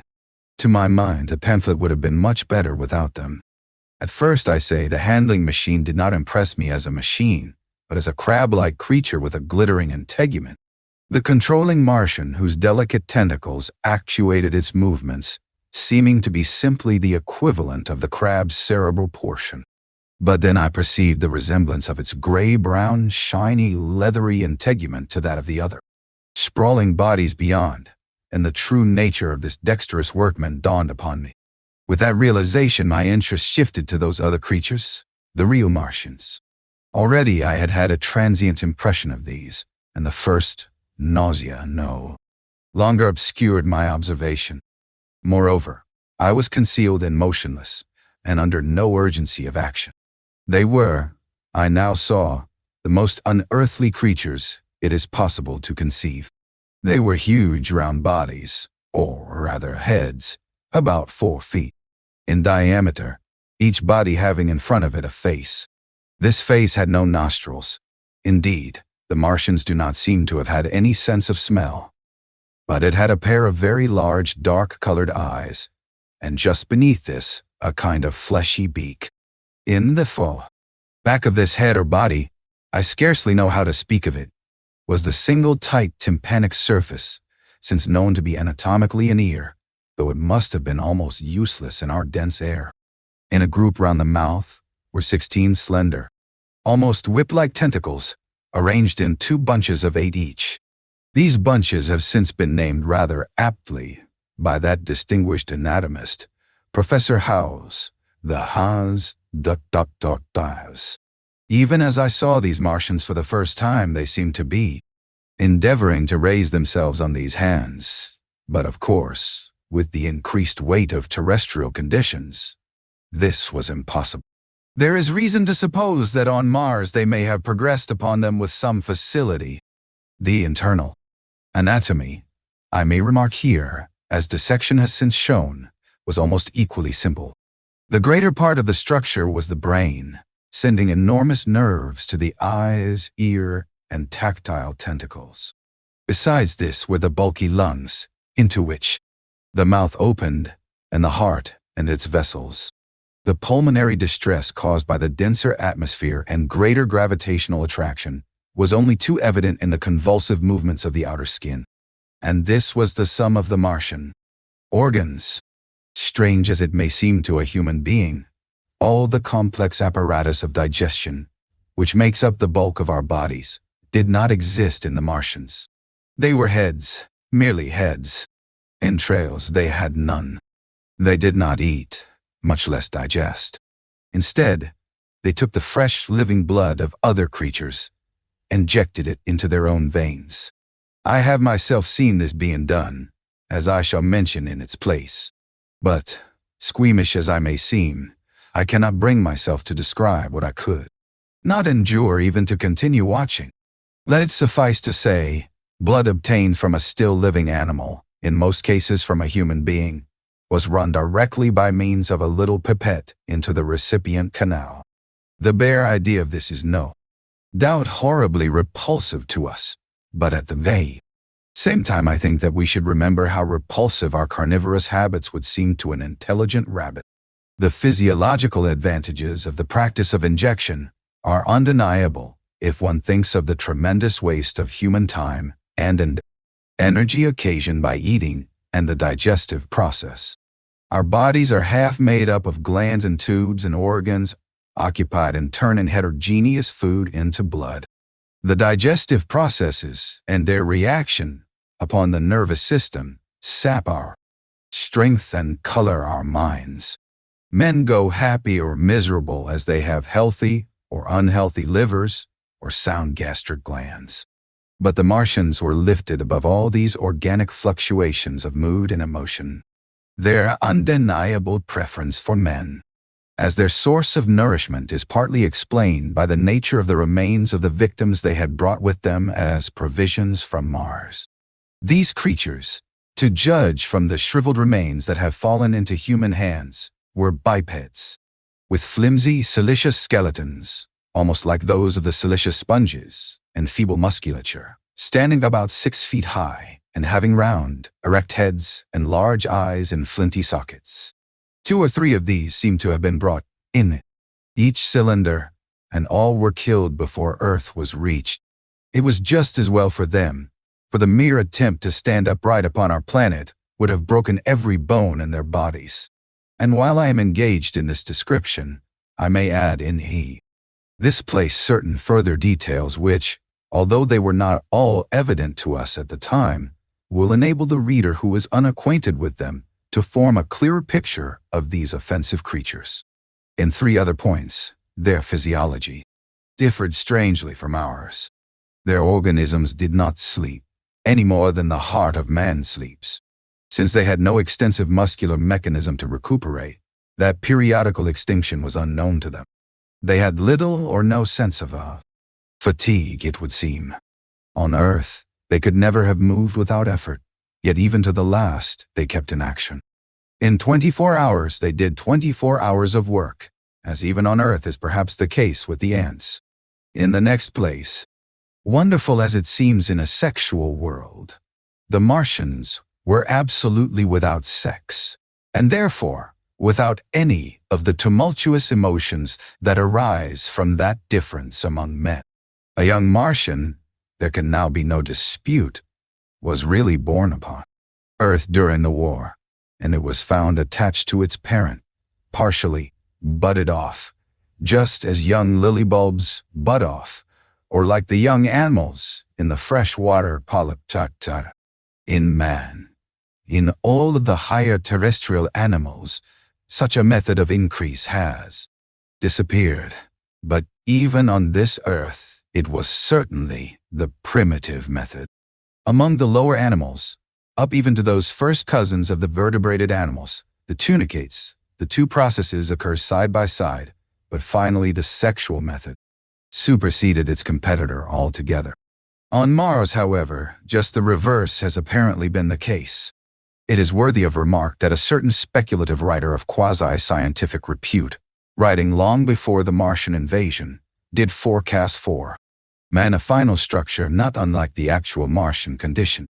His prophecy, I remember, appeared in November or December 1893 in a long-defunct publication, the G. Paul Mall Budget, and I recall a caricature of it in a pre-Martian periodical called Punch. He pointed out, writing in a foolish, facetious tone, that the perfection of mechanical appliances must ultimately supersede limbs, the perfection of chemical devices, digestion, that such organs as hair, external nose, teeth, ears, and chin were nose, teeth, ears, and chin were no longer essential parts of the human being, and that the tendency of natural selection would lie in the direction of their steady diminution through the coming ages. The brain alone remained a cardinal necessity. Only one other part of the body had a strong case for survival, and that was the hand, teacher and agent of the brain. While the rest of the body dwindled, the hands would grow larger. There is many a true word written in jest, and here in the Martians we have beyond dispute the actual accomplishment of such a suppression of the animal side of the organism by the intelligence. To me, it is quite credible that the Martians may be descended from beings not unlike ourselves by a gradual development of brain and hands, latter giving rise to the two bunches of delicate tentacles at last, at the expense of the rest of the body. Without the body, the brain would, of course, become a mere selfish intelligence, without any of the emotional substratum of the human being. The last salient point in which the systems of these creatures differed from ours was in what one might have thought a very trivial particular. Microorganisms, which cause so much disease and pain on Earth, have either never appeared upon Mars or Martian sanitary science eliminated them ages ago. 100 diseases, all the fevers and contagions of human life, consumption, cancers, tumors, and such morbidities, never entered the scheme of their life. And speaking of the differences between the life on Mars and terrestrial life, I may allude here to the curious suggestions of the red weed. Apparently, the vegetable kingdom in Mars, instead of having green for a dominant color, is of a vivid, blood-red tint. At any rate, the seeds which the Martians, intentionally or accidentally, brought with them gave rise in all cases to red-colored growths. Only that known popularly as the red weed, however, gained any footing in competition with terrestrial forms. The red creeper was quite a transitory growth, and few people have seen it growing. For a time, however, the red weed grew with astonishing vigor and luxuriance. It spread up the sides of the pit by the third or fourth day of our imprisonment, and its cactus-like branches formed a carmine fringe to the edges of our triangular window. And afterwards I found it broadcast throughout the country, and especially wherever there was a stream of water. The Martians had what appears to have been an auditory organ, a single round drum at the back of the head body, and eyes with a visual range not very different from ours, except that, according to Phillips, blue and violet were as black to them. It is commonly supposed that they communicated by sounds and tentacular gesticulations. This is asserted, for instance, in the able but hastily compiled pamphlet, written evidently by someone not an eyewitness of Martian actions, to which I have already alluded, and which, so far, has been the chief source of information concerning them. Now no surviving human being saw so much of the Martians in action as I did. I take no credit to myself for an accident, but the fact is so, and I assert that I watched them closely time after time, and that I have seen 4 or 5, and once 6 of them sluggishly performing the most elaborately complicated operations together, without either sound or gesture. Their peculiar hooting invariably preceded feeding. It had no modulation, and was, I believe, in no sense a signal, but merely the expiration of air preparatory to the suctional operation. I have a certain claim to at least an elementary knowledge of psychology, and in this matter I am convinced, as firmly as I am convinced of anything, that the Martians interchange thoughts without any physical intermediation. And I have been convinced of this in spite of strong preconceptions. Before the Martian invasion, as an occasional reader here or there may remember, I had written with some little vehemence against the telepathic theory. The Martians wore no clothing. Their conceptions of ornament and decorum were necessarily different from ours, and not only were they evidently much less sensible of changes of temperature than we are, but changes of pressure do not seem to have affected their health at all seriously. Yet though they wore no clothing, it was in the other artificial additions to their bodily resources that their great superiority over man lay. We men, with our bicycles and road skates, our Lilienthal soaring machines, our guns and sticks and so forth, are just in the beginning of the evolution that the Martians have worked out. They become practically mere brains, wearing different bodies according to their needs, just as men wear suits of clothes and take a bicycle in a hurry or an umbrella in the wet. And of their appliances, perhaps nothing is more wonderful to a man than the curious fact that what is the dominant feature of almost all human devices in mechanism is absent. The J-wheel is absent. Among all the things they brought to Earth, there is no trace or suggestion of their use of wheels. One would have at least expected it in locomotion. And in this connection, it is curious to remark that even on this Earth, nature has never hit upon the wheel, or has preferred other expedients to its development.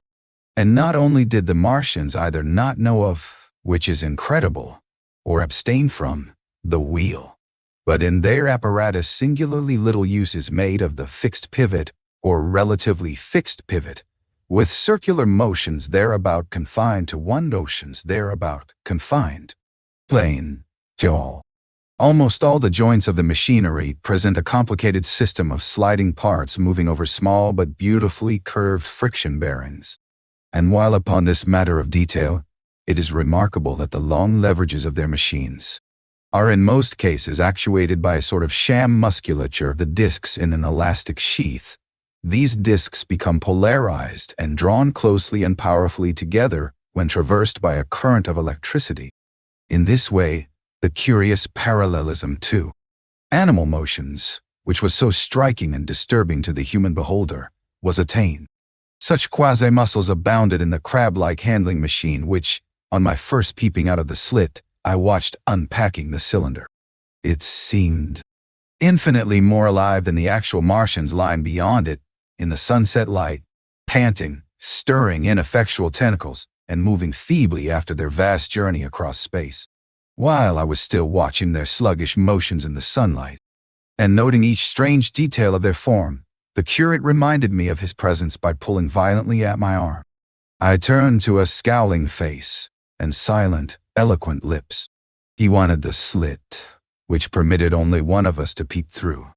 I had to forego watching them for a time while he enjoyed that privilege. When I looked again, the busy handling machine had already put together several of the pieces of apparatus it had taken out of the cylinder into a shape having an unmistakable likeness to its own. And down on the left, a busy little digging mechanism had come into view, emitting jets of green vapor and working its way around the pit, excavating and embanking in a methodical and discriminating manner. This it was which had caused the regular beating noise and the rhythmic shocks that had kept our ruinous refuge quivering. It piped and whistled as it worked. So far as I could see, the thing was without a directing Martian at all. 3. Nice. The days of imprisonment. The arrival of a second fighting machine drove us from our peephole into the scullery, for we feared that from his elevation the Martian might see down upon us behind our barrier. At a later date, we began to feel less in danger of their eyes, for to an eye in the dazzle of the sunlight, outside our refuge, must have been blank blackness. But at first the slightest suggestion of approach drove us into the scullery in heart-throbbing retreat. Yet terrible as was the guide, danger we incurred, the attraction of peeping was for both of us irresistible. And I recall now with a sort of wonder that, in spite of the infinite danger in which we were between starvation and a still more terrible death, we could yet struggle bitterly for that horrible privilege of sight. We would race across the kitchen in a grotesque way between eagerness and the dread of making a noise, and strike each other, and thrust and kick within a few inches of exposure. The fact is that we had absolutely incompatible dispositions and habits of thought and action, and our danger and isolation only accentuated the incompatibility. At Halliford, I had already come to hate the curate's trick of helpless exclamation, his stupid rigidity of mind, and his endless muttering monologue vitiated every effort I made to think out a line of action, and drove me at times, thus pent up and intensified, almost to the verge of craziness. He was as lacking in restraint as a silly woman. He would weep for hours together, and I verily believe that to the very end, this spoiled child of life thought his weak tears in some way efficacious. And I would sit in the darkness, unable to keep my mind off him by reason of his importunities. He ate more than I did, and it was in vain I pointed out that our only chance of life was to stop in the house until the Martians had done with their pit, that in that long patience a time might presently come when we should need food. He ate and drank impulsively, in heavy meals at long intervals. He slept little. As the days wore on, his utter carelessness of any consideration so intensified our distress and danger that I had, much as I loathed doing it, to resort to threats, and at last to blows. That brought into reason for a time. But he was one of those weak creatures, void of pride, timorous, anemic, hateful souls, full of shifty cunning, who face neither God nor man, who face not even themselves. It is disagreeable for me to recall and write these things, but I set them down that my story may lack nothing. Those who have escaped the dark and terrible aspects of life will find my brutality, my flash of rage in our final tragedy, easy enough to blame, for they know what is wrong as well as any, but not what is possible to tortured men. But those who have been under the shadow, who have gone down at last to elemental things, will have a wider charity. And while within we fought out our dark, dim contest of whispers, snatched food and drink, and gripping hands and blows, without, in the pitiless sunlight of that terrible June, was the strange wonder, the unfamiliar routine of the Martians in the pit. Let me return to those first new experiences of mine. After a long time I ventured back to the peephole, to find that the newcomers had been reinforced by the car, occupants of no fewer than 3 of the fighting machines. These last had brought with them certain fresh appliances that stood in an orderly manner about the cylinder. The second handling machine was now completed, and was busied in serving one of the novel contrivances the big machine had brought. This was a body resembling a milk can in its general form, above which oscillated a pear-shaped receptacle, and from which a stream of white powder flowed into a circular basin below. The oscillatory motion was imparted to this by one tentacle of the handling machine. With 2 spatulate hands, the handling machine was digging out and flinging masses of clay into the pear-shaped receptacle above, while with another arm, it periodically opened a door and removed rusty and blackened clinkers from the middle part of the machine. Another steely tentacle directed the powder from the basin along a ribbed channel towards some receiver that was hidden from me by the mound of bluish dust. From this unseen receiver, a little thread of green smoke rose vertically into the quiet air. As I looked, the handling machine, with a faint and musical clinking, extended telescopic fashion, a tentacle that had been a moment before a mere blunt projection, until its end was hidden behind a mound of clay. In another second, it had lifted a bar of white aluminium into sight, untarnished as yet, and shining dazzlingly, and deposited it in a growing stack of bars that stood at the side of bars. The pit.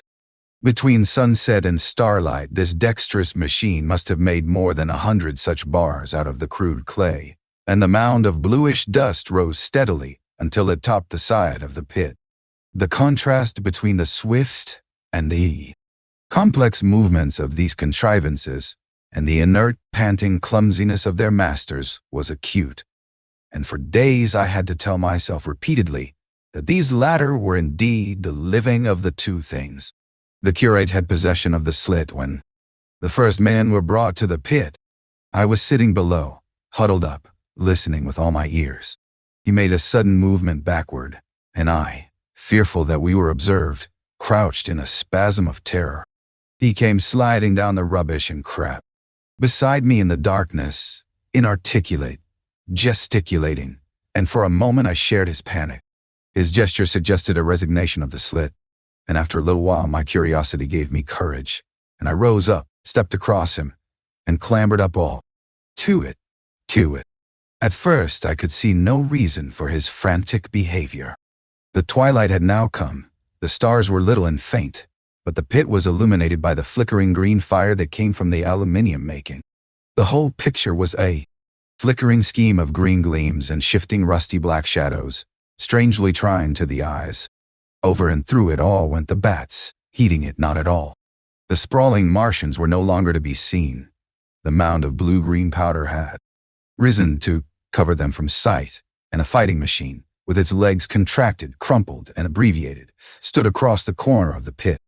And then, amid the clangor of the machinery, came a drifting suspicion of human voices that I entertained at first only to dismiss. I crouched, watching this fighting machine closely, satisfying myself now for the first time that the hood did indeed contain a Martian. As the green flames lifted, I could see the oily gleam of his integument and the brightness of his eyes. And suddenly I heard a yell and saw a long tentacle reaching over the shoulder of the machine to the little cage that hunched upon its back. Then something struggling violently, was lifted high against the sky, a black, vague enigma against the starlight. And as this black object came down again, I saw, by the green brightness, that it was a man. For an instant, he was clearly visible. He was a stout, ruddy, middle-aged man, well-dressed.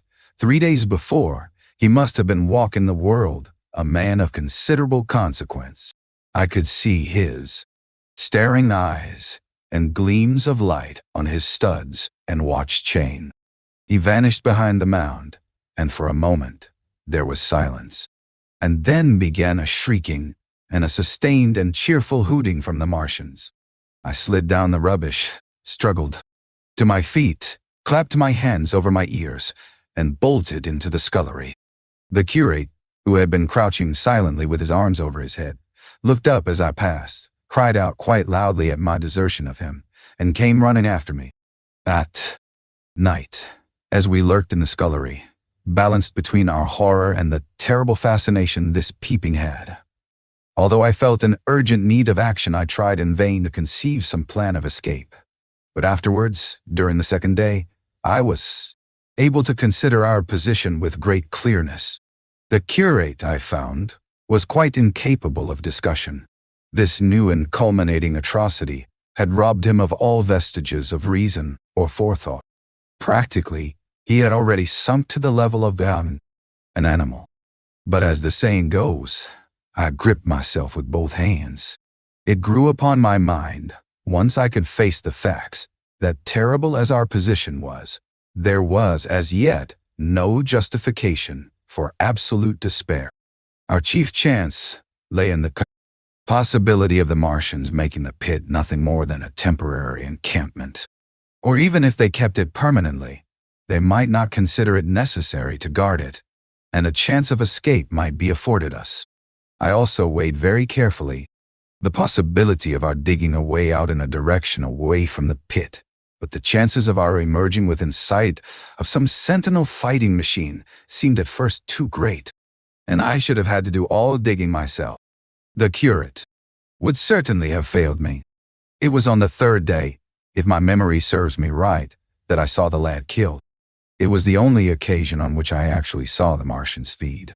After that experience, I avoided the hole in the wall for the better part of a day. I went into the scullery, removed the door, and spent some hours digging with my hatchet as silently as possible. But when I had made a hole about a couple of feet deep, the loose earth collapsed noisily, and I did not dare continue. I lost heart and lay down on the scullery floor for a long time, having no spirit even to move. And after that, I abandoned altogether the idea of escaping by excavation.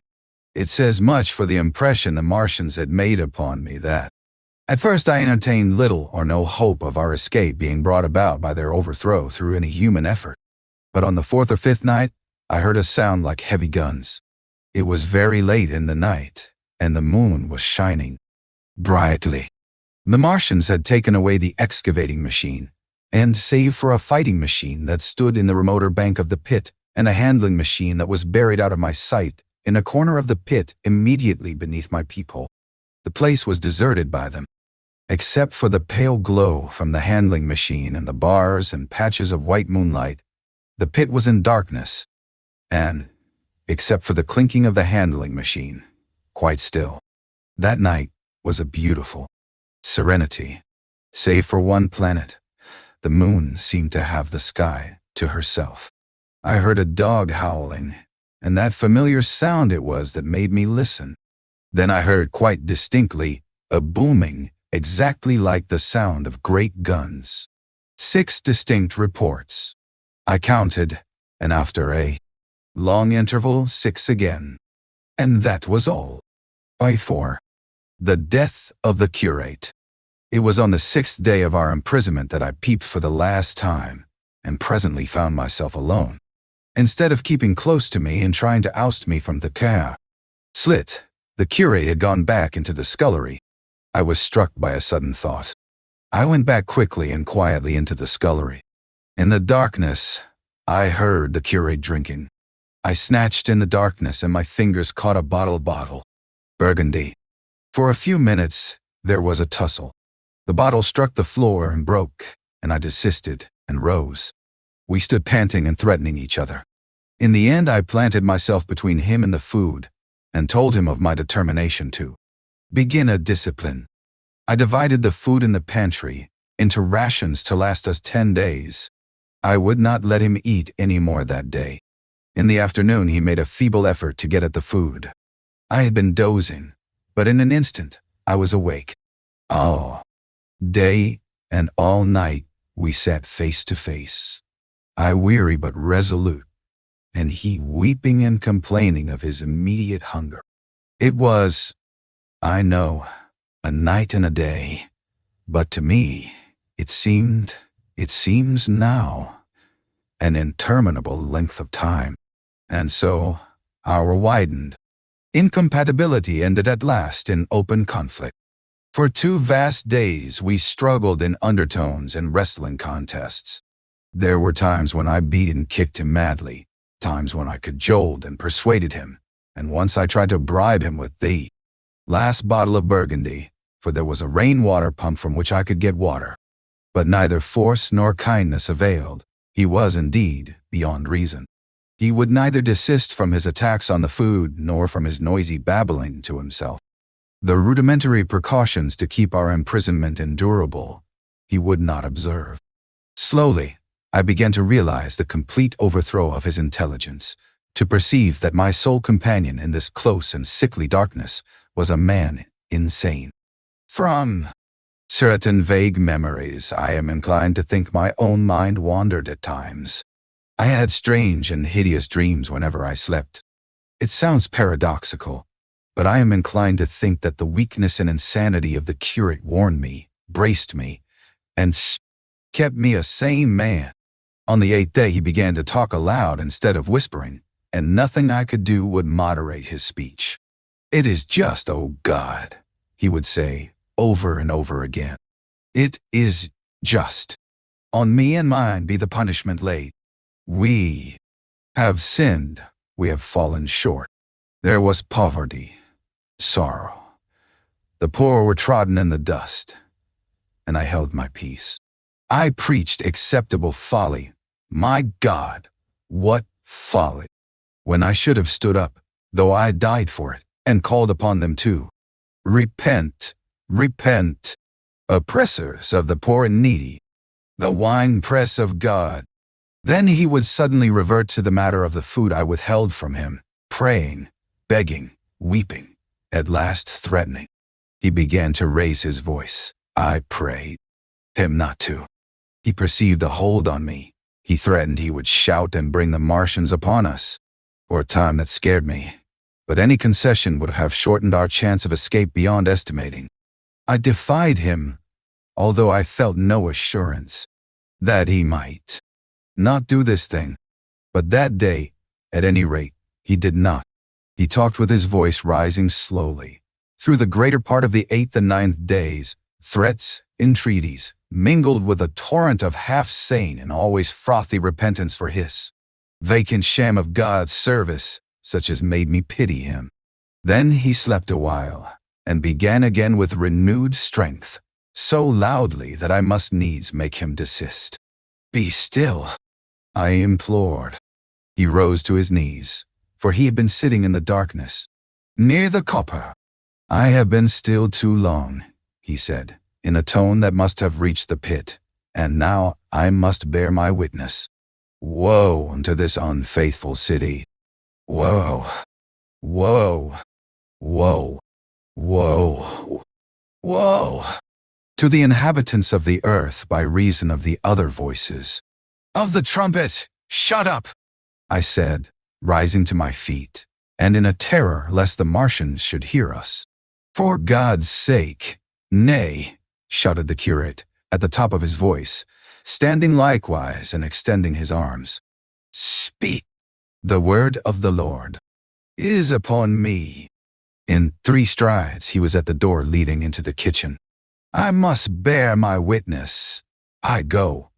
It has already been too long delayed." I put out my hand and felt the meat chopper hanging to the wall. In a flash, I was after him. I was fierce with fear. Before he was halfway across the kitchen, I had overtaken him. With one last touch of humanity, I turned the blade back and struck him with the butt. He went headlong forward and lay stretched on the ground. I stumbled over him and stood panting. He lay still. Suddenly I heard a noise without, the run and smash of slipping plaster, and the triangular aperture in the wall was darkened. I looked up and saw the lower surface of a handling machine coming slowly across the hole. One of its gripping limbs curled amid the debris. Another limb appeared, feeling its way over the fallen beams. I stood petrified, staring.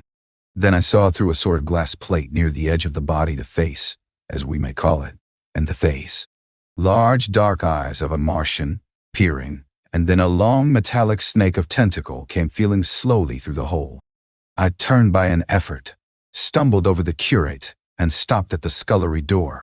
The tentacle was now some way, 2 yards or more, in the room, and twisting and turning, with queer sudden movements, this way and that. For a while, I stood fascinated by that slow, fitful advance. Then, with a faint hoarse cry, I forced myself across the scullery. I trembled violently. I could scarcely stand upright. I opened the door of the coal cellar and stood there in the darkness, staring at the faintly lit doorway into the kitchen, and listening. Had the Martian seen me? What was it doing now? Something was moving to and fro.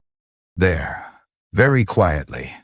Every now and then it tapped against the wall, or started on its movements with a faint metallic ringing, like the movements of keys on a split ring. Then, a heavy body, I knew too well what, was dragged across the floor of the kitchen towards the opening. Irresistibly attracted, I crept to the door and peeped into the kitchen. In the triangle of bright outer sunlight I saw the Martian, in its briareous of a handling machine, scrutinizing the curate's head. I thought at once that it would infer my presence from the mark of the blow I had given him. I crept back to the coal cellar, shut the door, and began to cover myself up as much as I could, and as noiselessly as possible in the darkness, among the firewood and coal therein. Every now and then I paused, rigid, to hear if the Martian had thrust its tentacles through the opening again. Then, the faint metallic jingle returned. I traced it slowly, feeling over the kitchen.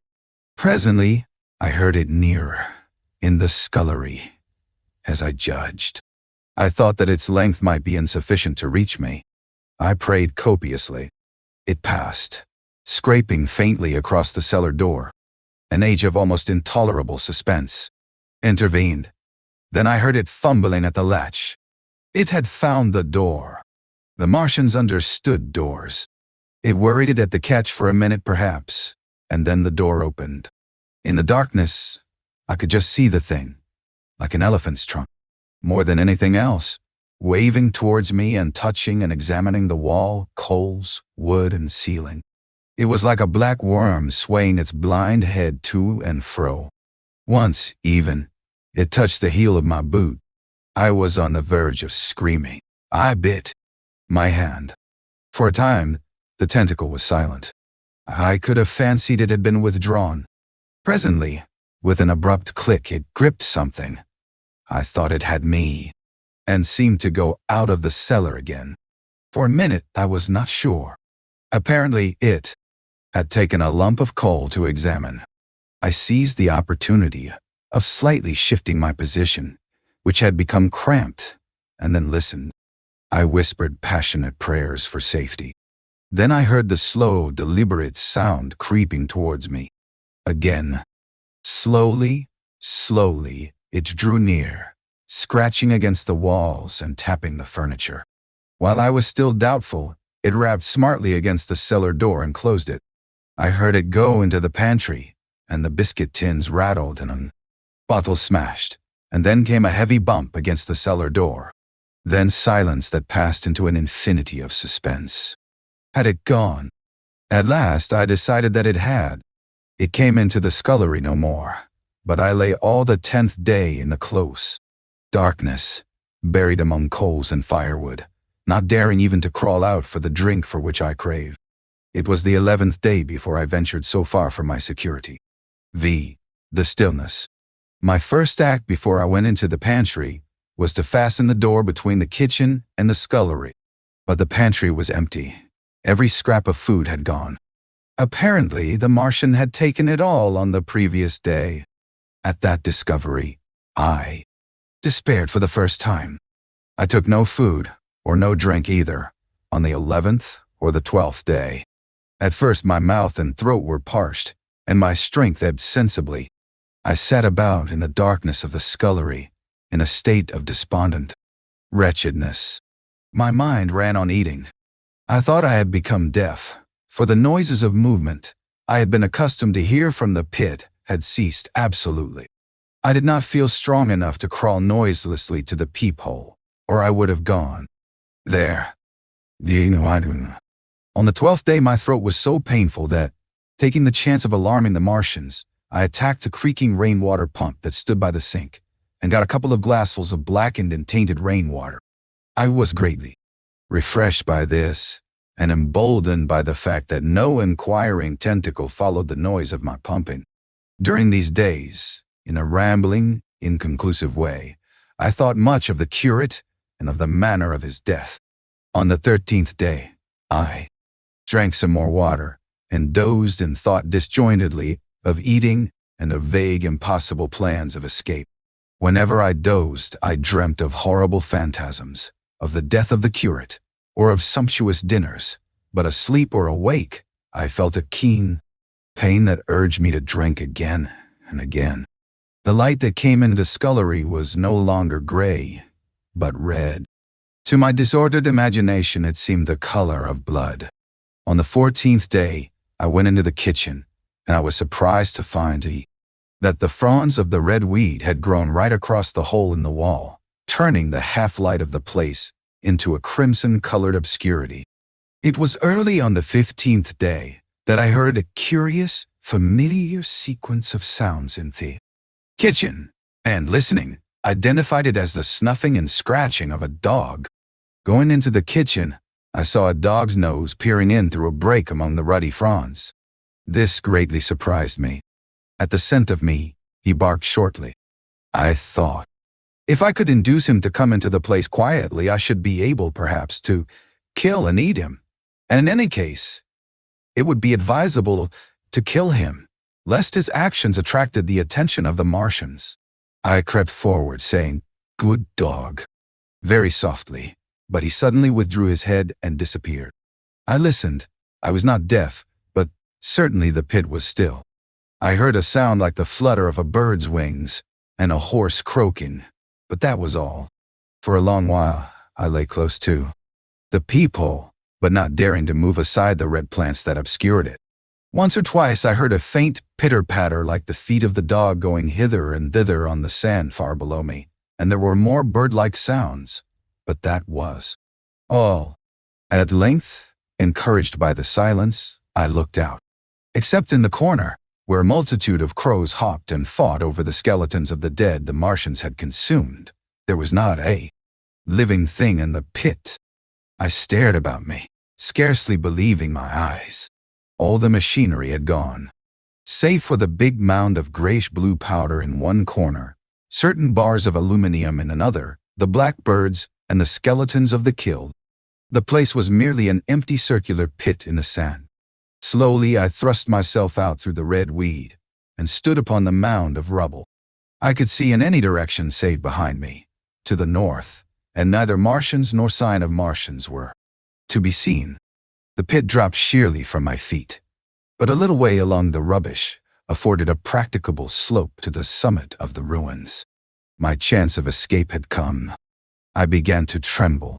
I hesitated for some time, and then, in a gust of awe, desperate resolution, and with a heart that throbbed violently, I scrambled to the top of the mound in which I had been buried so long.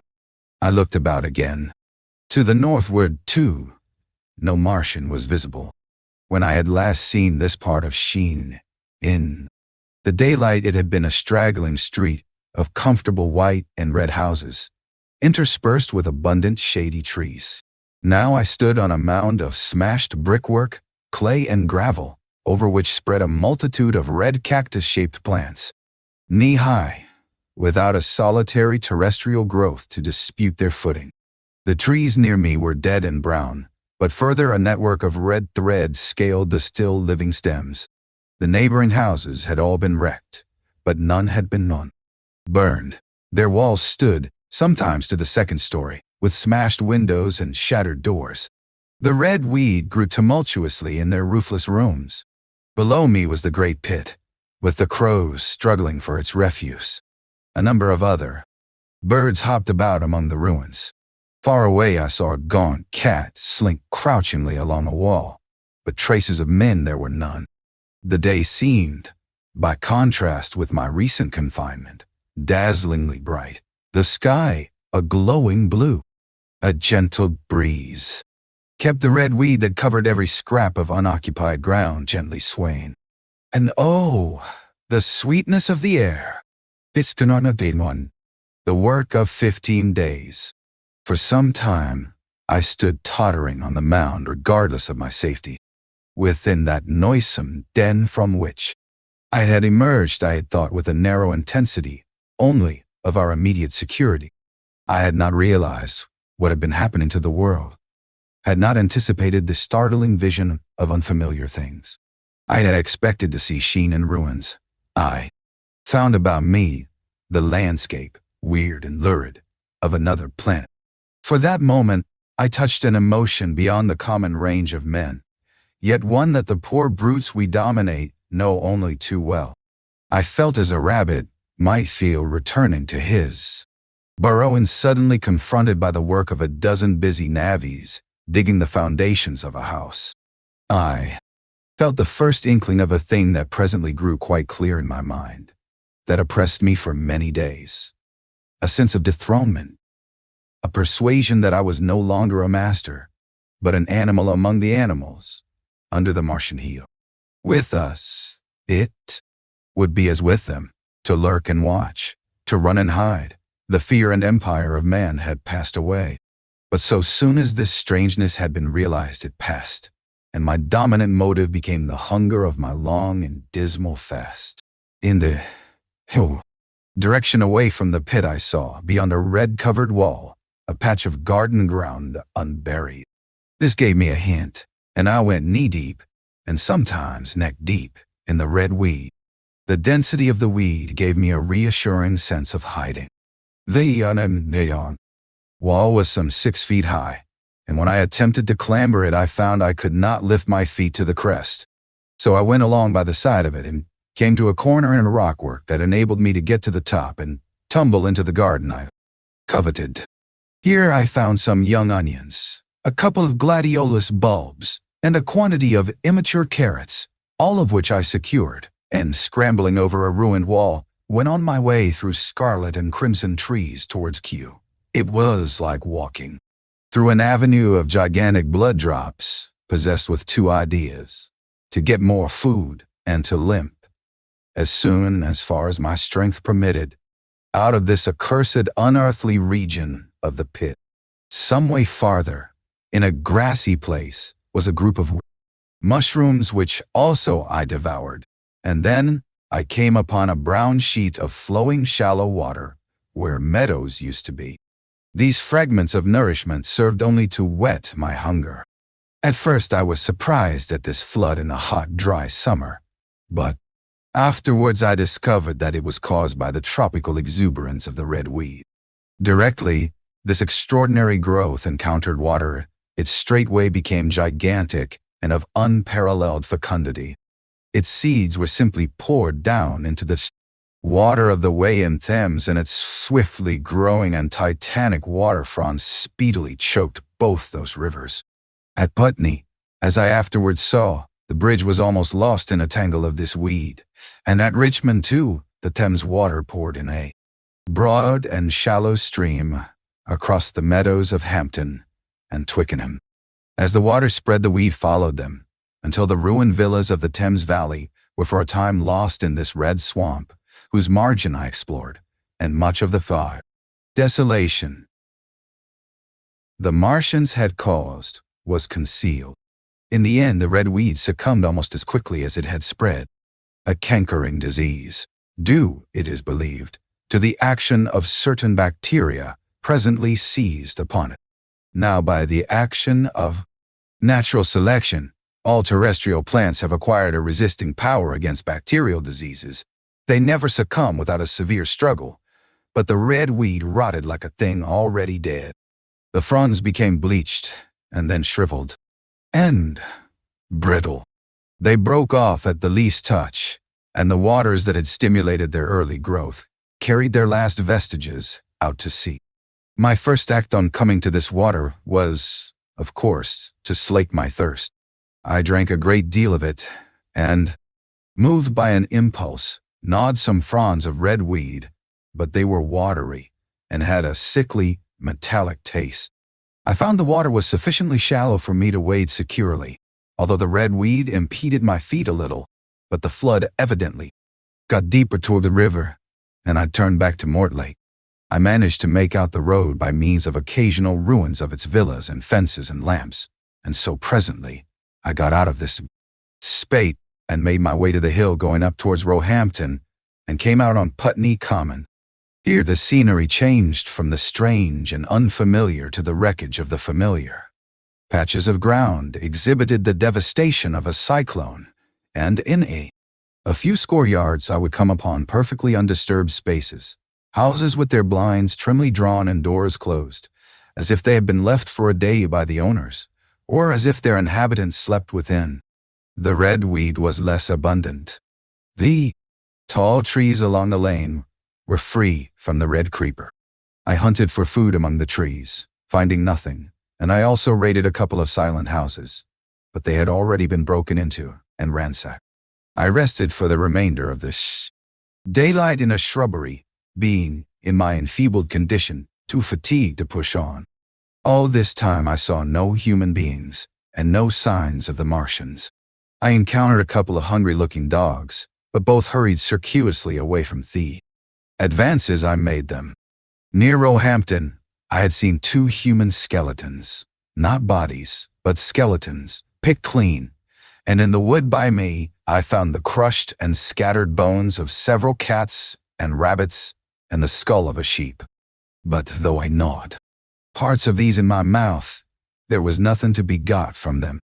After sunset, I struggled on along the road towards Putney, where I think the heat ray must have been used for some reason.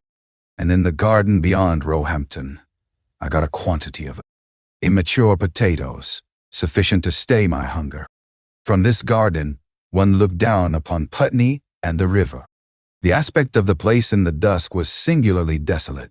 Blackened trees, blackened, desolate ruins, and down the hill the sheets of the flooded river, red-tinged with the weed. And overall, silence. It filled me with indescribable terror to think how swiftly that desolating change had come.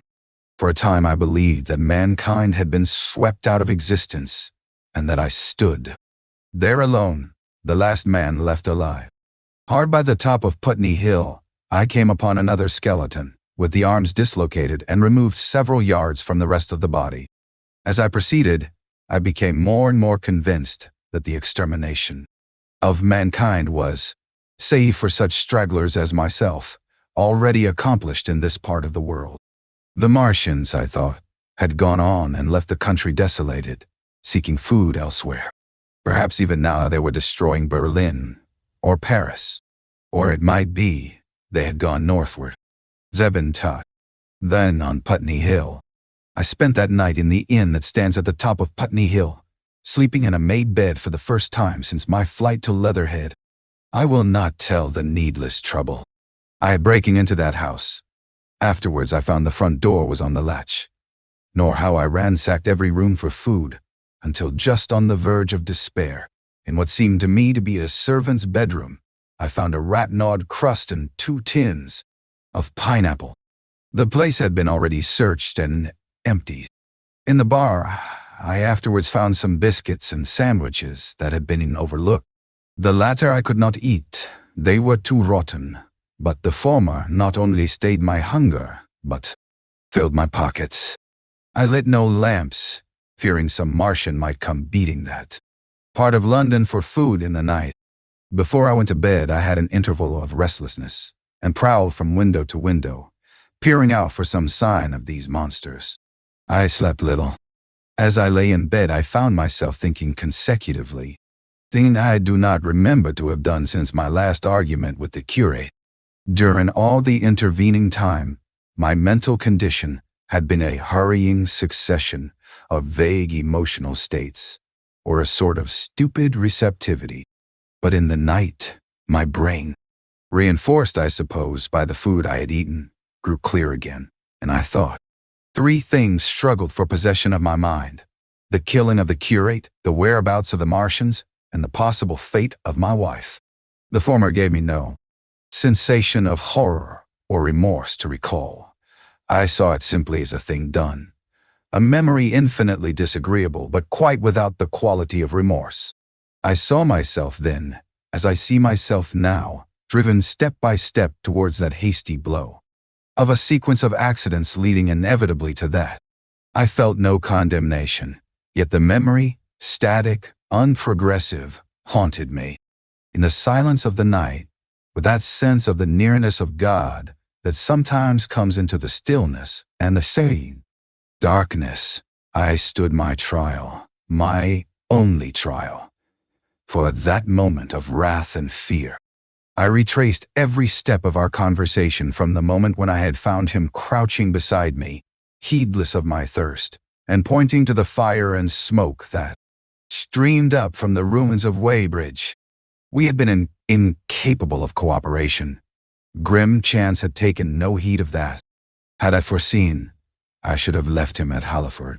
But I did not foresee, and crime is to foresee and do. And I set this down as, I have set all this story down as it was. There were no witnesses. All these things I might have concealed. But I set it down, and the reader must form his judgment as he will. And when, by an effort, I had set aside that picture of a prostrate body, I faced the problem of the Martians and the fate of my wife. For the former I had no data.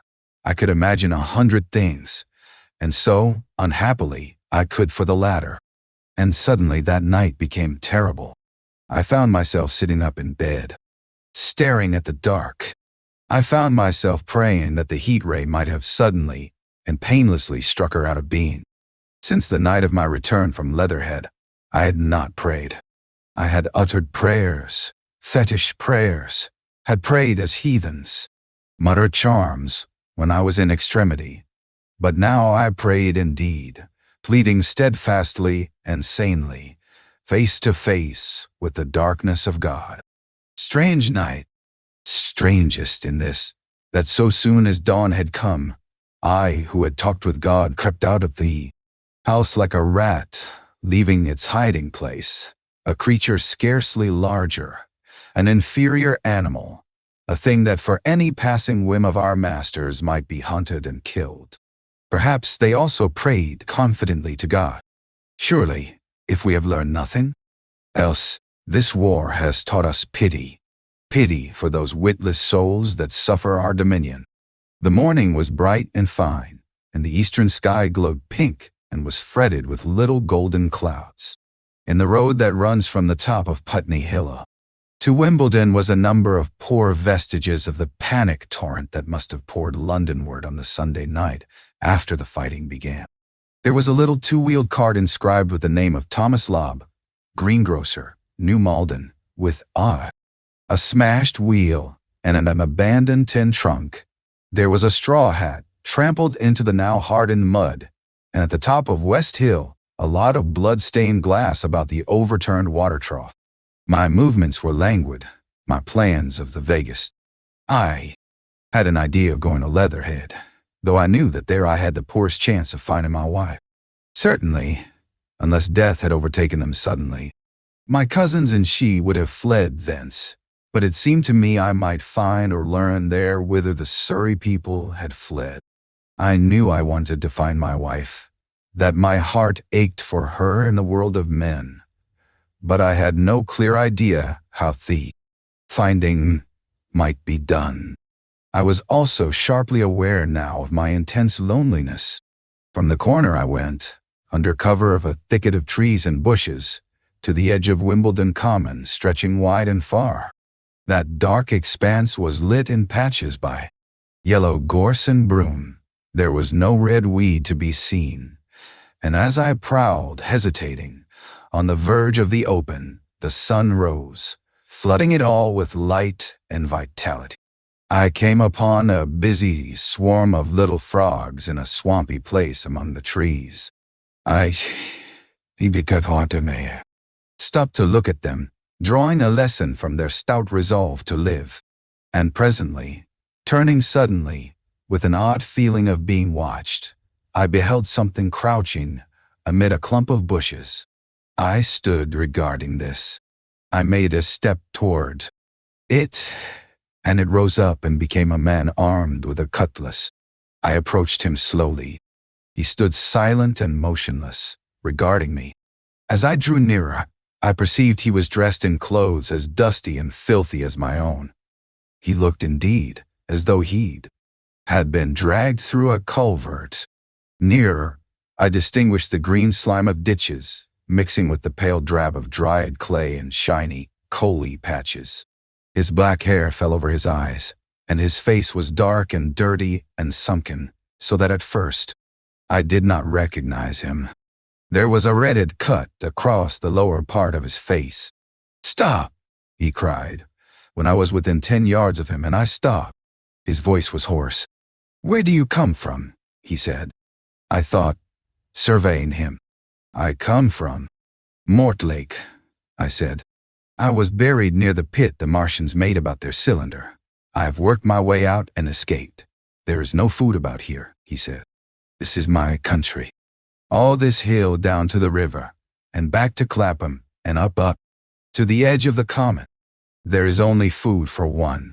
"Which way are you going?" I answered slowly. "I don't know," I said. "I have been buried in the ruins of a house 13 or 14 days. I don't know what has happened." He looked at me doubtfully, then started, and looked with a changed expression. "I have no wish to stop about here," said I. "I think I shall go to Leatherhead, for my wife was there." He shot out a pointing finger. "It is you," said he, "the man from Woking. And you weren't killed at Weybridge?" I recognized him at the same moment. "You are the artilleryman who came into my garden. Good luck," he said. "We are lucky ones. Fancy, you!" He put out a hand, and I took it. "I crawled up a drain," he said. "But they didn't kill everyone. And after they went away, I got off towards Walton across the field. But it's not 16 days altogether, and your hair is gray." He looked over his shoulder suddenly. "Only a rook," he said. "One gets to know that birds have shadows these days. This is a bit open. Let us crawl under those bushes and talk." "Have you seen any Martians?" I said. "Since I crawled out, they've gone away across London," he said. "I guess they've got a bigger camp there of a night. Oh, over there, Hampstead Way, the sky is alive with their lights. It's like a great city, and in the glare you can just see them moving. By daylight you can't. But nearer, I haven't seen them." He counted on his fingers. 5 days. Then I saw a couple across Hammersmith Way carrying something big. And the night before last, he stopped and spoke impressively. It was just a matter of lights, but it was something up in the air. I believe they built a flying machine, and are learning to fly. I stopped on hands and knees, for we had come to the bushes. "Fly." "Yes," he said. "Fly." I went on into a little bower and sat down. "It is all over with humanity," I said. "If they can do that, they will simply go round the world." He nodded. "They will, but it will relieve things over here a bit. And besides," he looked at me, "aren't you satisfied it is up with humanity?" "I am. We're down. We're beat." I stared. Strange as it may seem, I had not arrived at this fact. A fact, perfectly obvious so soon as he spoke. I had still held a vague hope. Rather, I had kept a lifelong habit of mind. He repeated his words. "We're beat." They carried absolute conviction. "It's all over," he said. "They've lost. Own. Just own. And they've made their footing good and crippled the greatest power in the world. They've walked over us. The death of that one at Weybridge was an accident. And these are only pioneers. They kept on coming. These green stars, I've seen none these 5 or 6 days, but I've no doubt they're falling somewhere every night. Nothing's to be done. We're under. We're beat." I made him no answer. I sat staring before me, trying in vain to devise some countervailing thought. "This isn't a war," said the artilleryman. "It never was a war, any more than there's war between man and ants." Suddenly I recalled the night in the observatory. After the 10th shot, they fired no more, at least, until the first cylinder came. "How do you know?" said the artilleryman. I explained. He thought. "Something wrong with the gun," he said. "But what if there is? They'll get it right again. And even if there's a delay, how can it alter the end? It's just men and ants. There's the ants builds their cities, live their lives, have wars, revolutions, until the men want them out of the way, and then they go out of the way. Way. That's what we are now, just ants. Only, yes, I said, we're eatable ants. We sat looking at each other. And what will they do with us? I said. That's what I've been thinking, he said. That's what I've been thinking. After Weybridge from Torn, went south, thinking. I saw what was up. Most of the people were hard at it, squealing and exciting themselves. But I'm not so fond of squealing. I've been in sight of death once or twice. I'm not an ornamental soldier, and at the best and worst. Death. It's just death. And it's the man that keeps on thinking comes through. I saw everyone tracking away south. Says I, food won't last this way. And I turned right back. I went for the Martians, like a sparrow goes for man. All round, he waved. A hand to the horizon. They're starving in heaps, bolting, treading on each other. He saw my face and halted awkwardly. No doubt lots who had money have gone away to France, he said. He seemed to hesitate whether to apologize, met my eyes, and went on. There's food all about here.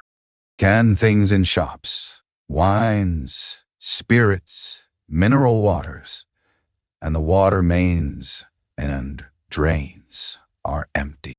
Well, I was telling you what I was thinking. Here is intelligent things, I said, and it seems they want us for food. First, they'll smash us up. Ships, machines, guns, cities, all the order and organization. All that will go. If we were the size of ants, we might pull through. But we're not.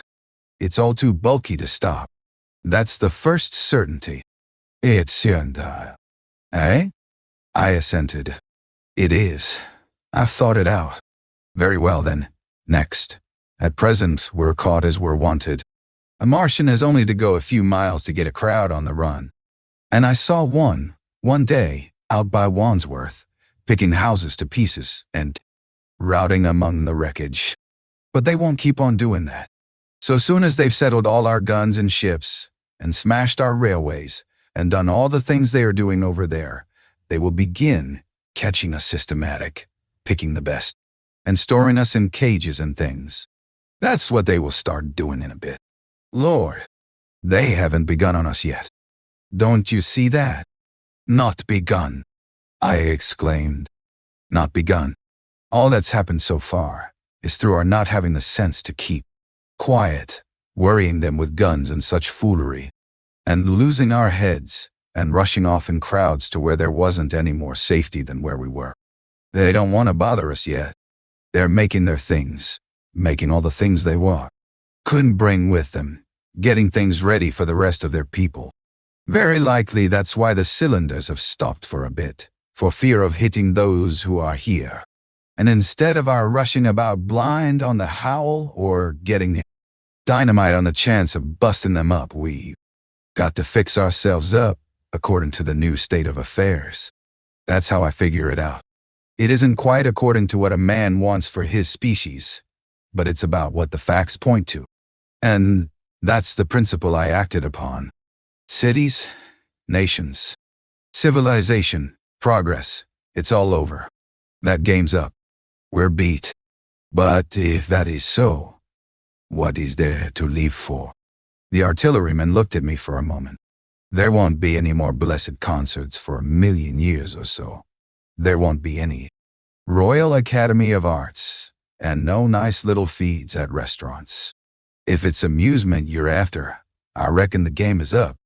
If you've got any drawing room manners, or a dislike to eating peas with a knife or dropping H's, you'd better chuck away. They ain't no further use. You mean?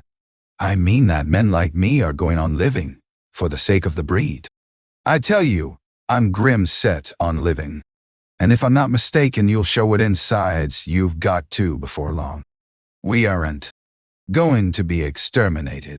And I don't mean to be caught either, and tamed and fattened and bred like a thundering ox. Fancy those brown creepers. You don't mean to say? I do. I'm going on, under their feet. I've got it planned. I've thought it out. We men are beat. We don't know enough.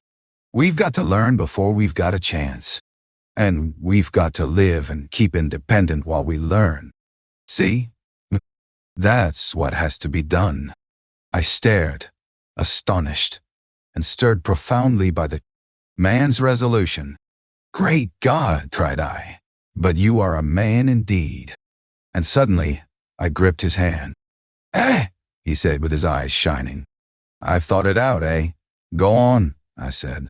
Well, those who mean to escape their catching must get ready. I'm getting ready. Mind you, it isn't all of us that are made for wild beasts. And that's what it's got to be. That's why I watched you.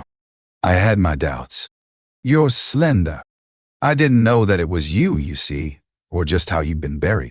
All these, the sort of people that lived in these houses, and all those damn little clerks that used to live down on there, maybe no good. They haven't any spirit in them, no proud dreams and no proud lusts. And a man who hasn't one or the other, Lord, what is he but funk and precautions? They just used to skedaddle off to work. I've seen hundreds of 'em bit of breakfast in hand, running wild and shining to catch their little season ticket train, for fear they'd get dismissed if they didn't. Working their businesses they were afraid to take the trouble to understand. Skedaddling back for fear they wouldn't be in time for dinner, keeping indoors after dinner for fear of the back streets, and sleeping with the wives they married. Not because they wanted them, but because they had a bit of money that would make for safety in their one little miserable skedaddle through the world. Lives insured and a bit invested for fear of accidents. And on Sundays, fear of the hereafter. Ass. If hell was built for rabbits, well, the Martians will just be a godsend to these. Nice roomy cages, fattening food, careful breeding, no worry.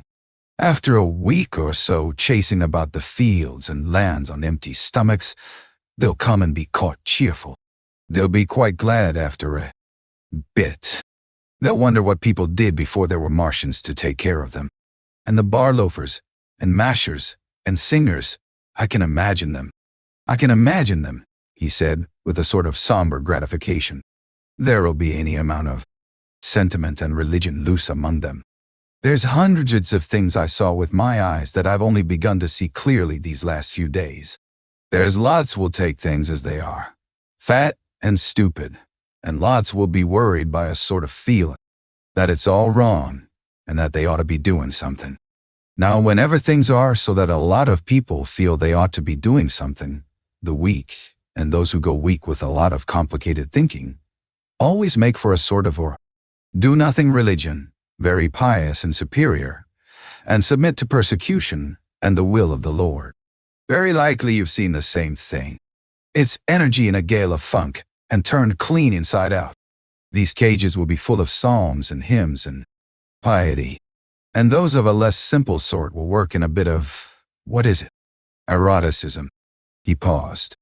Very likely these Martians will make pets of some of them, train them to do tricks. Who knows?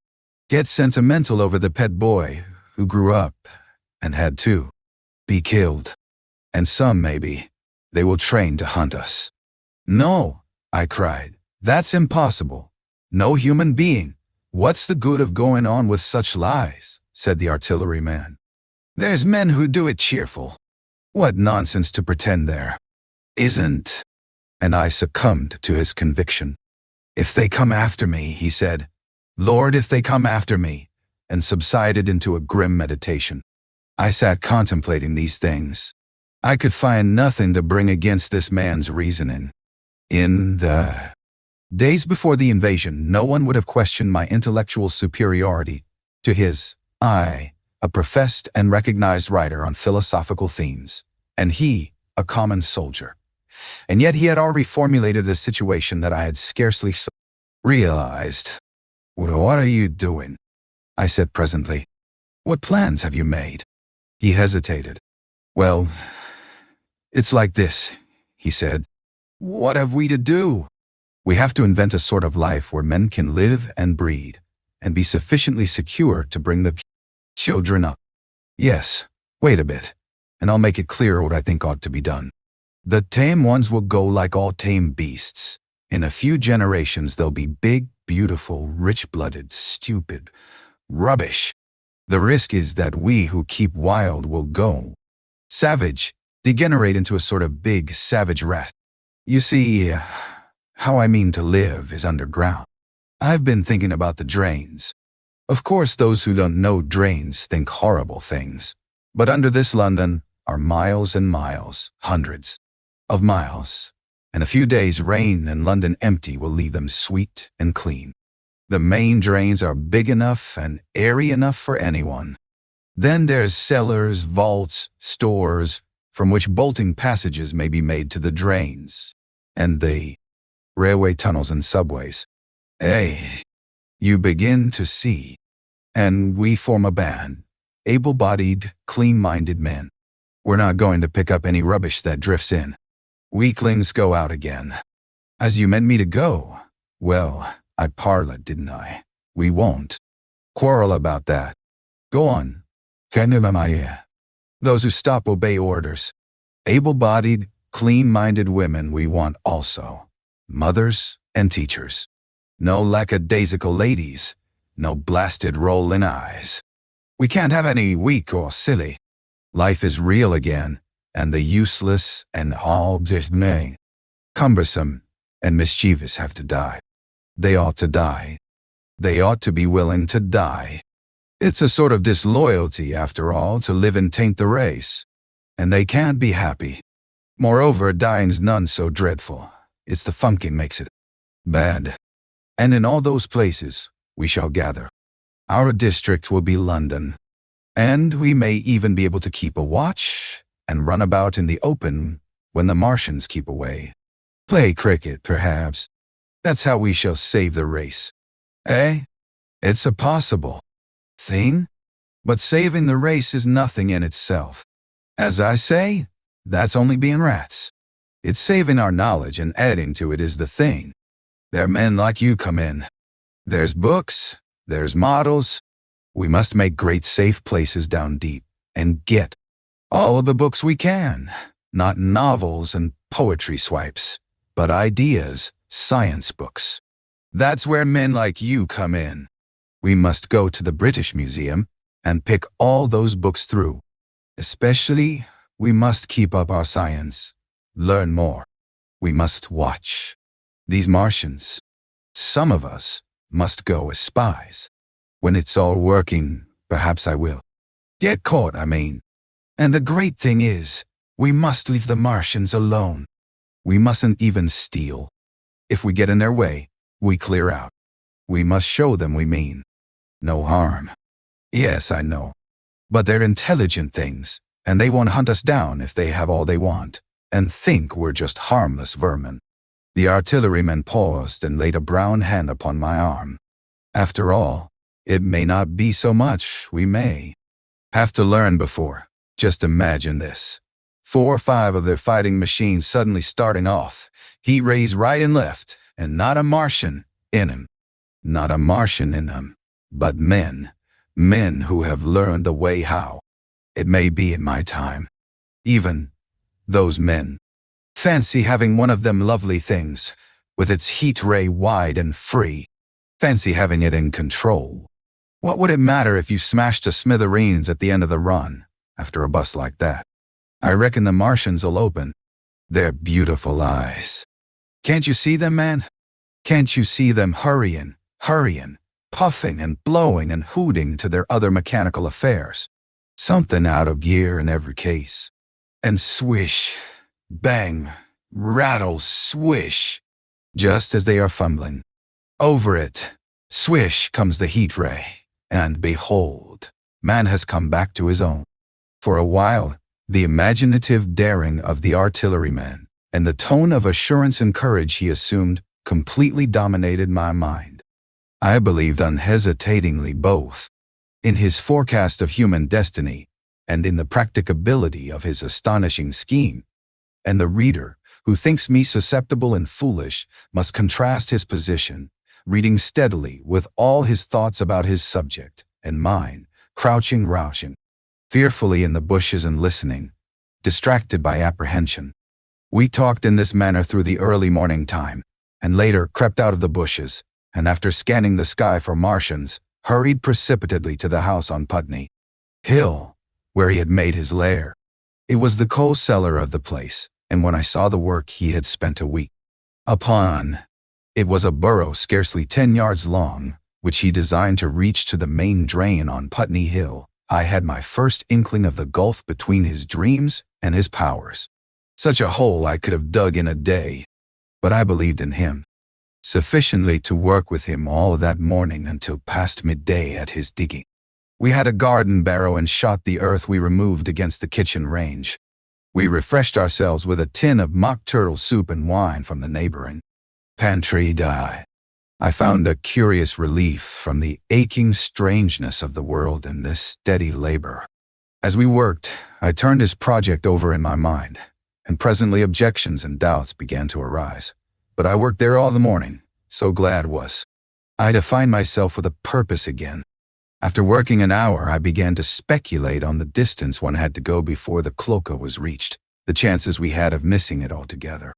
My immediate trouble was why we should dig this long tunnel, when it was possible to get into the drain at once down one of the manholes, and work back to the house. It seemed to me, too, that the house was inconveniently chosen, and required a needless length of tunnel. And just as I was beginning to face these things, the artilleryman stopped digging and looked at me. "We're working well," he said. He put down his spade. "Let us knock off a bit," he said. I think it's time we reconnoitered from the roof of the house. I was for going on, and after a little hesitation he resumed his spade, and then suddenly I was struck by a thought. I stopped, and so did he at once. "Why were you walking about the common?" I said, "instead of being here, taking the air?" he said. "I was coming back. It is safer by night." "But the work?" "Oh, one can't always work," he said, and in a flash I saw the man plain. He hesitated, holding his spade. "We ought to reconnoiter now," he said, "because if any come near, they may hear the spades and drop upon us unawares." I was no longer disposed to object. We went together to the roof and stood on a ladder peeping out of the roof door. No Martians were to be seen, and we ventured out on the tiles and slipped down under shelter of the parapet. From this position a shrubbery hid the greater portion of Putney, but we could see the river below, a bubbly mass of red weed, and the low parts of Lambeth flooded and red. The red creeper swarmed up the trees about the old palace, and their branches stretched gaunt and dead, and set with shriveled leaves from amid its clusters. It was strange how entirely dependent both these things were upon flowing water for their propagation. About us neither had gained a footing. Laburnums, pink mays, snowballs, and trees of arbor vitae rose out of laurels and hydrangeas, green and brilliant into the sunlight. Beyond Kensington dense smoke was rising, and that and a blue haze hid the northward hills. The artilleryman began to tell me of the mole sort of people who still remained in London. "One night last week," he said, "some fools got the electric light in order, and there was all Regent Street and the circus ablaze, crowded with painted and ragged drunkards, men and women, dancing and shouting till dawn. A man who was there told me, and as the day came they became aware of a fighting machine standing nearby the Langham and looking down at them. Heaven knows how long he had been there. It must have given some of them a nasty turn. He came down the road towards them and picked up nearly 100 too drunk or frightened to run away. Neon, grotesque gleam of a time no history will ever fully describe. From that, in answer to my questions, he came around to his grandiose plans again. He grew enthusiastic.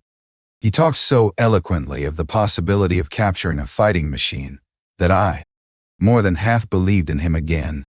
But now that I was beginning to understand something of his quality, I could divine the stress he laid on doing nothing precipitately, and I noted that now there was no question that he personally was to capture and fight the great machine. After a time, we went down to the cellar. Neither of us seemed disposed to resume digging, and when he suggested a meal, I was nothing loath. He became suddenly very generous, and when we had eaten, he went away and returned with some excellent cigars. We lit these, and his optimism glowed. He was inclined to regard my coming as a great occasion. "There's some champagne in the cellar," he said. "We can dig better on this side Burgundy," said I. "No," said he, "I am host today. Champagne, great God, we've a heavy enough task before us. Let us take a rest and gather strength while we may. Look at these blistered hands." And, pursuant to this idea of a holiday, he insisted upon playing cards. After we had eaten, he taught me euchre, and after dividing London between us, I taking the northern side, and he the southern, we played for parish points. Grotesque and foolish as this will seem to the sober reader, it is absolutely true.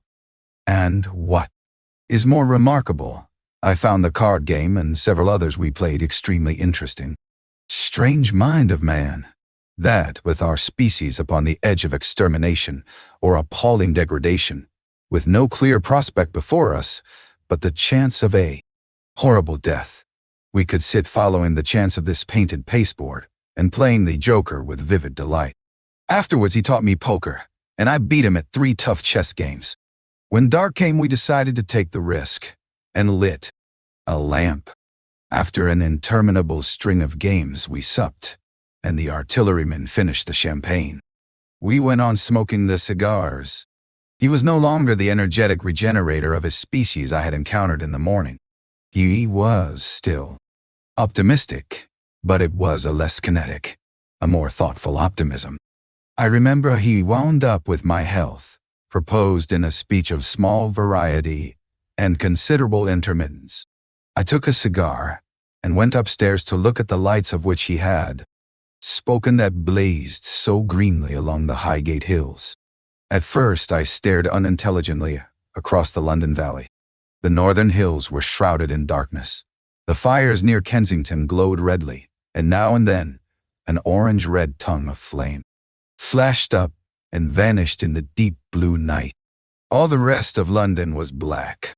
Then nearer, I perceived a strange light, a pale, violet purple, fluorescent glow, quivering under the night breeze. For a space, I could not understand it, and then I knew that it must be the red weed from which this faint irradiation proceeded. With that realization, my dormant sense of wonder, my sense of the full proportion of things, awoke again. I glanced from that to Mars, red and clear, glowing high in the west, and then gazed long and earnestly at the darkness of Hampstead and Highgate. I remained a very long time upon the roof, wondering at the grotesque changes of the day. I recalled my mental states from the midnight prayer to the foolish card playing. I had a violent revulsion of feeling. I remember I flung away the cigar with a certain wasteful symbolism. My folly came to me with a glaring exaggeration. I seemed a traitor to my wife and to my kind. I was filled with remorse. I resolved to leave this strange, undisciplined dreamer of great things to his drink and gluttony, and to go on into London. There, it seemed to me, I had the best chance of learning what the Martians and my fellow men were doing. I was still upon the roof when the late moon rose. 8. Dead London. After I had parted from the artilleryman, I went down the hill and by the High Street across the Farragut Bridge to Fulham. The red weed was tumultuous at that time and nearly choked the bridge roadway, but its fronds were already whitened in patches by the spreading disease that presently removed it so swiftly. At the corner of the lane that runs to Putney Bridge Station, I found a man lying. He was as black as a sweep with the black dust, alive, but helplessly and speechlessly drunk. I could get nothing from him but curses and furious lunges at my head. I think I should have stayed by him, but for the brutal expression of his face. There was black dust along the roadway from the bridge onwards, and it grew thicker in Fulham. The streets were horribly quiet. I got food, sour, hard, and moldy, but quite eatable, in a baker's shop here. Way towards Walham Green, the streets became clear of powder, and I passed a white terrace of houses on fire. The noise of the burning was an absolute relief. Going on towards Brompton, the streets were quiet again. Here I came once more upon the busy. Black powder in the streets, and upon dead bodies. I saw altogether about a dozen in the length of the Fulham Road. They had been dead many days, so that I hurried quickly past them. The black powder covered them over, and softened their outlines. One or two had been disturbed by dogs. Where there was no black powder, it was curiously like a Sunday in the city, with the closed shops, the houses locked up and the blinds drawn, the desertion and the stillness. In some places plunderers had been at work, but rarely at other than the provision and wine shops. A jeweler's window had been broken open in one place, but apparently the thief had been disturbed, and a number of gold chains and a watch lay scattered on the pavement. I did not trouble to touch them. Farther on was a tattered woman in a heap on a doorstep, the hand that hung over her knee was gashed and bled down her rusty brown dress, and a smashed magnum of champagne formed a pool across the pavement. She seemed asleep, but she was dead. The farther I penetrated into London, the profounder grew the stillness. But it was not so much the stillness of death, it was the stillness of suspense, of expectation. At any time, the destruction that had already singed the northwestern borders of the metropolis and had annihilated Ealing and Kilburn might strike among these houses and leave them smoking ruins. It was a city condemned and derelict. In South Kensington, the streets were clear of dead and of black powder. It was near South Kensington that I first heard the howling. It crept almost imperceptibly upon my senses. It was a sobbing alternation of two notes, ulla, ulla, ulla, ulla, keeping on perpetually. When I passed streets that ran northward, it grew in volume, and houses and buildings seemed to deaden and cut it off again. It came in a full, tied down Exhibition Road. I stopped, staring towards Kensington Gardens, wondering at this strange, remote wailing. It was as if that mighty desert of houses had found a voice for its fear and solitude. Ulla, ulla, ulla, ulla. Superhuman note, great waves of sound sweeping down the broad, sunlit roadway between the tall buildings on each side. I turned northwards, marveling towards the iron gates of Hyde Park. I had half a mind to break into the Natural History Museum and find my way up to the summits of the towers in order to see across the park. But I decided to keep to the ground, where quick hiding was possible, and so went on up the Exhibition Road. All the large mansions on each side of the road were empty and still, and my footsteps echoed against the sides of the houses. At the top, near the park gate, I came upon a strange sight. A bus overturned, and the skeleton of a horse picked clean. I puzzled over this for a time, and then went on to the bridge over the Serpentine. The voice grew stronger and stronger, though I could see nothing above the housetops on the north side of the park, save a haze of smoke to the northwest. "Ulla! Ulla! Ulla!" cried the voice, coming, as it seemed to me, from the district about Regent's Park. The desolating cry worked upon my mind. The mood that had sustained me passed. The wailing took possession of me. I found I was intensely weary, footsore, and now again hungry and thirsty. It was already past noon. Why was I wandering alone in this city of the dead? Why was I alone when all London was lying in state and in its black shroud? I felt intolerably lonely. My mind ran on old friends that I had forgotten for years. I thought of the poisons in the chemist's shops, of the liquors the wine merchants stored. I recalled the two sodden creatures of despair, who, so far as I knew, shared the city with myself. I came into Oxford Street by the Marble Arch, and here again were black powder and several bodies, and an evil, ominous smell from the gratings of the cellars of some of the houses. I grew very thirsty after the heat of my long walk. With infinite trouble, I managed to break into a public house and get food and drink. I was weary after eating and went into the parlor behind the bar and slept on a black horsehair sofa I found there. I awoke to find that dismal howling still in my ears. Ola, ola, ola, ola.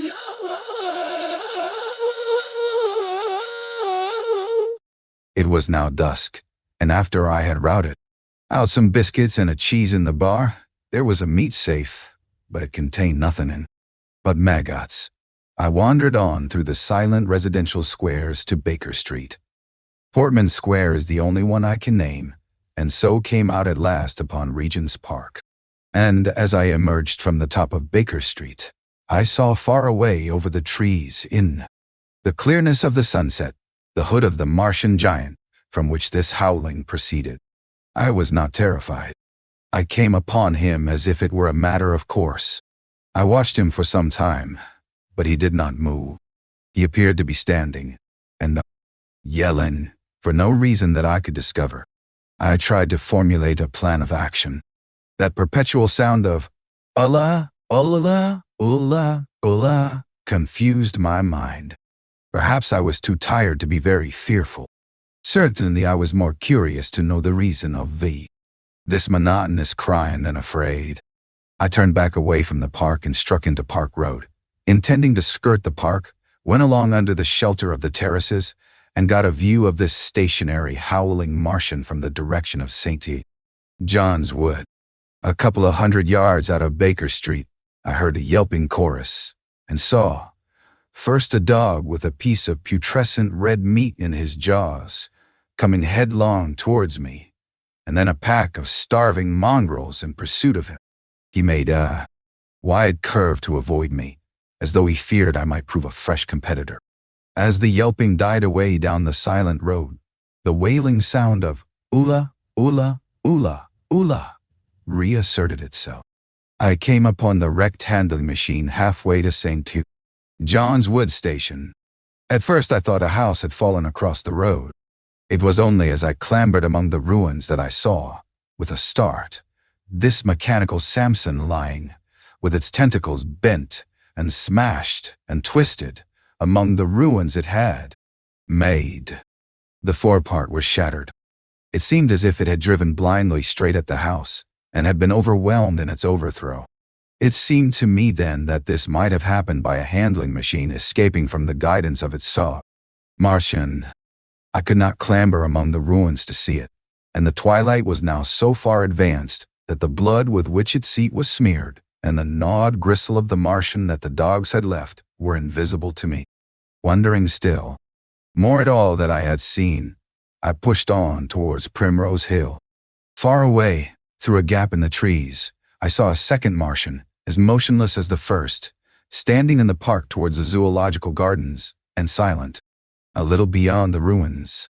About the smashed handling machine, I came upon the red weed again, and found the Regent's Canal, a spongy mass of dark red vegetation. As I crossed the bridge, the sound of "Ulla, ulla, ulla, ulla" ceased. It was, as it were, cut off. The silence came like a thunderclap. The dusky houses about me stood faint and tall and dim. The trees towards the park were growing black. All about me the red weed clambered among the ruins, writhing to get above me in the dimness. Night, the mother of fear and mystery, was coming upon me. But while that voice sounded, the solitude, the desolation, had been endurable. By virtue of it, London had still seemed alive, and the sense of life about me had upheld me. Then suddenly a change, the passing of something, I knew not what, and then a stillness that could be felt. Nothing but this gaunt quiet. London about me gazed at me spectrally. The windows in the white houses were like the eye sockets of skulls. About me my imagination found 1,000 noiseless enemies moving. Terror seized me, a horror of my temerity. In front of me the road became pitchy black as though it was tarred. and I saw a contorted shape lying across the pathway. I could not bring myself to go on. I turned down St. John's Wood Road and ran headlong from this unendurable stillness towards Kilburn. I hid from the night and the silence until long after midnight in a cabman's shelter in Harrow Road. But before the dawn my courage returned, and while the stars were still in the sky, I turned once more towards Regent's Park. I missed my way among the streets, and presently saw down a long avenue, in the half-light of the early dawn, the curve of Primrose Hill. On the summit, towering up to the fading stars, was a third Martian, erect and motionless like the others. An insane resolve possessed me. I would die and end it, and I would save myself even the trouble of killing myself. I marched on recklessly towards this Titan, and then, as I drew nearer and the light grew, I saw that a multitude of black birds was circling and clustering about the hood. At that, my heart gave a bound, and I began running along the road. I hurried through the red weed that choked St. Edmund's Terrace. I waded breast high across a torrent of water that was rushing down from the waterworks towards the Albert Road, and emerged upon the grass before the rising of the sun. Great mounds had been heaped about the dull crest of the hill, making a huge redoubt of it. It was the final and largest place the Martians had made, and from behind these heaps there rose a thin smoke against the sky. Against the skyline an eager dog ran and disappeared. The thought that had flashed into my mind grew real, grew credible. I felt no fear, only a wild, trembling exultation, as I ran up the hill towards the motionless monster.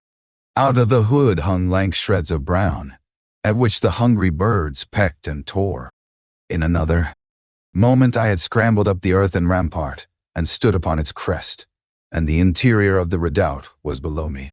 A mighty space it was, with gigantic machines here and there within it, huge mounds of material and strange shelter places. And, scattered about it, some in their overturned war machines, some in the now rigid handling machines, and a dozen of them stark and silent and laid in a row, were the Martians, slain by the putrefactive and disease bacteria against which their systems were unprepared, slain as the red weed was being slain, slain after all man's devices had failed by the humblest things that God, in his wisdom, has put upon this earth. For so it had come about, as indeed I and many men might have foreseen had not terror and disaster blinded our minds. These germs of disease have taken toll of humanity since the beginning of things, taken toll of our prehuman ancestors since life began here.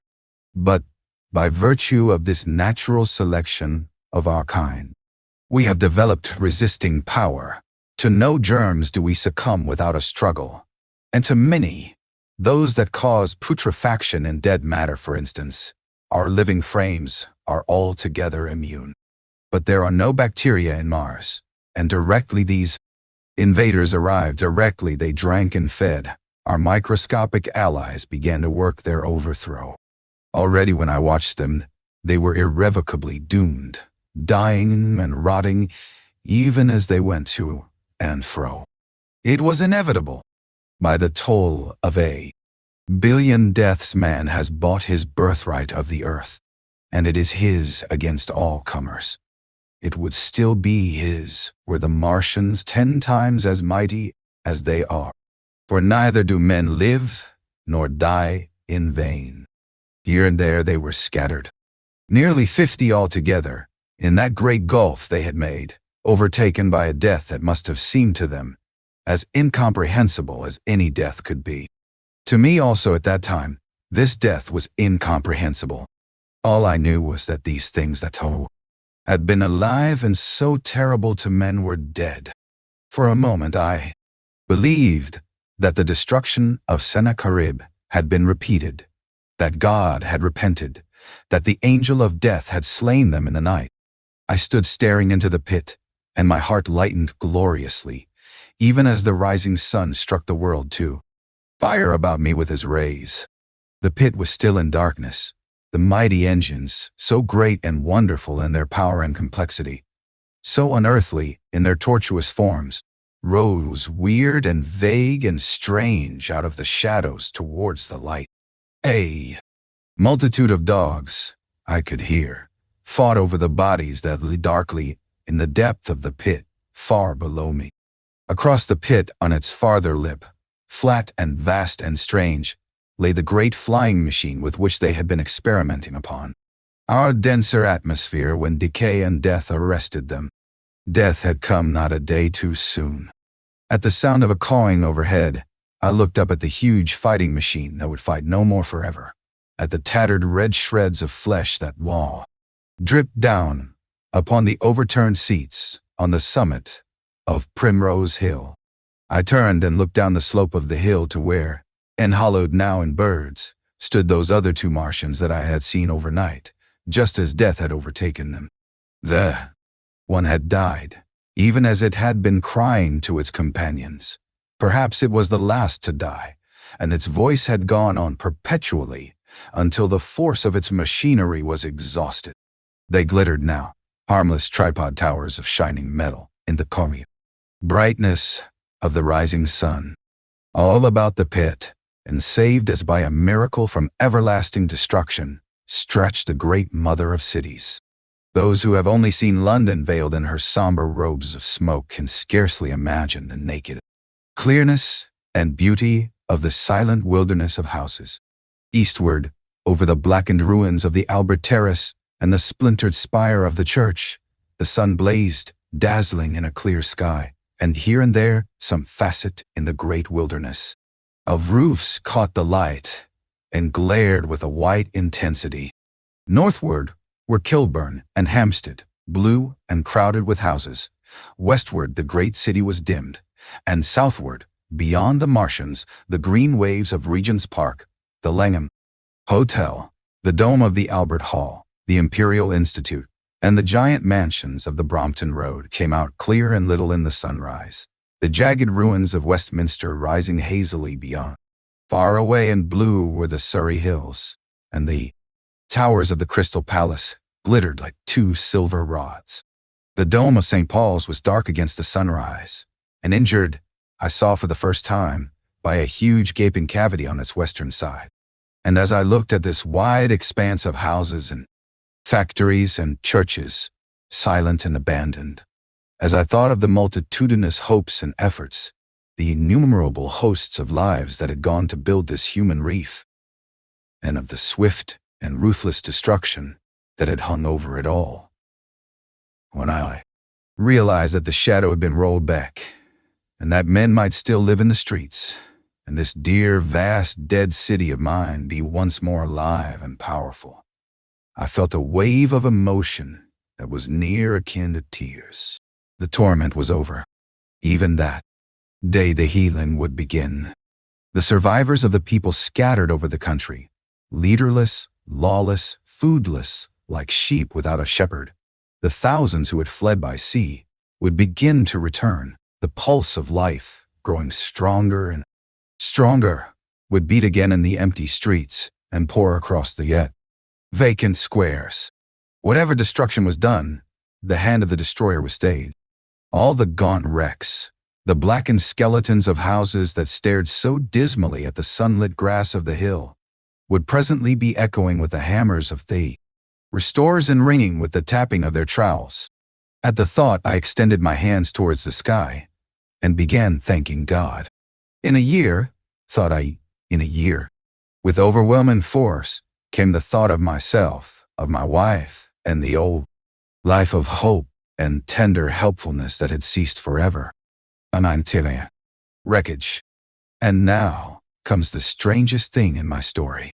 Yet, perhaps, it is not altogether strange. I remember, clearly and coldly and vividly, all that I did that day until the time that I stood weeping and praising God upon the summit of Primrose Hill. And then, I forget. Of the next 3 days, I know nothing. I have learned since that, so far from my being the first discoverer of the Martian overthrow, several such wanderers as myself had already discovered this on the previous night. One man, the first, had gone to St. Martin's-le-Grand, and while I sheltered in the cabman's hut, had contrived to telegraph to Paris. Thence, the joyful news had flashed all over the world. 1,000 cities, chilled by ghastly apprehensions, suddenly flashed into frantic illuminations. They knew of it in Dublin, Edinburgh, Manchester, Birmingham, at the time when I stood upon the verge of the pit. Already men, weeping with joy, as I have heard, shouting and staying their work to shake hands and shout, were making up trains, even as near as Crewe, to descend upon London. The church bells that had ceased a fortnight since suddenly caught the news, until all England was bell-ringing.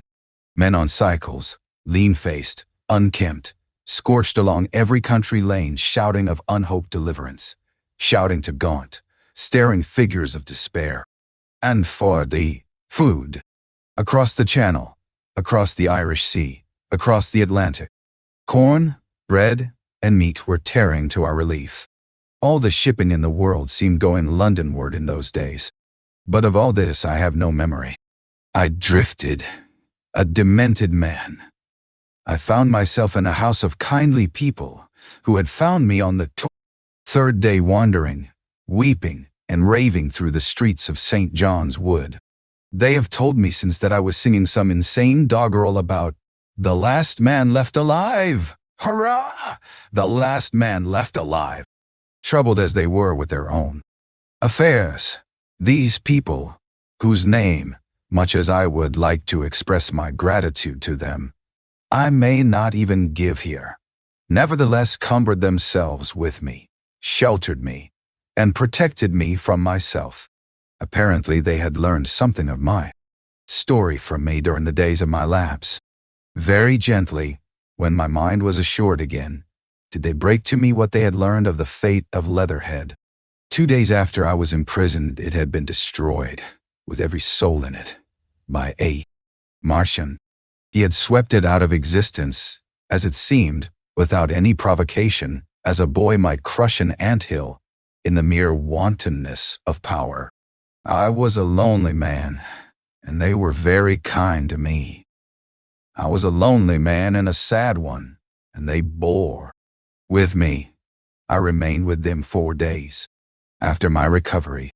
All that time I felt a growing craving to look once more on whatever remained of the little life that seemed so happy and bright in my past.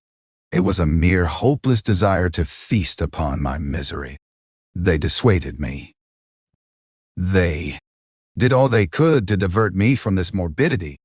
But at last I could resist the impulse no longer, and promising faithfully to return to them, and parting, as I will confess, from these 4-day friends with tears, I went out again into the streets that had lately been so dark and strange and empty.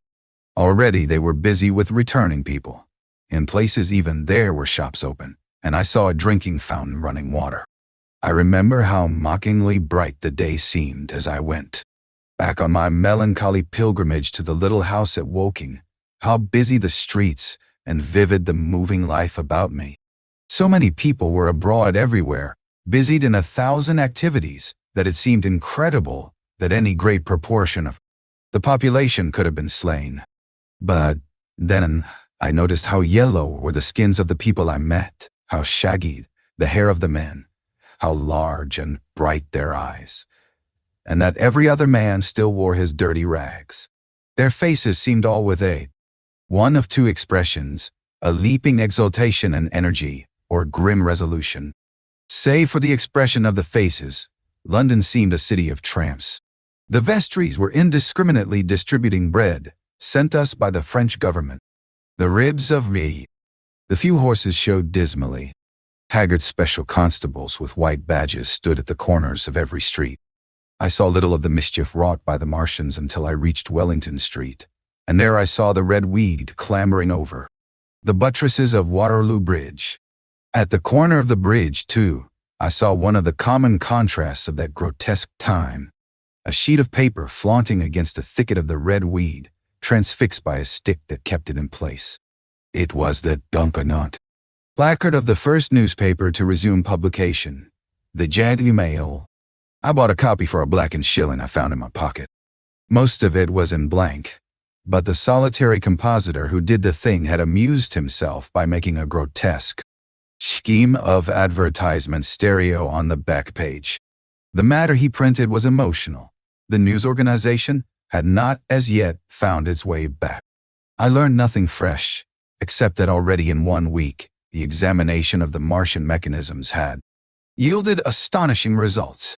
Among other things, the article assured me what I did not believe at the time, that the secret of flying was discovered. At Waterloo, I found the free trains that were taking people to their homes.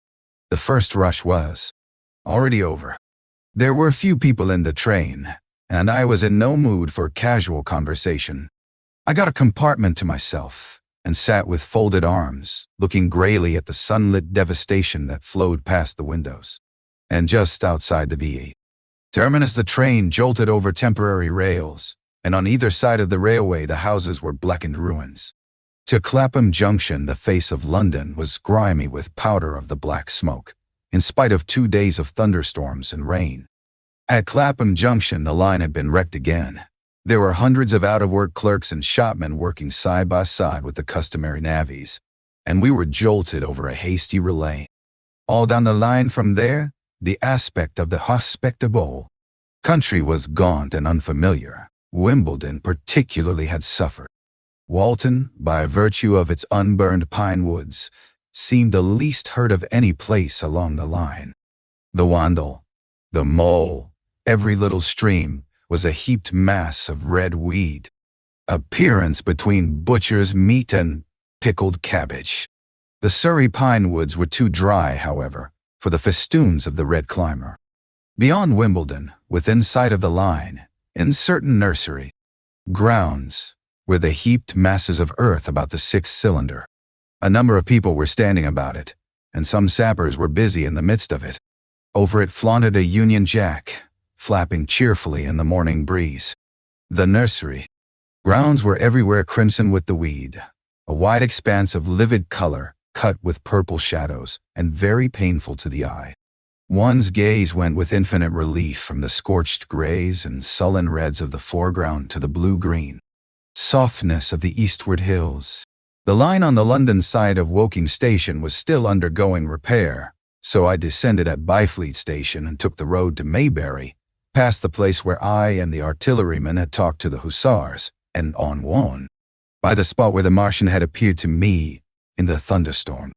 Here, moved by curiosity, I turned aside to find, among a tangle of red fronds, the warped and broken dog cart with the whitened bones of the horse scattered and gnawed.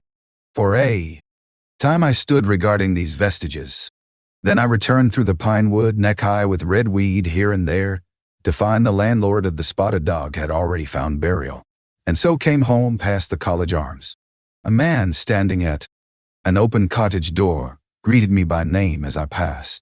I looked at my house with a quick flash of hope that faded immediately. The door had been forced. It was unfast and was opening slowly as I approached. It slammed again. The curtains of my study fluttered out of the open window from which I and the artilleryman had watched the dawn. No one had closed it since. The smashed bushes were just as I had left them nearly 4 weeks ago. I stumbled into the hall, and the house felt empty. The stair carpet was ruffled and discolored where I had crouched, soaked to the skin from the thunderstorm the night of the catastrophe. Our muddy footsteps I saw still went up the stairs. I followed them to my study and found lying on my writing table still, with the selenite paper weight upon it, the sheet of work I had left on the afternoon of this cylinder. For a space I stood reading over my abandoned arguments. It was a paper on the probable development of moral ideas with the development of the civilizing process. And the last sentence was the opening of a prophecy. In about 200 years, I had written, we may expect. The sentence ended abruptly. I remembered my inability to fix my mind that morning, scarcely a month gone by, and how I had broken off to get my Daily Chronicle from the newsboy. I remembered how I went down to the garden gate as he came along, and how I had listened to his odd story of Men from Mars. I came down, went into the dining room. There were the mutton and the bread, both far gone now in decay, and a beer bottle overturned, just as I and the artilleryman had left them. My home was desolate. I perceived the folly of the faint hope I had cherished so long. Wait. And then a strange thing occurred. "It is no use," said a voice. "The house is deserted. No one has been here these 10 days. Do not stay here to torment yourself. No one escaped but you." I was startled. Had I spoken my thought aloud? I turned, and the French window was open behind me. I made a step to it and stood looking out. And there, amazed and afraid, even as I stood amazed and afraid, were my cousin and my wife white and tearless. She gave a faint cry. "I came," she said. "I knew. She put her hand to her throat, swayed. I made a step forward and caught her in my arms. The epilogue. I cannot but regret, now that I am concluding my story, how little I am able to contribute to the discussion of the many debatable questions which are still unsettled. In one respect I shall certainly provoke criticism. My particular province is speculative philosophy. My knowledge of comparative physiology is confined to a book or two, but it seems to me that Carver's suggestions as to the reason of the rapid death of the Martians is so probable as to be regarded almost as a proven conclusion. I have assumed that in the body of my narrative, at any rate, in all the bodies of the Martians that were examined after the war, no bacteria, except those already known as terrestrial species, were found. That they did not bury any of their dead, and the reckless slaughter they perpetrated, point also to an entire ignorance of the putrefactive process. But probable as this seems, it is by no means a proven conclusion. Neither is the composition of the black smoke known, which the Martians used with such deadly effect, and the generator of the heat rays remains a puzzle. The terrible disasters at the Ealing and South Kensington laboratories have disinclined analysts for further investigations upon the latter. Spectrum analysis of the black powder points unmistakably to the presence of an unknown element with a brilliant group of 3 lines in the green, and it is possible that it combines with argon to form a compound which acts at once with deadly effect upon some constituent in the blood. But such unproven speculations will scarcely be of interest to the general reader, to whom this story is addressed. None of the brown scum that drifted down the Thames after the destruction of Shepperton was examined at the time, and now none is forthcoming. The results of an anatomical examination of the Martians, so far as the prowling dogs had left such an examination possible, I have already given. But everyone is familiar with the magnificent and almost complete specimen in spirits at the Natural History Museum, and the countless drawings that have been made from it. And beyond that, the interest of their physiology and structure is purely scientific. A question of graver and universal interest is the possibility of another attack from the Martians. I do not think that nearly enough attention is being given to this aspect of the matter. At present, the planet Mars is in conjunction, but with every return to opposition I, for one, anticipate a renewal of their adventure. In any case, we should be prepared. It seems to me that it should be possible to define the position of the gun from which the shots are discharged, to keep a sustained watch upon this part of the planet, and to anticipate the arrival of the next attack. In that case, the cylinder might be destroyed with dynamite or artillery before it was sufficiently cool for the Martians to emerge, or they might be butchered by means of guns so soon as the screw opened. It seems to me that they have lost a vast advantage in the failure of their first surprise. Possibly they see it in the same light. Lessing has advanced excellent reasons for supposing that the Martians have actually succeeded in effecting a landing on the planet Venus. 7 months ago now, Venus and Mars were in alignment with the Sun. That is to say, Mars was in opposition from the point of view of an observer on Venus. Subsequently, a peculiar luminous and sinuous marking appeared on the unilumined half of the inner planet, and almost simultaneously, a faint dark mark of a similar sinuous character was detected upon a photograph of the Martian disk.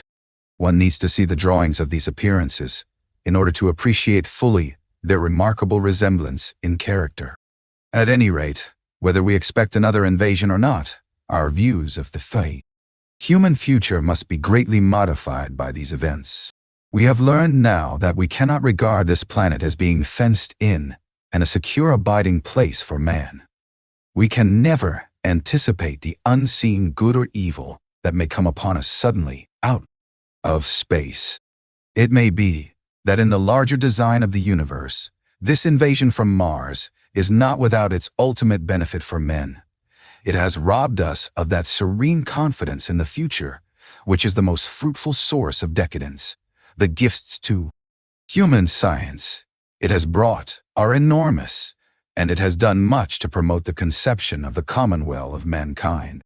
It may be that across the immensity of space, the Martians have watched the fate of these pioneers of theirs and learned their lesson, and that on the planet Venus they have found a secure settlement. Be that as it may, for many years yet, there will certainly be no relaxation of the eager scrutiny of the Martian disk, and those fiery darts of the sky, the shooting stars, will bring with them as they fall an unavoidable apprehension to all the sons of men. The broadening of men's views that has resulted can scarcely be exaggerated. Before the cylinder fell, there was a general persuasion that through all the deep of our space no life existed beyond the petty surface of our minute sphere. Now we see further. If the Martians can reach Venus, there is no reason to suppose that the thing is impossible for men. And when the slow cooling of the sun makes this earth uninhabitable, as at last it must do, it may be that the thread of life that has begun here will have streamed out and caught our sister planet within its toils. Dim and wonderful is the vision I have conjured up in my mind of life spreading slowly from this little seedbed of the solar system throughout the inanimate vastness of sidereal space. But that is a remote dream. It may be, on the other hand, that the destruction of the Martians is only a reprieve. To them, and not to us, perhaps, is the future ordained. I must confess the stress and danger of the time have left an abiding sense of doubt and insecurity in my mind. I sit in my study writing by lamplight, and suddenly I see again the healing valley below set with writhing flames, and feel the house behind, and about me, empty and desolate.